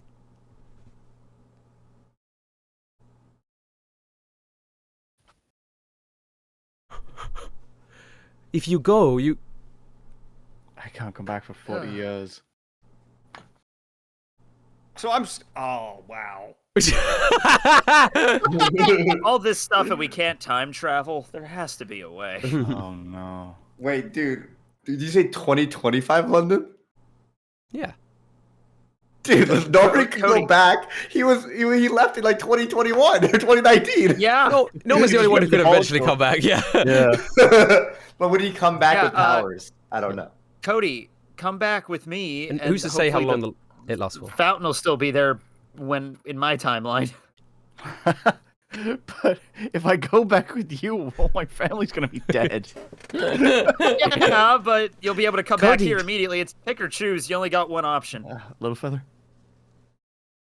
You can take Jody with you. No, he's a freak. They'll kill him. I'm not doing that. No, he's special. He can fight crime. I like put my hand on his shoulder. I don't want my son to fight. I want my son to go camping. I want him to learn how to forage for berries. I want him to learn to play football. Can he do that here? He can do that here. And you know what? I'm staying here. Oh, Cody. And she's crying. Obviously, she wants you to stay, but she feels guilty about it as well. And she just holds you in an embrace. Yeah. Yeah, I'm staying here. Anthony. Well, I know you all have made the right decisions for yourselves, but I think I need to go back to the world I was from, be with my wife. We were thinking about moving, though, so I think I'm going to move to London, and I will be the bus between these two worlds. If it's still up in that year. I will... Someone needs to watch up over the fountain and make sure it's okay. Yeah. All right. Okay. So, are you going to step through the fountain? Are you going to say anything to anyone? Anthony? Well, I mean, everybody's staying except me. Well, wait. Is Sharp? Wilhelm's gone. Wilhelm's gone. So. Yeah, Wilhelm already went. Do you want to say anything to anyone? Yeah, I thought he was I thought he was about to go through, and then I thought we were all gonna jump or not jump at the same time type of thing. No, first of all, my name's Donald. I don't know if you're listening. Yeah. That's what he wanted. He's gone. Before when he said like his name was Donald, well, at least the boys will say bye. Like we'll miss him. I might also be able to literally come and go as I please now, because if the fountain is there, I could just probably stop by and just see how you guys are all doing. So, yeah. Mm-hmm. This isn't the end. This isn't goodbye. This is just a hello. Yeah. Okay. I get on the bus and I ding. Ding. Drive back through. Okay.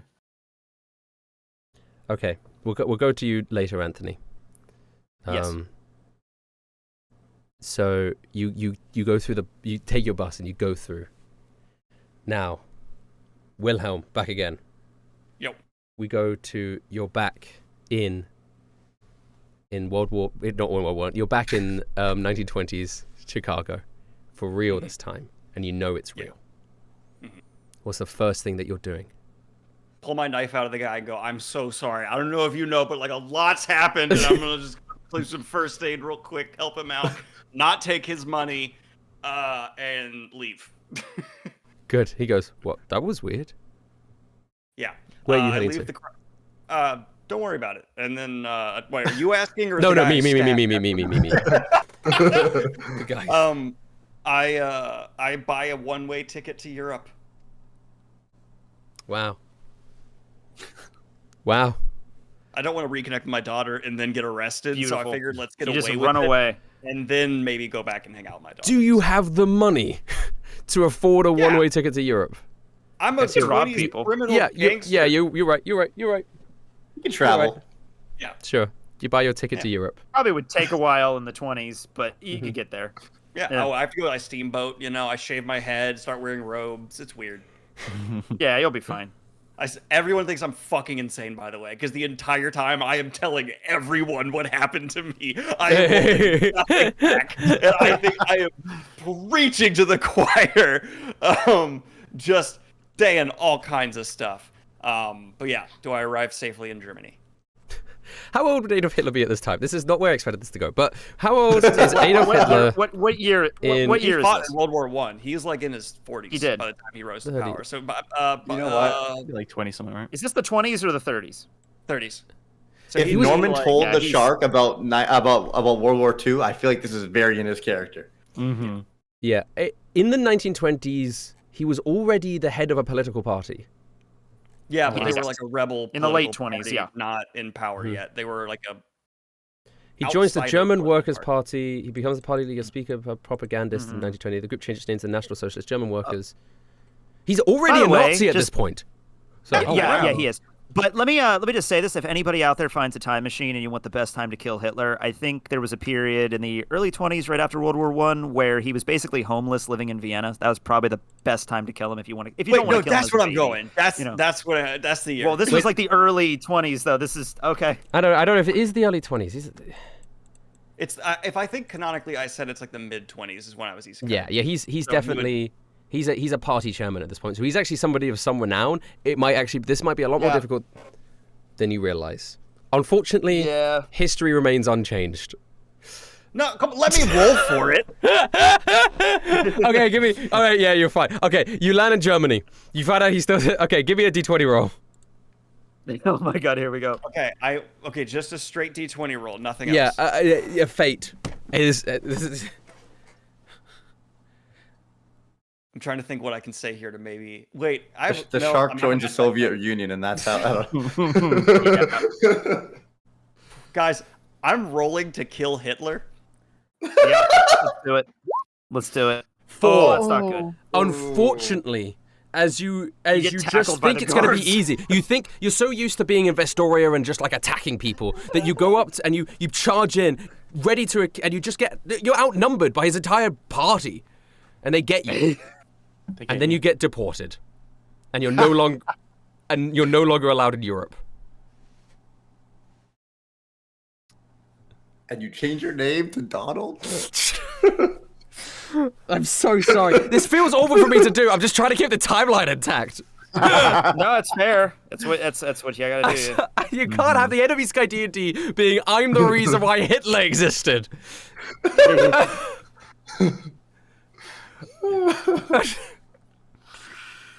You rolled a 4. I'm sorry. You rolled a 4. Can we make it that like he just doesn't that means it takes him 25 years to kill him? Yeah, you still kill Hitler. No, in the bunker at the end of World War II. Don't give me that. That is bullshit. I failed. That's canonically what happened, and it's very in character for Shark. Absolutely. Kayla just texted me. I heard the door slam. You okay? I'm texting back. I failed to kill Hitler. Damn it. Oh god. This is like my favorite part of D&D. Oh, all right, Kayla. It's up to you. No, yeah, it's up to you. Oh my god. Holy moly. I go back and I try to raise my daughter, but pretty soon people throw me into an insane asylum for constantly talking about being a superhero in another world and all this technological super stuff. You're really just having a terrible ending to your character. Yeah. Your epilogue is you go to the real world, fail to kill Hitler, everybody thinks you're insane, you try and talk to your daughter and she's taken away from you. And then I get thrown in an insane asylum and it's like Shutter Island and I get fucking brain stabbed. Shark canonically gets lobotomized at the end of the story. And then Shark gets lobotomized at the end of it. This is huge. Even the good ending is the bad ending. And everyone in the party looks me up when they get back, finds out that happens, and they can do nothing about it. Yeah, I'm gonna look up on Wikipedia once I get back to the future, and it's gonna be like, yeah, in 1929, this dude attacked Hitler for screaming that he was the shark or whatever. That's very strange that he got immediately beat the shit out of. Yeah. Okay, I mean, you know what? It's appropriate. Yeah. It's appropriate. Yeah. It's appropriate. Kayla texted back, I don't know what to say to that. Is that code for something? Oh my god. Okay, Shark. This is Jesus' fault, by the way. You know what? Before we get to it's all Jesus' fault. In-universe people. I'm gonna go back to Anthony. You're back home now with your wife again. Yes. You still I roll up in the bus right in front of the house. Yeah. You still feel Vestoria dwelling within you a little bit, and it's a familiar, lovely feeling. And you remember something Vestoria said before you guys went on this, a request that you asked of her, that she would have been able to fulfill if she was still around. It's sort of echoing in your head as this familiar feeling bubbles within you. I don't know if you're doing anything with that. I'm just like, we'll see how this plays out. Yeah. Yeah. Oh wait. Oh, are you leaving it up to me? I'm just saying, if you remember, I'm not dictating your character for you. I'm just saying this is something that No. that fills up this feeling of ancestry bubbles up within you. This familiar feeling of blood. And Vestoria's light. Well, because in you that feel case, connected. Old Tony's back then. Hold up! I thought that's where you were It is, but not immediate. Okay. Not like that. Give us a little bit more. Give us a little bit. Give us. I roll up to the house, and I roll up to the house. I get off. I feel the warm feeling, and my wife is there. Yeah. My grandmother. And my father and old Tony in his like early 80s walks out with a cane, and he's like, "Oh, and so you're finally back, grandson." I will say, but this is important though. This is why I'm alluding to it.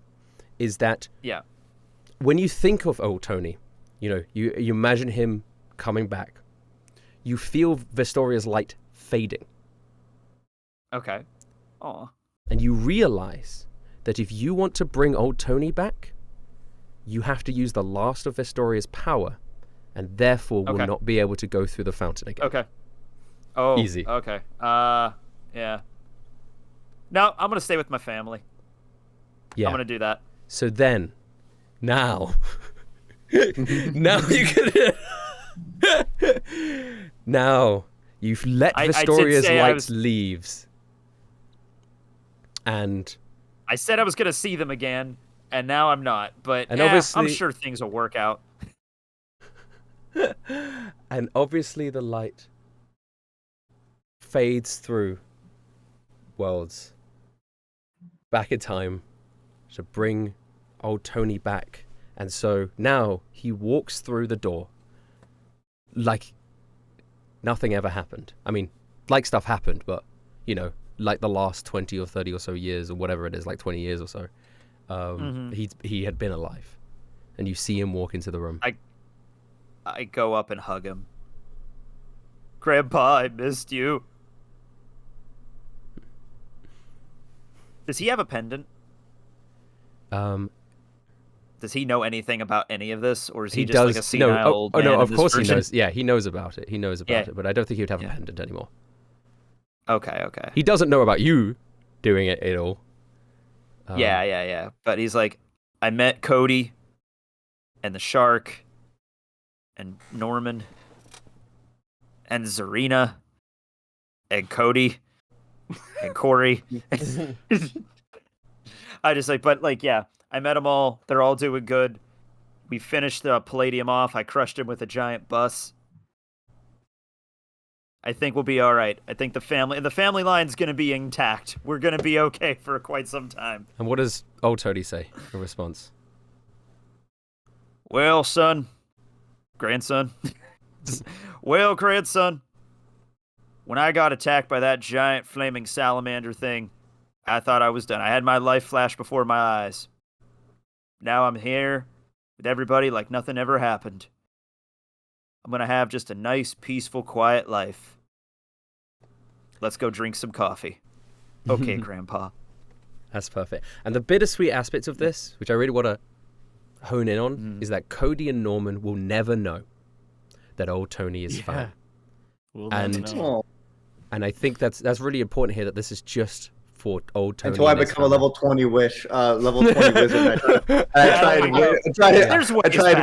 gonna like wish back old Tony or something. It just doesn't work, and you're like, what the fuck? There's ways to get back. Yeah. Plane shift between dimensions. I don't know. And like, obviously, the spark of Vestoria within you, that's not like magic power when you go back. That's obviously just, you had that piece of old Tony because old Tony was part of Vestoria, and that's how you were able to bring him back.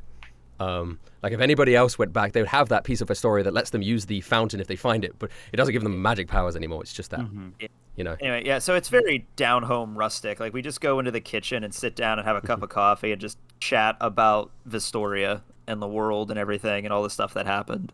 That was very cute. Yeah. Yes, and we're good. And then old Tony dies 5 years later, and we have a very funeral for him and everything. And you look up the shark on Wikipedia and you see everything that happened to him in his bad ending that he decided to give himself. Oh God! After everything he'd been through, at the end of it all, he decided, you know what? Lobotomize himself. Shark's gonna get lobotomized.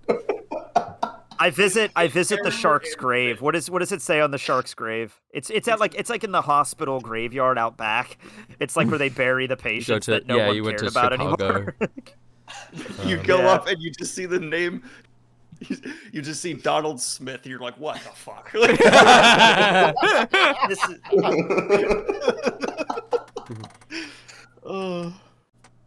There he is. I'd be an old Tony go up to it. I'm like, there he is.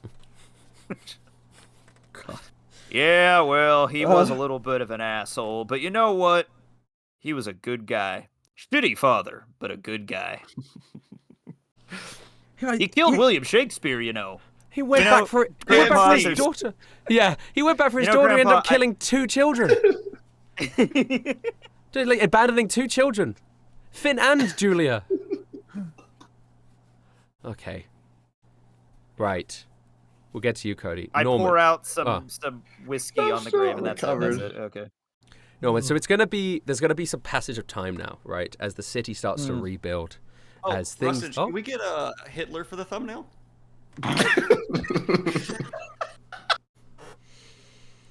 My God. We finally did it. We finally got it at the finale. I would have let you done it if you got higher than a 15. I know. That would have been amazing. It's a medium DC check. Save the world. You got a 4. Well, it would have made everyone go back to their timelines and have completely different lives. It would have been a Back to the Future situation. Yeah. Really was. Luckily, most of the other Isekai people that died in Vestoria were just about to... It was right before they were going to die in real life anyway, so it didn't mess with the timelines whatsoever. Norman. It has been, Vestoria is rebuilding. Obviously, there's a population shortage a little bit. A lot of people died. It's very much like after World War I, where lots of men died. Holgard, they've got to find a new king. And we'll get to that. I would have wanted Norman to stay in the city and try to help rebuild and help them out. But once it's like somewhat... Yeah. Pardon? Because you're part of the council, right? Yeah. I wanted to like help it get settled, but then go on a journey to like level up and meet people and really grow important as a person. Because a bunch of people have left this council now. Like Wilhelm was part of the council, and you are going on a journey, so you're leaving it. How are you gonna restructure? Cody, you're a politician now, Norman. Yeah, Cody wants to be part of this. Okay. Cody, I'll go to this in terms of your restructuring of the political system of Vestoria. More importantly, what happens to Snow in this situation? Because currently she's part of the council, and she's gaining more power from the fact that people are dropping out. Yeah. Well, we made the council a thing because, like, to stop anyone getting too much power. Yeah. Who was on the original council again? You don't ask me. There was like 6 people, wasn't there? Oh, God, it was a decent amount of people. Yeah. Chat is furious that Cody is those fans. I don't know who's on this council. I wrote it down. I think Norman goes to Cody and says, I'm gonna be honest, I think I've grown a lot. I no longer really care about killing Snow, but I do not want her to hold this amount of power in this council. I think Rippa for president. Rippa. But also like Finn. He should like Rippa should like we got hold it until Finn is old enough. You know? And Snow, I don't want her hands or face or anything near Finn. The fact remains that she is still the best for the job, especially now that half the council's gone or dead. Jesus and Wellington apparently were both on it. Apparently, I don't know. Wellington, I remember Wellington being on it. Yeah. So, do we want to leave her on the council for the time being? Yeah. Is that what you're saying? Yeah. Norman looks at Snow in snake form and says, "Guys, I'm fine. I know when you are sleeping. I know when you're awake. I know when you've been bad or good. I'm a fucking wizard." Listen, guys, I know we've had our spotty history. I've done a lot of quite idiotic things. I was just trying to make my way in the world like we all were. Right? You know? You understand. With me, we can have an economic upturn. I've seen what you can do. You can crush a god with a car. I don't want that to be me. It was a bus. A bus. I don't know what that is. Get your facts right. Okay. There's a lot I've got to learn. We'll reassemble the council. Wait. Oh, wait, never mind. Also, Littlefeather did adopt Ben, by the way. Yeah. So, me and Littlefeather are raising. Okay, we'll go to you, Cody. So, because Cody, so going into the future now, what are things that are happening between you and Littlefeather? I think we've just like settled into life in the capital. Yeah, and we go on like camping trips out to like spots that I went on the adventure with like the kids. And Jody and Finn are like brothers here, growing up together. Jody like flies around and Finn chases after him, and they're so cute. Yeah, and they're together as fun adopted brothers going into the future. Cody really just wants like as peaceful a life as possible for like his family, but that also extends to like the city and the country. Yeah. Ripper, importantly, he's gonna fully take over the Otherworldly Brewery now, right? Because I feel like, at least he talks to you about it. He says, "Hey, man, now that this is all done, and you don't need the money anymore to, you don't. I felt like I did a really good job with the brewery, and I wanna keep running it. I wanna, I did most of the work anyway, but this way, I just wondered, would you be able to transfer the ownership over to old Ripster here?" Yeah, man. Yeah, you know what? You're right. You deserve this. You're really the best of them. Oh, you were. My life changed irreparably. In a good way when you guys arrived. Nobody celebrated my birthdays. I was just the door guard. But I found a talent in numbers and lists and charts and organization that I never knew I had. And now that I feel this is my calling. So, thank you for giving me this new life. Yeah, man. I'm glad. We did a lot of fucked up stuff. I'm just glad that something positive came out of it. You gonna have a wedding? Yeah, dude. Yeah. Kidding me? Before or after Julag? Who's Julag getting married to? Oh, you didn't hear? Julag and Sir Button. Yeah, let's go. Yeah. They both were so scorned. The jilted lovers found each other. They finally found each other. I love that. I'm sure they'll be happy together. Incredible. We'll do it after their ceremony. Can I get Norman to be my best man at my wedding? Oh, of course you can. Of course, bro. Yeah. Just like hit like a crazy like dad. Oh yeah. I always say, obviously, Hachiko and Blackbeard and the other Isekai people had returned back through the fountain, back to their things, saying their final goodbyes. Balloon Man. I just saw Hachiko's statue yesterday, actually.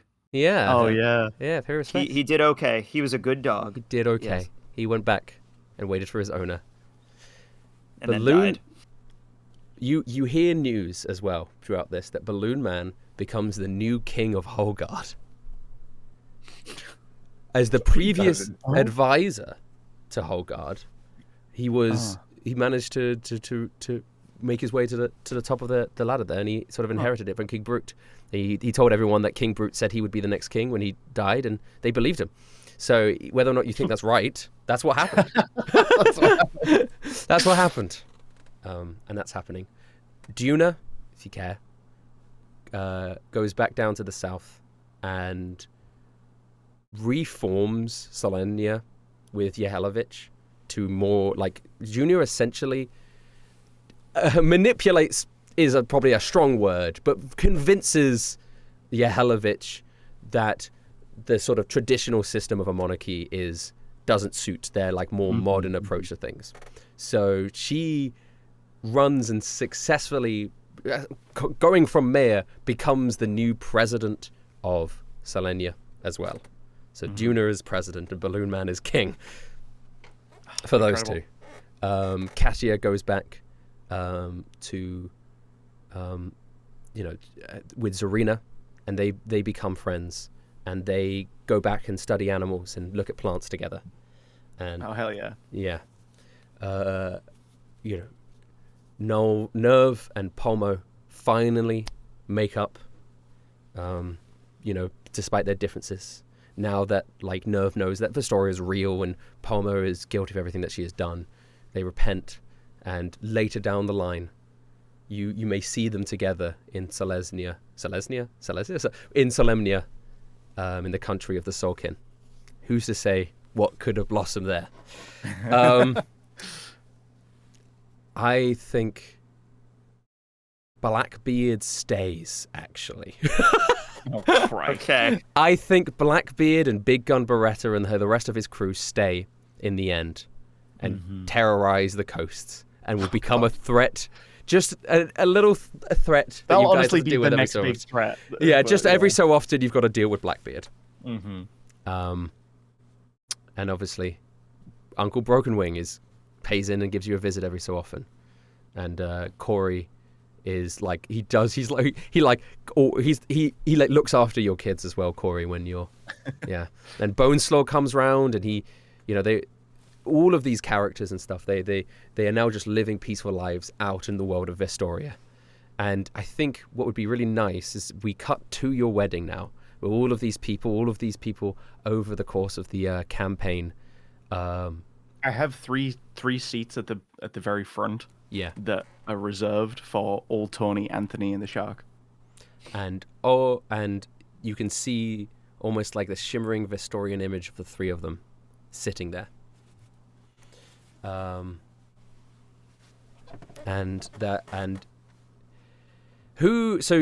Norman's your best man. Norman sheds a tear.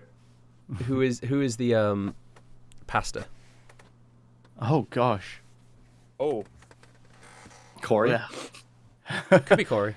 Could be Corey. Could be Pomo. The only religion that makes sense in this world to me is the one of Vestoria, and the only person I know alive that worships Vestoria in the traditional sense is Polmo. So I think I might have invited her to officiate my wedding. Polmo could do it. Right. Rippa officiate the wedding. Rippa's there. Rippa's part of Yeah, the party or the wedding party. Yeah. He's providing the brews. Yeah. Brewskis. Yeah, no, I meant he's got to be a groomsman. No, he's Rippa. Oh, I mean, he would be. Yeah, but he'd definitely also show up with he'd also run the entire thing. And this is after the wedding between Button and Julag, so they're there as well. And Yog is there, and Brick is there, and obviously Brick looks different. He's grown up a bit more now because a year or so later, he's coming into himself more as like a young adult. And he works. Some moss on him. Yeah. Brick now works under Ripper as like his second in command. Right, he's the Ripper to Ripper now. Yeah, he's Ripper's Ripper. Yeah, he's Ripper's Rippers.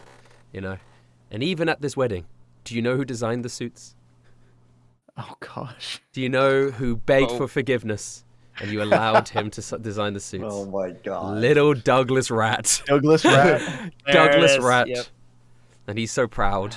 Yeah, I would have forgiven him eventually. Yeah. Question. Yeah. How much time has gone by until for this wedding? I'm about sure it's a year now. later. I think about a year now. Yeah, a little over a year. So Norman's had some time to travel, and when everyone's dancing at the end, you see the snake girl that walked by while Norman was unconscious in the forest enters in and she's like, "During my travels, look who I found." He's finally gonna go. Found your snake girlfriend. Holy What was her name, Rustage? What was her name from all those episodes ago? I can't remember. From all those episodes ago, that snake woman that passed by. Cynthia. Yeah, Cynthia. Sure. Cynthia. We'll go with Cynthia. Cynthia. We're all dancing. Yeah. At the after party or whatever. Yeah. Pomo, she gives her speech.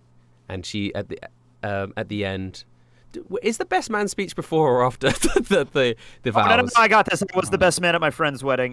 Before or after the ceremony? It's after the ceremony. After the ceremony, yeah. So Pomo reads the vows, and then says, "And now, by the glorious god Vestoria, who lives in all of us, especially you, especially me, you may kiss the bride." Oh, we start just fucking. You start just making out. Oh my god. Yeah. Oh wow. I'll tell you that. Yeah. She's like. Then, holy moly, Norman, give your best man speech at Cody's wedding, and I will say this now. I'm giving you the opportunity here to close the campaign with this speech. Hello, everyone. So please raise your glass as I stand here today to honor and celebrate the beginning of a journey between bird and man. Cody is like a brother to me. He has been there since the beginning, always trying to encourage me to be a better person. And I know he's had that effect on everyone and will have that effect on the people in his marriage, his kids, and everyone else. He has impacted this world more than anyone can even imagine. And I can't wait to see what you have to do in the future. Look how beautiful Little Feather looks today. I'm so happy for both of you guys. And to a lifetime of happiness, cheers. Cheers. And I'm sure the shark somewhere killed Hitler and the world's a better place back home. And I tried to use Wish on old Tony and he couldn't come back, meaning he is alive in the other world and I couldn't be happier. Oh my god! Oh my god! Anthony, True. What a great man he was, and I know he is living a great life with his wife and kids, and one day, robotic Antron. Yeah. And you all Norman untransforms out of his snake form, but he's still like a little bit more muscular. Yeah, he's not wearing glasses anymore. He like magicked his eyes better. Yeah, and it's because of you, Cody. You were the protagonist of this story. And you all raise Otherworldly Brewery alcohol, which is way better than it's ever been before now that Ripper's at the reins. Mm-hmm. Anthony, you're at home raising a glass with your family. Yep.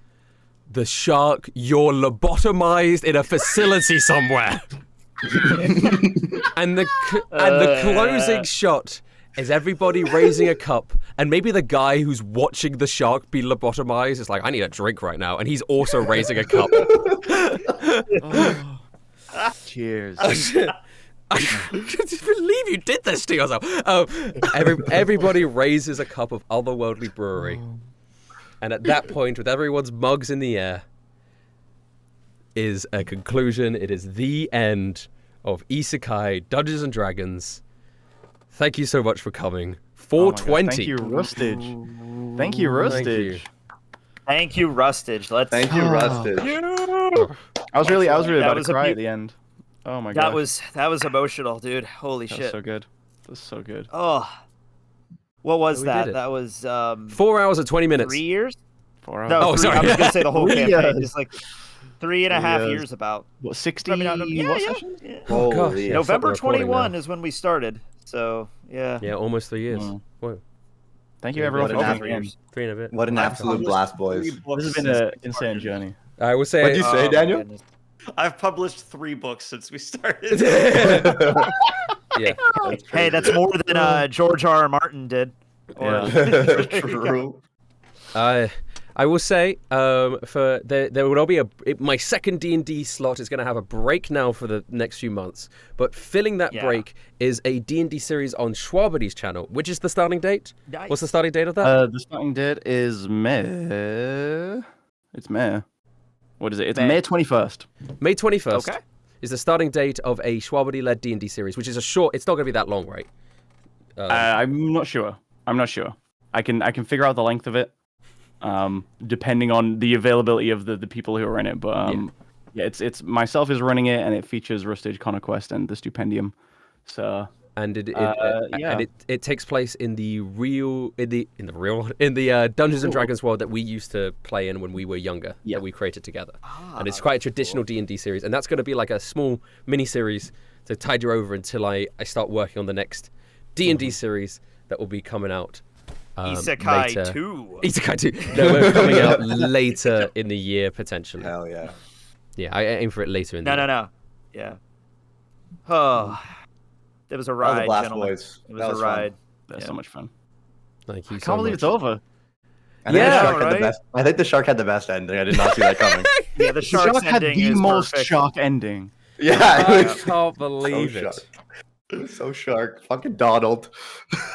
I'll be honest with you, Tony. I mean, Anthony to me was always kind of more of a boring character. He had a rather like standard ending, but the bus thing kind of made up for it. So we're gonna be all right. Yeah. Although, boys, Cody was the protagonist of this. Cody was the best of us for sure. Oh yeah, this was Cody's story. Yeah. That's so funny. I don't know how that happened. You really put me on the spot there, Rustage. Yeah. You delivered though. You nailed it. You really nailed it. Fun fact: I literally clicked my document and opened up my best man speech for my brother. I reused it for Cody. Oh my god. Oh. Just a couple like starting lines, to start me off. That was great. Briggs, how long was yours? Because I was like, mine was like a minute and a half. I was like so nervous trying to get through the whole I talked thing. for like 3-4 minutes, but yeah, you did. Yeah, you did more than me. Holy moly! It's all the same. Everyone says the same stuff. Yeah. Tell a couple stories. Wish them the best. That's pretty much the name of the game. Yeah. Anyway, I do need to go, guys. Right. I love you guys so much. Okay. Right. Yeah, I gotta get going too. I'm very hungry. We're gonna go get pork bowls or something for lunch. All right. Maybe I should treat myself. Oh gosh, bye. Go get sushi. Yeah, this is a big day for you. You did this. What time is it there? 2 a.m. It's 2:30 a.m. Yeah. Go somewhere late at night and get some food. treat yourself. There's nothing open at All this right, time. later, guys. See ya. Goodbye. Bye-bye. Oh. Yeah. So many subscriptions have come in, everybody. Thank you so much. I'm going to go through all of them and thank them all chronologically. I will leave you to do that, so enjoy. Thank you, Daniel. Yeah. This has been incredible. It's been so much fun. What an isekai ending. What an isekai ending. What a world. What a fun little... What a time. Yeah, I can't believe Palladium broke into my house. Why did he do that? That was so funny. All right, goodbye. Goodbye. Hello. I'm going to go on to this because my camera will probably die soon anyway. I'm going to thank you so much for coming. I hope that wasn't disappointing at all for anybody else. I was so nervous about today, but the episode was really funny. Lots of funny moments. Lots of things happened. Thank you guys for watching Isekai Dungeons & Dragons as well, because Isekai D&D, it's not based on any properties or anything. It's just my own creation and world and idea, and I'm glad you guys enjoyed it, and I hope for more in the future. I think I'm settling on Space Pirates now for the future. That might be what we do. And it'd be a jumble up of some players. I'll keep some will change. Bring some new people in. And we'll see. But let me go through the subscriptions for a final time for Isekai D&D. I really appreciate all the subscriptions you guys have given me. Thank you so much. C-Money Gaming, The Brit, Shiro Quest, Mohammed Hattel, Salen, RK, Thief67, Alto Mike, Chase'em, Matt Shadow, Chase'em again, Govey, Kevin Holguin, Donkey, George Selfie, Optimus, Enrax, Donkey, George Selfie, The Love Asta, Briggs, Draken929, Cami, Wastaken, Some Nerd, Dandy the Dino, Tino, Revenant, Kroll, Odyssey X, Reaper the Kind, Native Boy, The Shining Bronzong, Action, WO, Sir Noble Chernobyl, Napping Cub, Lux, Agatha Moss, Tavos Slade, Solo Cup, Dragonstorm, Minion Lord, Smackle, Faust Gaia, Napping Carp, Reaper the Kind, Cadets Crubby gave out 20 gifted subs, which was crazy. Harper Stream, The Amethyst Wisp, hello. Chase'em again, Napping Carp. Chase'em gave a whole bunch, we appreciate it. The Napping Carp, Chase'em again, P Rounded, and Lost Paws right at the end. Congrats on another finished D&D series. Thank you, that's 2! That is 2. Thank you so much. I appreciate it. Thank you. I don't know who's streaming. I don't even know I have the energy. Spooky's streaming. I'm gonna rate Spooky. Goodbye.